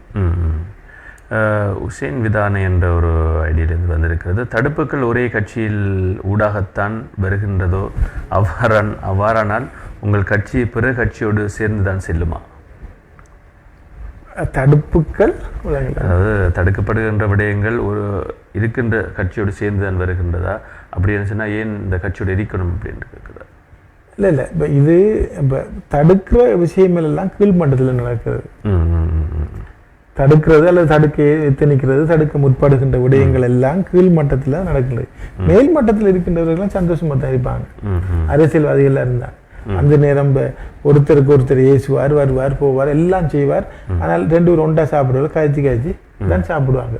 மேல் மட்டம் எல்லாம் சந்தோஷமா தான் இருப்பாங்க. கீழ் மட்டத்தில் எல்லா பிரச்சனையும் தடுப்பதெல்லாம் கீழ் மட்டம் தான். அதோடு சேர்ந்தே சென்றால் உங்களை போன்றோர் செய்யும் சேவைகளுக்கு தடங்கள் வந்து கொண்டே இருக்கும். இதற்கு காரணம் தீர்வு என்னவாக இருக்கு? அதுக்கு இதைத்தான் நாங்களும் சொல்றோம். சேர்ந்து கொண்டு போனா தடங்கள் வரத்தான் செய்யும். நாங்கள் தனியாக ஆக வேண்டும் என்று பல முறை சொல்லி இருக்கின்றோம். நாங்கள் ஐக்கிய தேசிய கட்சி ஒரு பாராளுமன்ற தேர்தலில் நாங்கள் தனியாக போட்டியிடும் போது எங்களுடன் சேர்ந்து இவ்வளவு நாளும் கேட்டவர்கள் பிரிந்து கேட்கும் போது அவர்களுக்கு விளங்கும் இதில் என்ன இருக்கின்றது என்று. அப்போது அவர்களுக்கு இது எத்தனை நாங்கள் பாராளுமன்ற உறுப்பினரை பெற்றுக்கொள்ளலாம், எவ்வாறு பெற்றுக்கொள்ளலாம், நமக்கு தேசிய பட்டியல் கிடைக்குமா கிடைக்காதா என்ற விடயங்கள் எல்லாம் எல்லோருக்கும் எல்லாம் வழங்கும். இப்போ இதற்குள்ள நான் இன்னொரு கேள்வி கேட்கணும். ஏன் அவர்கள் சேர்ந்து கேட்க வேண்டும்? தனியாக கேட்டால் ஏன் அவர்கள் சேர்ந்து கேட்க வேண்டும் நீங்க நினைக்கிறீங்க? உதாரணத்துக்கு முஸ்லிம் காங்கிரஸை பொறுத்தவரையில் பலமாக இருக்கின்ற ஒரு கட்சி, பலமாக இருக்கின்ற அம்பாறை மாவட்டத்தில் பலமாக இருக்கின்ற ஒரு கட்சி, அவர்கள் தனியே போட்டி போட்டால் 3 MPக்களை எடுக்கலாமா என்று அவர்களுக்கு சந்தேகம் இருக்கும். ஆனால் ஐக்கிய தேசிய கட்சியுடன் சேர்ந்து கேட்டால் ஐக்கிய தேசிய கட்சிக்கும் ஓட்டு இருக்கு. சிங்கள மக்கள்ல ஓட்டும் இருக்குது, முஸ்லீம் மக்கள்ல ஓட்டும் இருக்குது, தமிழ் மக்கள்ல ஓட்டும் ஐக்கிய தேசிய கட்சிக்கு இருக்குது. அப்ப எல்லாத்தையும் சேர்த்து வரும் போது முஸ்லிம் காங்கிரஸில் இருந்து கடந்த தேர்தலில் நடந்தது போன்று 3 உறுப்பினர்களை போடுவார்கள். அந்த 3 மனாப்பையும் 3 பேருக்கும் போடும்போது அவர்களுக்கு ஒரு 60,000 வாக்குகள் இருக்குமே. ஆனால் 60,000 வாக்குகளும் 3 பேருக்கும் உள்ளது. ஆனால் அந்த 3 பேரையும் தவிர மற்ற கட்சியில் இருக்கின்றவர்கள் அதை விட குறையதான் எடுக்க போறாங்க. அந்த ஒரு சூழ்நிலையை பயன்படுத்தி தான் அவங்க சேர்ந்து கேட்கின்றார்களே தவிர தனியாக கேட்டால் அவர்களுக்கு ஒரு பாரிய இழப்பு வரும் என்று அவர்களுக்கு தெரியும். ஆனால் எங்களுடைய ஐக்கிய தேசிய கட்சிக்கும் இது தெரியும், இது தெரியாமலும் இல்லை, எல்லோருக்கும் தெரியும். அவர்களுக்காக நாங்கள் சில தியாகங்களை செய்வோம் என்று சொன்னால் நாங்கள் எவ்வாறேனும் மத்தியில் ஒரு ஆட்சி அமைத்து விட வேண்டும் என்பதற்காக, மத்தியில் ஒரு ஜனாதிபதி அமைத்து விட வேண்டும் என்பதற்காக அவர்களும் சில விட்டு கொடுப்புகளை செய்துதான் செய்கின்றார்கள். இப்போ இன்னும் ஒரு கல்வியை கேட்கணும். இனங்களுக்கு இடையிலான முரண்பாடுகள் அதிகரித்து கொண்டே சென்று கொண்டிருக்கிறது. இதற்கான காரணம் என்று நீங்க நினைக்கிறீங்க? இது இது இது இது நல்ல கேள்வி. இது இனங்களுக்கு இடையிலான முரண்பாடு சிறிய கட்சிகள் ஆரம்பிப்பதற்கு முன்னமும் இருந்திருக்கின்றன. அந்த நேரமும் முஸ்லீம் தமிழ் பிரச்சனை வந்திருக்கின்றது, முஸ்லீம் சிங்கள பிரச்சனைகள் வந்திருக்கின்றன. ஆனால் இப்போது இருக்கின்ற அளவுக்கு இல்லை. அந்த நேரம் இருந்த பிரச்சனைகள் இப்போது அந்த ஒரு முஸ்லீமை ஒரு சிங்களவர்கள் பார்க்கின்ற அந்த அளவுக்கு அந்த நேரம் அது இருக்கவில்லை. இப்போதுதான் அந்த வக்கிர குணத்தோடு அந்த அந்த அந்த ஒரு கெட்ட எண்ணத்தோடு ஒரு இதோடு பார்க்கின்றார்கள். அதற்கு காரணம் என்னை பொறுத்த அளவில் நான் நினைக்கின்றேன், சிறிய கட்சிகளுடைய உதயம் இவ்வாறான ஒரு நிலைப்பாட்டை உருவாக்குவதற்கு காரணமாக இருந்திருக்கின்றன. அந்த நேரம் உள்ளவர்கள் சொன்னார்கள், இவ்வாறான கட்சிகள் உதயமாகும் போது நாங்கள் அது நல்ல உதாரணம். நாங்கள் போய்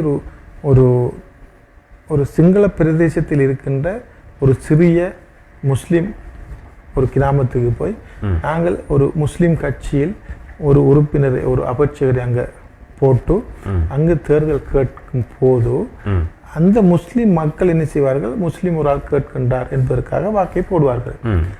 அந்த அந்த அந்த பிரதேசத்தில் உள்ள சிங்களவர்கள் யோசிப்பார், முஸ்லிம்களுக்காக மட்டும் முஸ்லிம் போடுறான், அதுதான் அவன் யோசிப்பான்.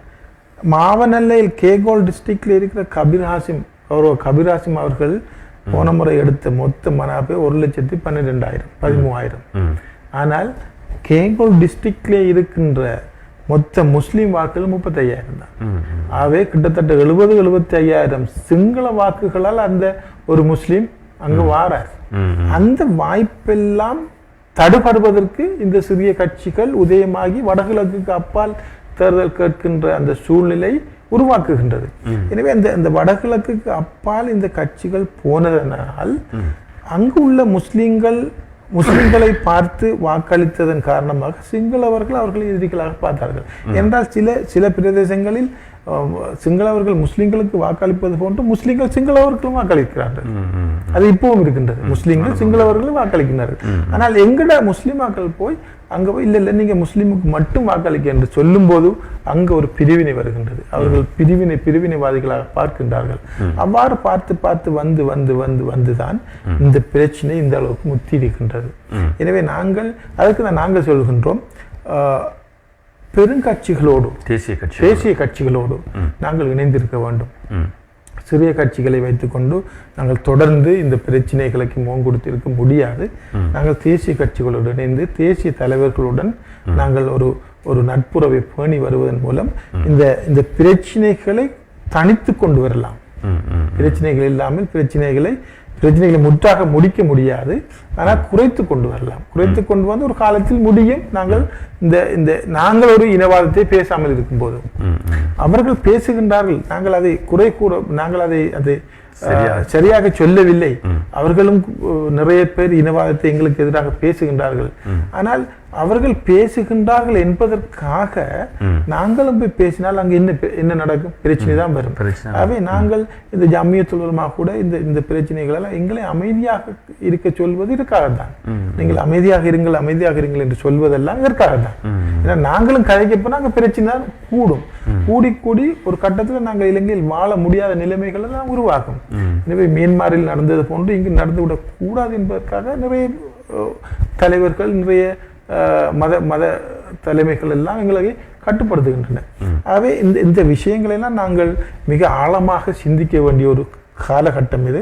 ஆழமாக சிந்தித்து கூடுதலானவர்கள் தேசிய கட்சிகளில் இணைய வேண்டும் என்பதுதான் எனது அபிப்பிராயம். அல்லாஹ் பாதுகாக்க வேண்டும். அதுபோல கலில் கற்றிருக்கின்றார், ஹலீலம் ஹனீஃபா கற்றிருக்கின்றார். ஆட்டோ பசார் சந்தியிலிருந்து இஸ்லாமாபாத்துக்கு செல்லுகின்ற வீதி நடுவே ஒரு துண்டு வீதி புனரமைக்கப்படாமல் உள்ளது. அந்த வீதியை அபிவிருத்தி செய்யும் போது தமிழ் முஸ்லிம் மக்களிடம் நீங்கள் நல்ல ஒரு வரவேற்பை பெறுவீர்கள் என்று நினைக்கின்றேன். நீங்கள் ஏன் அந்த வீதியை கவனிக்காமல் இருக்கின்றீர்கள்? நாங்கள் அந்த வீதியை கவனிக்காமல் இல்லை, கவனித்துக் கொண்டிருக்கின்றோம். அதை போட்டவர்கள் தான் இஸ்லாமாபாத் பக்கம் ஒரு துண்டை போட்டுவிட்டு அதற்கு இந்த முஸ்லிம் பிரதேசத்தில் ஒரு துண்டை போட்டிருக்கிறார்கள். உண்மையில் நடுவில் இருப்பது போடுபடாமல் இருக்கின்றது. இதுதான் இங்கு உள்ள பிரச்சனை, எங்களுக்குள்ள உள்ள பிரச்சனையே தான்.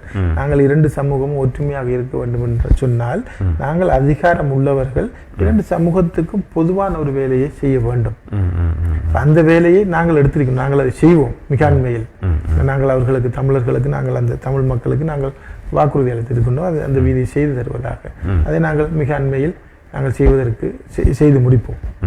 அமித்ஷா அவர்கள் வாழ்த்துக்கள் சொல்லியிருக்கின்றார். தாரசபா டிவிக்கும் உங்களுக்கும் எனக்கும் வாழ்த்துக்கள் சொல்லியிருக்கின்றார்கள். அதுபோல் இன்னும் வாழ்த்துக்கள் வந்திருக்கிறது. அபுல்லே சொல்லியிருக்கின்றார், சிறந்த ஒரு நிகழ்ச்சியில் கலந்து கொண்டமைக்காக கௌரவ சட்டத்தனர் ரசாக் சார் அவர்களுக்கு, நிகழ்ச்சியை தொகுத்து வழங்கி கொண்டிருக்கும் சகோதரர் அவர்களுக்கும், நிகழ்வினை ஏற்பாடு செய்த தாரசபா 3 தொலைக்காட்சிக்கும் எனது மனமார்ந்த நன்றிகள். இன்னும் பல சிறந்த அரசியல் தலைமைகளையும் அழைத்து மக்களிடம் பல அபிவிருத்தி சிந்தனைகளை மேற்கொள்ள இவ்வாறான சிறந்த அதிதிகள் ஊடாக நிகழ்வினை ஏற்படுத்துமாறு தாரசபா 3 தொலைக்காட்சி நிறுவனருக்கு கேட்டுக்கொள்கின்றேன். நன்றி என்று சொல்லியிருக்கின்றார். சாஃபிர் நன்றி, வாழ்த்துக்கள் சார் அப்படின்னு சொல்லியிருக்கின்றார். ஷிராஸ் வாழ்க வளமுடன் சார் அப்படின்னு சொல்லியிருக்கின்றார். அதுபோல் ஹுசைன் விதானை சொல்லியிருக்கின்றார், மருதமுனையில் திரும்பும் பக்கம் எல்லாம் நூலக வசதி உண்டு. உதாரணம் மக்ஃபூலியா வட்டார கடற்கரை நூலகம். அவ்வாறு கல்முனையில் கேள்விக்காக உங்கள் கட்சியை கொண்டு கடற்கரை ஓரத்தில் ஒரு நூலக வசதி செய்து கொடுத்து தர முடியுமா அப்படின்னு கேட்டுக்கிறார். இன்ஷா அல்லாஹ், நான் ஏற்கனவே சொன்னது போன்று நூலகம் ஒரு சமூகத்தின் தேவை. அந்த நூலகங்கள் ஒன்று மட்டும் இல்லாமல் அதிகரிக்கப்பட வேண்டும். பள்ளிகள் எவ்வாறு அதிகரிக்கப்பட்டிருக்கின்றன அதே போன்று நூலகங்களும் அதிகரிக்கப்பட வேண்டும். அந்த நூலக அதிகரிப்புக்கு நாங்கள் முயற்சி செய்கின்றோம். நிச்சயமாக. கல்முனையிலே உங்கள் கட்சியின் ஊடாக கடற்கரை ஓரங்களில் ஒரு நூலகத்தை அமைக்க முடியாது என்று திரும்ப கேட்டுக்கிட்டார். அது சரியான கல்வி கடவுளை வந்துவிட்டது. நல்ல கல்வி நல்ல பதில் கிடைக்கும் அப்படின்னு சொல்லியிருக்கிறார். முபாரக் ஆதம் பண்ணி இணைந்து நல்ல கேள்வி நல்ல பதில் கிடைக்குமான்னு கேட்டிருக்கின்றார். நினைக்கிறேன் ஏற்கனவே கேட்கப்பட்ட கேள்விகளை சொல்லியிருக்கேன் நான் நினைக்கின்றேன். அதுபோல் இன்னும் கேள்விகள் வந்து கொண்டே இருக்கிற, வாழ்த்துக்களும் வந்து கொண்டிருக்கிறது. கல்முனை வடக்கு தமிழ் உபசெயலகம் சம்பந்தமாக, எல்லை பிரிப்பு சம்பந்தமாக இது இப்போதைய நிலை எவ்வாறு உள்ளதுன்னு கேட்டிருக்கிறார். இப்போது அது பிரதம மந்திரியின் அலுவலகத்துக்கு கொண்டு செல்லப்பட்டு சப்ஜெக்ட் மினிஸ்டரிடமும் கொண்டு செல்லப்பட்டு அந்த நிலையில் ஒரு பெரிய மட்டத்தில் இருக்கின்றது. அது ஒரு சாதகமான நிலைமையில் தான் இருக்கின்றது. அதுபோல் ஹனீஃபா வாழ்த்துக்கள் சொல்லியிருக்கின்றார். ஏராளமான கல்வியிலையும் கட்டுவிட்டோம், நேரமும் நெருங்கிவிட்டது, 12 மணியத்தோட ஆரம்பித்திருக்கிறது. உண்மையிலே இவ்வளவு நேரம் இணைந்து குறிப்பாக எமது ஊருக்காக எமது கல்வி மாநகருக்கு உட்பட்ட பகுதியிலே பல சேவைகளை நீங்கள் அதை செய்து வருகின்றீர்கள். அதுக்கிடையில் இன்னும் ஒரு கேள்வி இருந்தது, அதனையும் நான் நினைக்கின்றேன். மாவடிப்பள்ளியிலிருந்து அந்த கேள்வி வந்திருந்தது. அந்த கேள்வியை தான் நான் பார்த்திருந்தேன். அந்த கேள்வியை கேட்டுவிடலாம்னு நினைக்கின்றேன். ரகீப் மொஹிடின் கேட்டு, ரசாக் சார் அவர்களை நீங்கள் கூறுகின்றீர்கள், நான் கல்முனையின் தொகுதி அமைப்பாளர் ஆகையால் தான் என்னால் மாவடிப்பள்ளி கிராமத்துக்கு எதுவும் செய்ய முடியவில்லை என்று. எனது கேள்வி, மீண்டும் எதிர்வரும் பொதுத் தேர்தலில் போட்டியிட்டு வெற்றி பெறுவீர்கள் என்றால் அப்போதும் நான் கல்வி தொகுதியின் பார்லமெண்ட் உறுப்பினர் என்றே சொல்வீர்களா? இல்லை அப்படி இல்லை. அது பிள்ளையான யோசிக்கின்றார். ஏனென்றால் அந்த எங்களுக்கு மாவடிப்பள்ளிக்கு செய்யும் இப்போ இருக்கின்ற உரிமை பொத்தியில் தொகுதி அமைப்பாளர் தான் கொடுக்கப்பட்டிருக்கின்றது. எனக்கு கல்வி தொகுதி தான் தரப்படுகின்றது. இந்த தொகுதி அமைப்பாளர் என்ற நிலையிலிருந்து எங்களுக்கு கொஞ்சம் அதிகாரம் கூடுதலாக வரும்போது நாங்கள் மாவடிப்பள்ளி என்பது ஒரு முக்கியமான ஒரு சிறந்த ஒரு கிராமம், நல்ல ஒரு கிராமம். அந்த கிராமத்துக்கு நாங்கள் நிறைய செய்ய இருக்கின்றோம். அமைப்பாளராக இருக்கும் போது அதற்கு முடியுமான விஷயங்களை நாங்கள் செய்வதற்கு யோசித்துக் கொண்டிருக்கின்றோம். நிச்சயமாக. இதோடு நாங்கள் இந்த செவியை முடித்துக் கொள்ளலாம் நினைக்கின்றேன். ஏதாவது சொல்ல விரும்பினால் நீங்கள் எமது நேர்களுக்காக, எமது கல்வி மக்களுக்காக சொல்லலாம். என்னை இந்த நிகழ்வுக்கு இந்த தாருசபா டிவி நிறுவனத்தினர் அழைத்து இவ்வாறான ஒரு செவியை கண்டமைக்காக என்னில் இருந்த சில விடயங்களை இந்த பிரதேச மக்களுக்கு நான் தெரியப்படுத்த வழி அமைத்து தந்த இந்த தாருசபா டிவிக்கு எனது மனப்பூர்வமான நன்றிகளை தெரிவிப்பதோடு, மேலும் இந்த இவ்வாறான விடயங்கள், இந்த அபிவிருத்தி விடயங்கள் மட்டுமல்ல, ஏனைய எல்லா விடயங்களிலும் நான் ஒரு அரசியல் பிரமுகர் என்ற ரீதியில் உங்களுக்கு பொதுமக்கள் உங்களுக்கு என்னென்ன பிரச்சனைகள் அல்லது என்னென்ன கேள்விகள் அல்லது என்னென்ன விடயங்கள் சம்பந்தமாக உங்களுக்கு ஏதாவது கேள்விகள் இருக்குமானால், ஏதாவது பிரச்சனை இருக்குமானால், நீங்கள் எந்த நேரத்திலும் எனது ஐக்கிய தேசிய கட்சி அலுவலகம் எனது சாய்பு வீதியில் எனது வீட்டுக்கு முன்னால் இருக்கின்றது. எனது அலுவலகம் சட்டத்தரணை அலுவலகம் எனது வீட்டோடு இருக்கின்றது. நீங்கள் எந்த நேரத்திலும் என்னை வந்து சந்திக்கலாம். எந்த நேரமும் எங்களுடைய கதவு பொதுமக்களுக்காக திறந்து இருக்கின்றது. ஒவ்வொரு நாளும் திறந்திருக்கின்றன. நீங்கள் எந்த நேரமும் வந்து சந்திக்கலாம் என்று கூறி இந்த வாய்ப்பளித்த தாருசபா டிவி நிறுவனத்தாருக்கும் உங்களுக்கும் எனது நன்றியை தெரிவித்துக் கொண்டு, பொதுமக்களுக்கும் இதை பார்த்து கொண்டிருந்த அனைவருக்கும் எனது நன்றியை தெரிவித்துக் கொண்டு விடைபெறுகின்றேன். நன்றி. அதுபோல நாங்களும் நன்றி கூற கடமைப்பட்டிருக்கின்றோம். எமது கல்வி மாநிலத்துக்குட்பட்ட குறிப்பாக கல்வி பகுதிக்கு அதுபோல ஏனைய பகுதிகளுக்கும் உங்களது அளப்பரிய சேவைகளை, குறிப்பாக மக்களின் தேவைகளில் ஒன்றாக இருக்கின்ற வீதிகளை நீங்கள் முதலில் கையில் எடுத்து புனரமைத்துக் கொண்டிருக்கின்றீர்கள். இந்த சேவைக்காக எங்களது மண் சார்பாக எங்களுக்கு கோடிக்கணக்கான நன்றிகளை சொல்ல வேண்டும் என்ற எத்தனைப்பு எங்களிடம் இருக்கிறது. ஏராளமான நேர்களும் எங்களது கல்வி வாழ் மக்களும் முகநூல் பக்கமாக சென்றால் புரியும். அனைவரும் இதைத்தான் சொல்லி, உங்களுடைய பேரைத்தான் சொல்லிக்கொண்டு இந்த விடயங்களை செய்து வருகின்றார். உண்மையிலே நாங்களும் எங்களது அரசோபா முகநூல் தொலைக்காட்சியின் சார்பாக, எங்களது மண் சார்பாக உங்களுக்கு வாழ்த்துக்களையும் நன்றிகளையும் சொல்லிக்கொண்டு நீண்ட ஆயுளையும் தர வேண்டும் என்று அல்லாஹு தாலாவிடம் பிரார்த்தித்துக் கொள்கின்றோம். இத்தோடு நாங்கள் இன்றைய சேவையை நாங்கள் முடித்துக் கொள்கின்றோம். உங்களது பணி தொடர எங்களது வாழ்த்துக்கள். இன்னும் பல சேவைகளை நீங்கள் எமது மண்ணுக்காகவும் எங்களது மக்களுக்காகவும் செய்ய வேண்டும் என்று நாங்களும் பிரார்த்திக்கின்றோம். நீங்களும் அரசியலில் ஒரு நல்ல இடத்தை அடைய வேண்டும் என்று நாங்களும் பிரார்த்தித்து இத்தோடு நாங்கள் இன்றைய செவியை முடித்துக் கொள்கின்றோம். இன்றைய எதிரொலி நிகழ்ச்சியை கலந்து சிறப்பித்தார்கள் ஐக்கிய தேசிய கட்சியினுடைய கல்வி தொகுதியினுடைய அமைப்பாளர், கல்வி அபிவிருத்தி குழுவினுடைய இணைத்தலைவர், எங்களது அன்புக்கு மதிப்புக்கும் உரிய சிரேஷ்ட சட்டத்தரணி MS ரசாக் அவர்களுக்கு நன்றிகளையும் வாழ்த்துக்களையும் சொல்லிக் கொள்கின்றோம். இத்தோடு இன்றைய எதிரொலி நிகழ்ச்சியை நாங்கள் நிறைவு கொண்டு வருகின்றோம். இன்ஷா அல்லாஹ் மற்றொரு நிகழ்ச்சியில் சந்திப்போம். அதுவரையில் இந்த தாருசபா தொலைக்காட்சியினுடைய பிரதானி கண்ணியத்துக்குரிய மௌலவி சபா முகமது நஜாயி முகத்தமிழ் காதிரி அவர்களுக்கும், அதுபோல பின்னால் இருந்து இங்கே தொழில்நுட்பம் வழங்கிய நிப்ராஸ் அவர்களுக்கும், அதுபோல எனது நண்பர் ஒருவர் வந்திருக்கின்றார் அஜ்மல் அவர்களுக்கும் நன்றிகளை சொல்லிக்கொண்டு விடுகின்ற காலை பொழுது அனைவருக்கும் நல்ல பொழுதாய் அமைய எல்லோருக்கும் பொதுவான இறைவனை வேண்டிக் கொண்டு விடைபெற்றுக் கொள்கின்றேன். மீண்டும் சந்திப்போம். அதுவரையில் அஸ்ஸலாமு அலைக்கும் வரஹ்மத்துல்லாஹி வபரகாத்துஹு.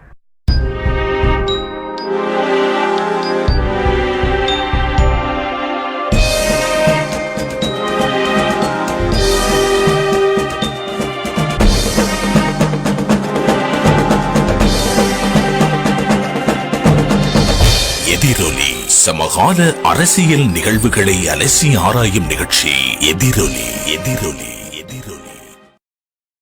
உங்கள் பயணத்தை இலகுவாக்க டச் மீ வழங்கும் மொபைல் அப்ளிகேஷன் ஊடாக டாக்ஸி புக்கிங்.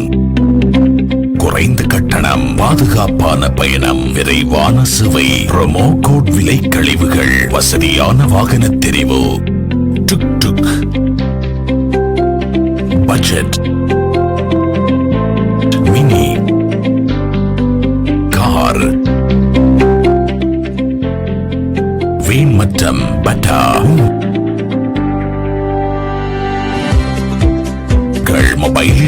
டவுன்லோட் செய்யுங்கள், விரும்பியவாறு பயணியுங்கள்.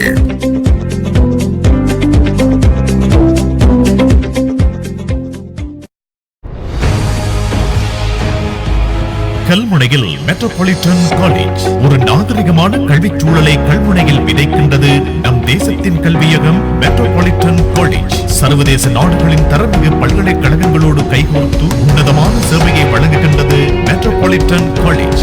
மற்றும் UGC அங்கீகாரம் பெற்ற டிப்ளோமா, கலாநிதி, பட்டப்படிப்பு, உயர் பட்டப்படிப்புக்கான கல்வி நெறிகளை வழங்குகின்றது. கல்முனை பிரதான வீதியிலும் தலைநகர் நெகிவளையிலும் மெட்ரோபாலிட்டன் காலேஜ்.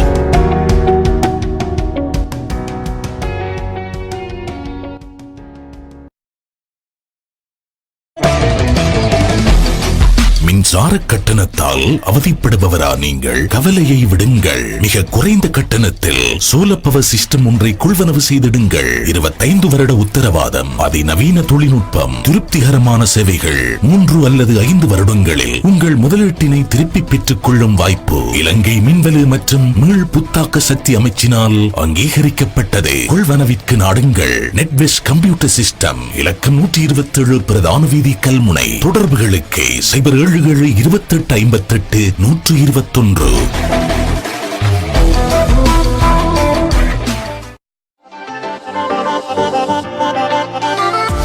உங்கள் பாதுகாப்பை உறுதிப்படுத்தும் நோக்கில் CCTV கேமராக்கள், ஹிக்விஷன், தவா போன்ற கேமராக்களை உங்கள் வியாபார நிறுவனங்கள், வீடுகள், அரசு நிறுவனங்கள், தனியார் நிறுவனங்கள், வணக்க ஸ்தலங்கள் போன்றவற்றிற்கு மிக நியாயமான கட்டணத்தில் வழங்குவதோடு 24 மணி நேரமும் உங்கள் மொபைல் போனில் கண்காணிக்கும் வாய்ப்பு. அத்துடன் புத்தம் புதிய CCTV கேமராக்களை வழங்குவதோடு பழுதடைந்த CCTV கேமராக்களை துரித கதியில் திருத்தி பெற்றுக் கொள்ளும் வாய்ப்பினையும் வழங்குகின்றார்கள். ஹைடெக் CCTV இன்ஸ்டாலேஷன் மெயின்டெனன்ஸ், இலக்கம் 318, பிரதான வீதி, கல்முனை. தொலைபேசி தொடர்புகளுக்கு உடன் அழையுங்கள். 07773536 756 No 77 3536 756.